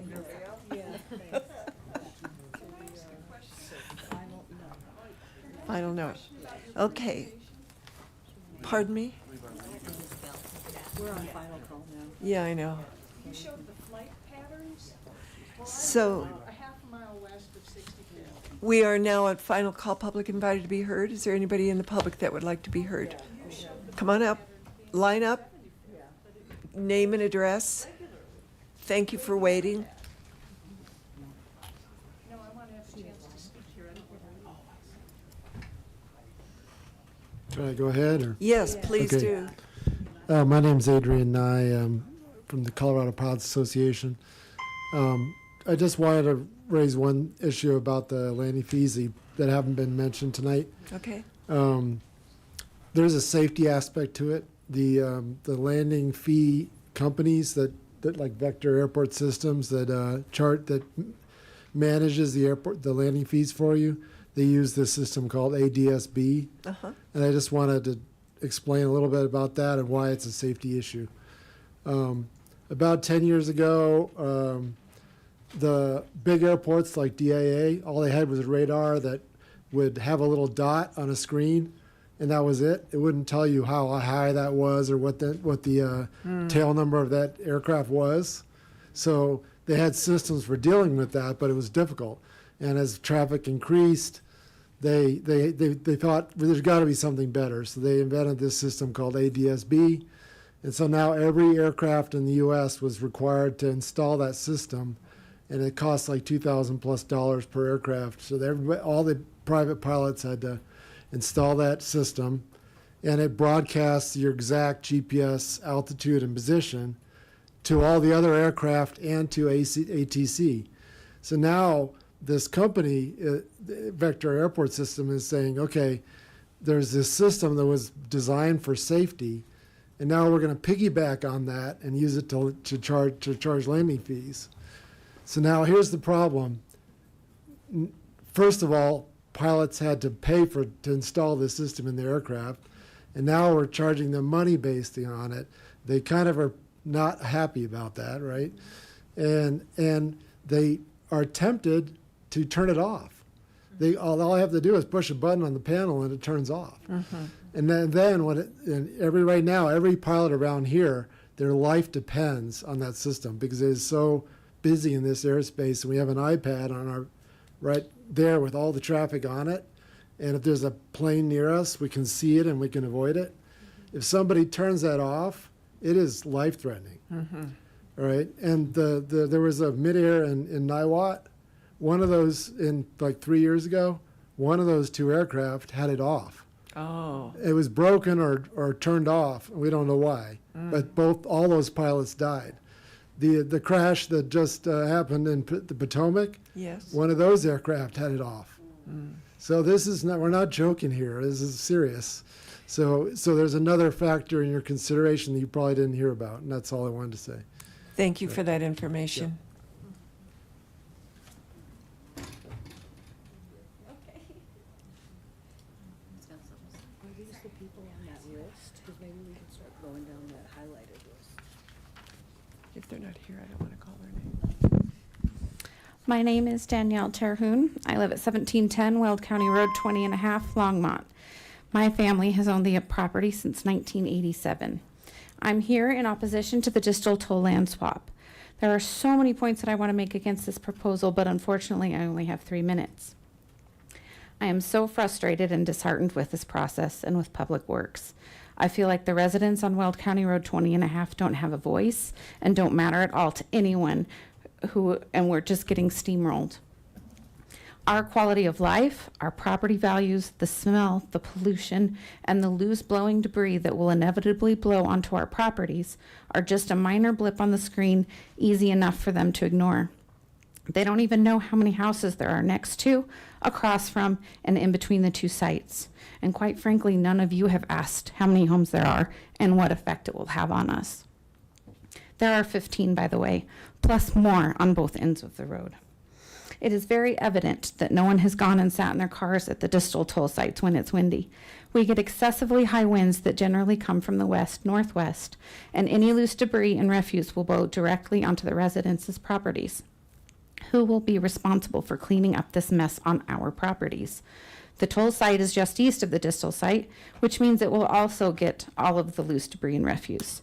Why even have an open space at toll at all if it's just going to be littered with garbage? There is also the St. Vrain Greenway open space to consider. It is directly west of the distal site, so when the winds switch and come from the east to southeast, which they do sometimes, it will be a littered mess. The logic of putting a compost recycling facility between two open spaces is lacking. And what about the voters who resoundingly voted for the distal site to be open space? Do their democratic voices not matter either? And it is a voice that the residents on Weld County Road 20.5 do not have because we are not within Longmont city limits and are Weld County residents. Which brings me to my next point. We are in Weld County, not Boulder County. Why is Boulder County bringing their trash to us? Weld County Road 20.5 is an extremely busy road that is used as a pass between Frederick and Firestone to Longmont and Boulder. The infrastructure cannot handle all the traffic it has now, let alone more compost and recycling traffic, not only that will come from Boulder County, but all of the surrounding areas as well. I was going to ask you not to recommend it, but unfortunately, you couldn't hear me before you made your decision. Thank you. Thank you. Melinda Jordan, 1110 Twin Peaks Circle in Longmont, pilot, resident, and chairman of the board for the Airport Advisory Board. Just wanted to, on the back of the ADS-B discussion, I just want to answer some of those questions since I can. ADS-B was instituted for safety, for tracking and using all of our devices.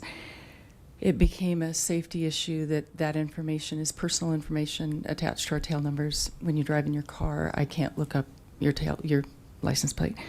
They enacted, there were a couple of different programs. They ended up with CARES, and that was April 11th of this year. They made it a much easier process.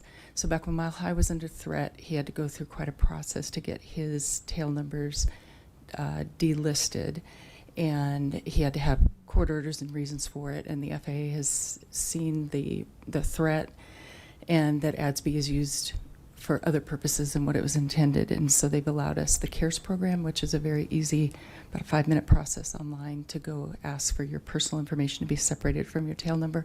They've got it, but just that registry is delinked.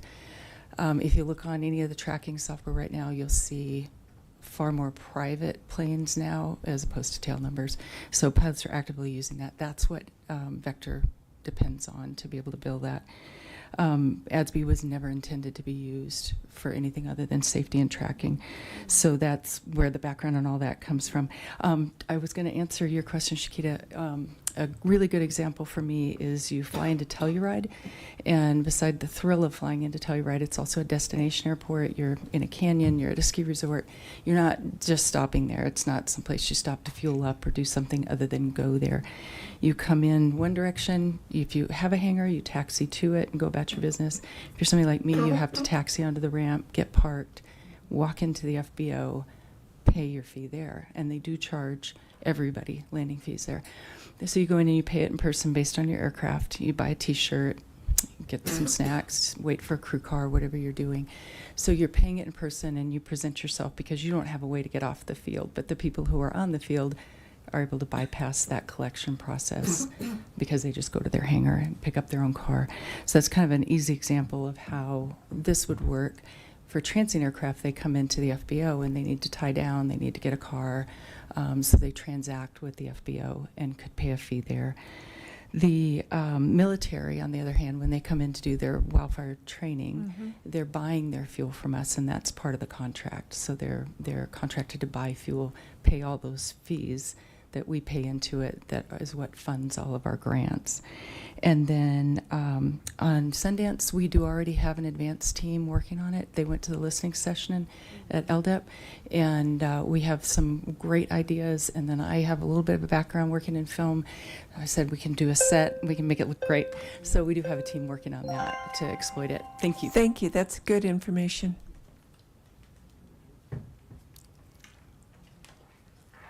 Hi there. Hi. I just wanted to be able to speak a little bit about the noise. My name is Rachel Katz, and I've lived for over 30 years west of 65th between Nelson and St. Vrain. So I'm in the Chance Acres neighborhood there, and I don't have a problem with the concept of the airport. I certainly knew there was an airport when we moved in 30 years ago, but it was fascinating tonight just to get a little bit of the numbers, because obviously there's been an enormous increase in the noise from the airport affecting us. The reason why I bought a house on 2 acres of land with horses is so that I can spend time outside on my property. But I can't talk to my husband if he's half the distance between you, Mayor Peck, and myself. We're always constantly going like this, and I think, well, gee, it seems like it's pretty frequent. Well, I just did some quick math. So if there's 60,000 landings per year, well, that would be also 120,000 takeoffs, most likely. But I'm going to go with the 60,000, just the landings. If you have 60,000 landings a year, and there's an average 300 sunny days in Colorado a year, just Googled that. You take 60,000 and you divide, and now you've got, it breaks down, and then there's like 10 hours of daylight is a good average. It breaks down to 20 flights per hour. It's like a flight every 3 minutes, and that's only the takeoffs. Okay, it's only half the number. Then the flight path that was shown, well, that's just a generality. The flight path showed that it loops back around 75th. Well, I'm a half a mile west of 65th.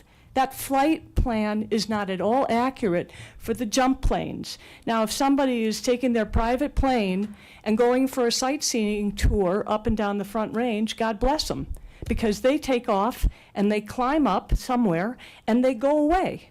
But the jump planes circle and circle and circle because they're climbing up so the guys can jump back out again. And I don't begrudge them their fun. But this breaks down to about every 3 minutes. If I'm only using half of the departures, every 3 minutes a plane is circling above my head on that property. Now, one of the pilots said to me, well, when they go up to 17,000 feet, and it's like, well, I don't think it's 17,000 feet. But when they're on their multiple laps gaining their elevation, and I can see the color of their airplane wings, I know it's the jump planes. And it's a lot of noise for us. I need to say that nothing we talked about tonight has anything to do with noise. So. Okay, well, I mentioned it. Yeah, thank you. Okay, thank you. There's someone else, Lance?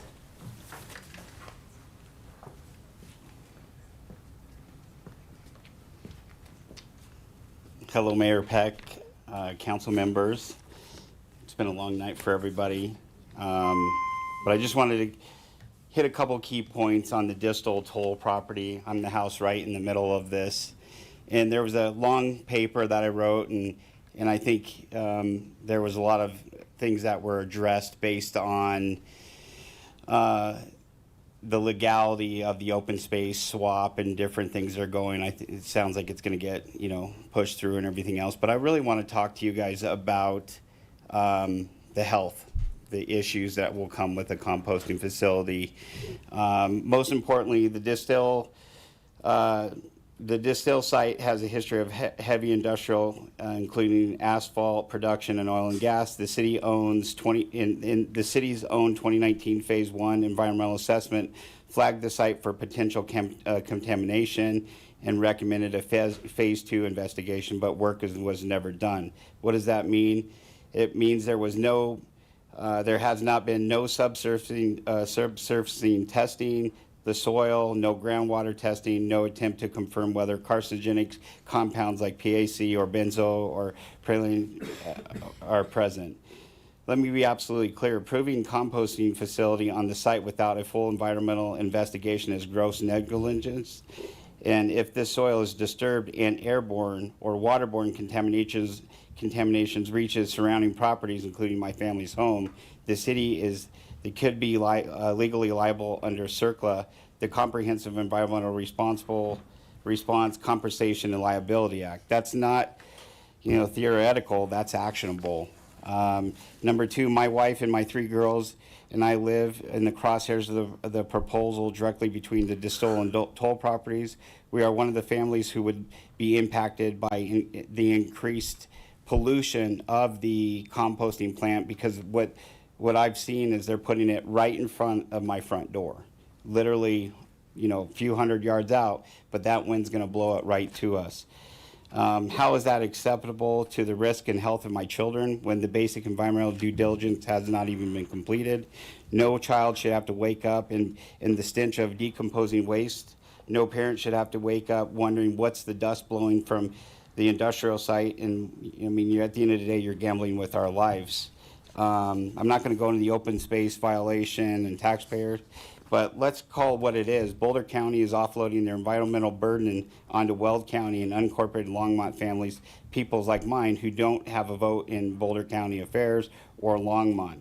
If Boulder County truly believes sustainable environmental stewardship, it should look at the site facility within its own jurisdiction, not export the risk to politically unrepresented neighbors. This environmental red line is unacceptable. Thank you for your comments. Sorry you had to wait so long. Nope, we're all in it together. We'd just like to have a little bit of a voice.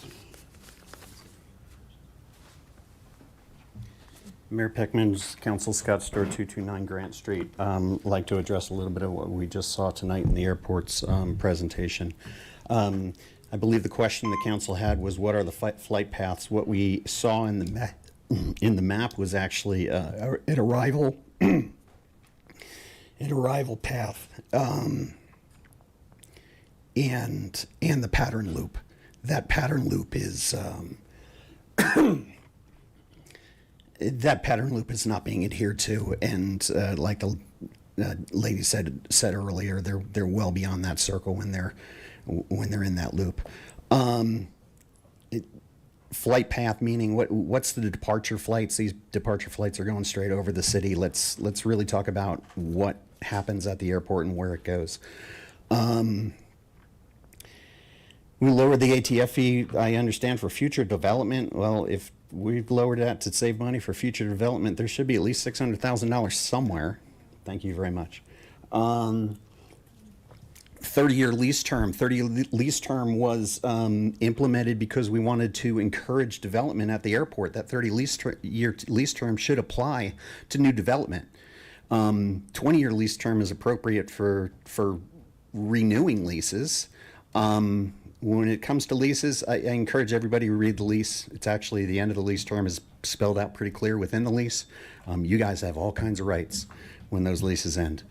And yes, exactly what the mayor was trying to describe was pretty much how it's spelled out. Multiple hangars. Yeah, people own multiple hangars. It's just like owning an apartment building and they sublease those things out to everybody. It can be a profit-making thing, and those are the people that help build some of the hangars. We need to save capital in order to reserve for the maintaining of the grant funds that you're taking. That's a requirement within the FAA.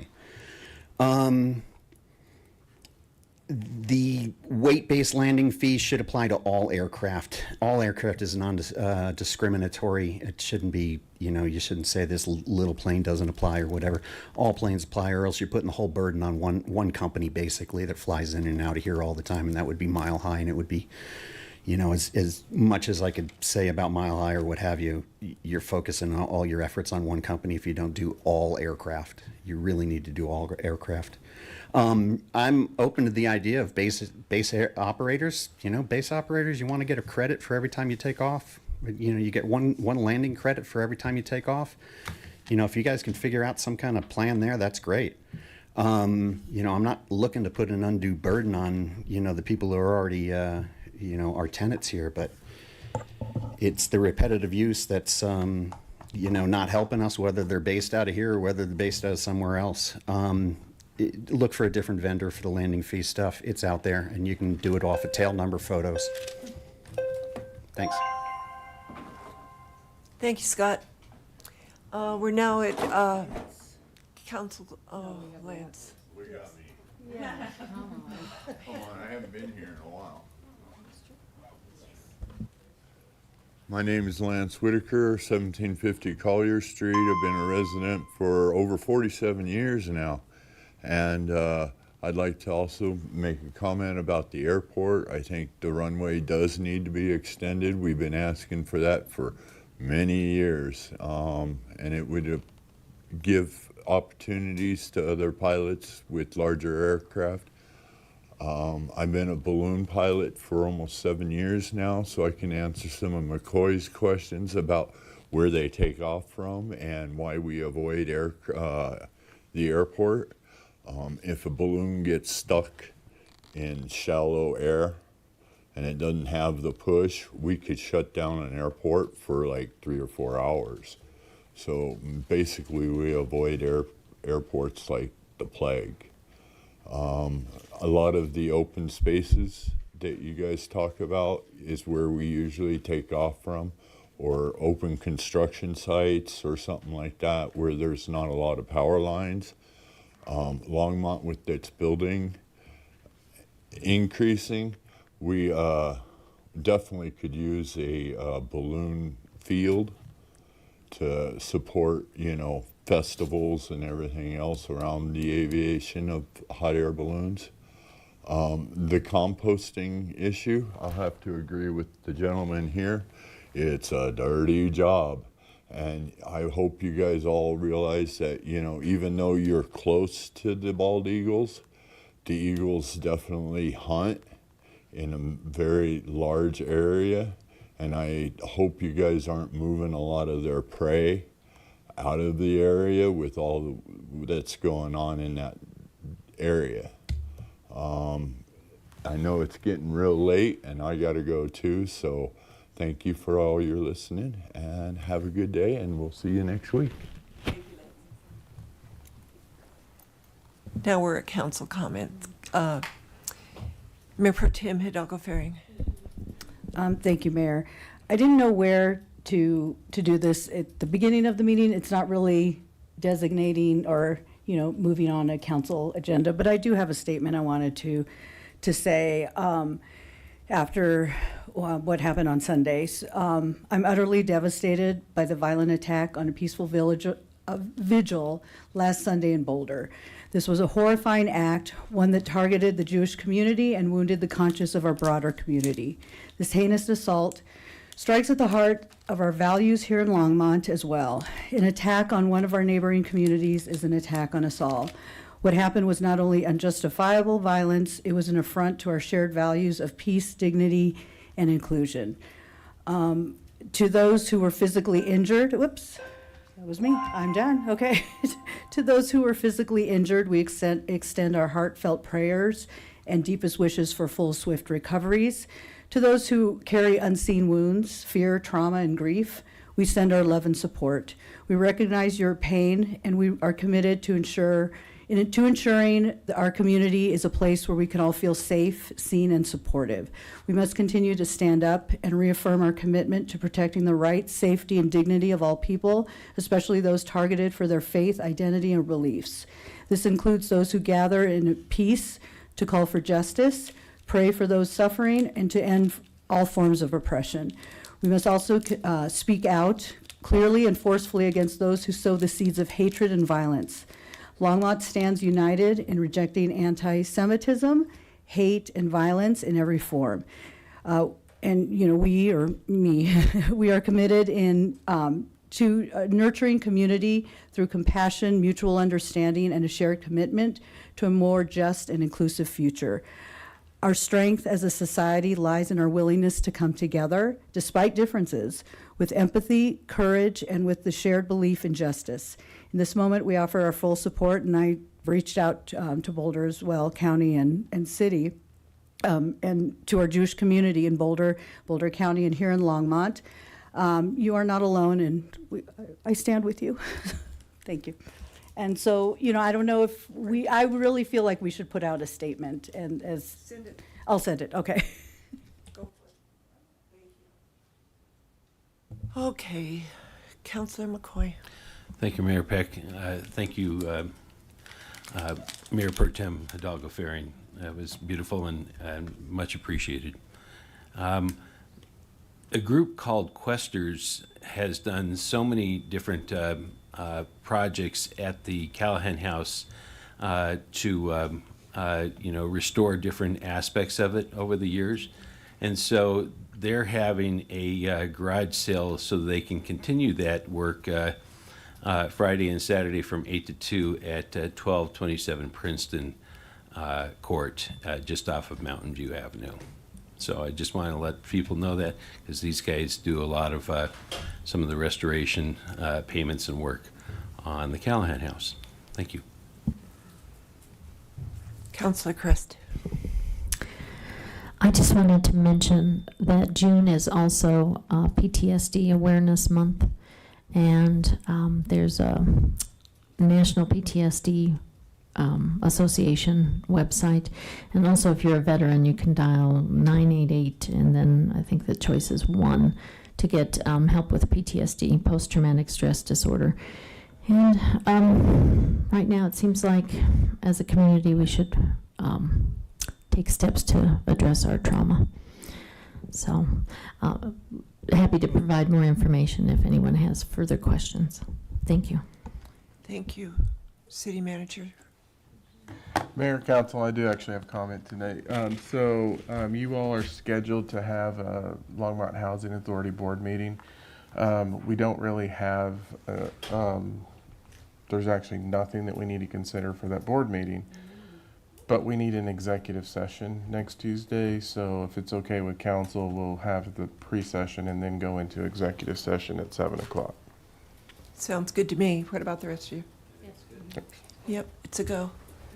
Councilor Popkin. Okay. City Attorney.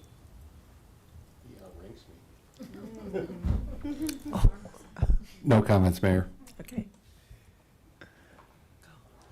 Oh, I was trying to get in before on council comments. I just want to thank everyone who came out tonight, who's still here, who is going to watch this later. I know it was a long meeting. I know we had quite a few hefty topics, and the public input, both sent via email and shared live, has been helpful, and hopefully you have seen at least some of that responded to, listened to, and asked about at a minimum. So thank you to everyone who came out and continues to participate in our public process.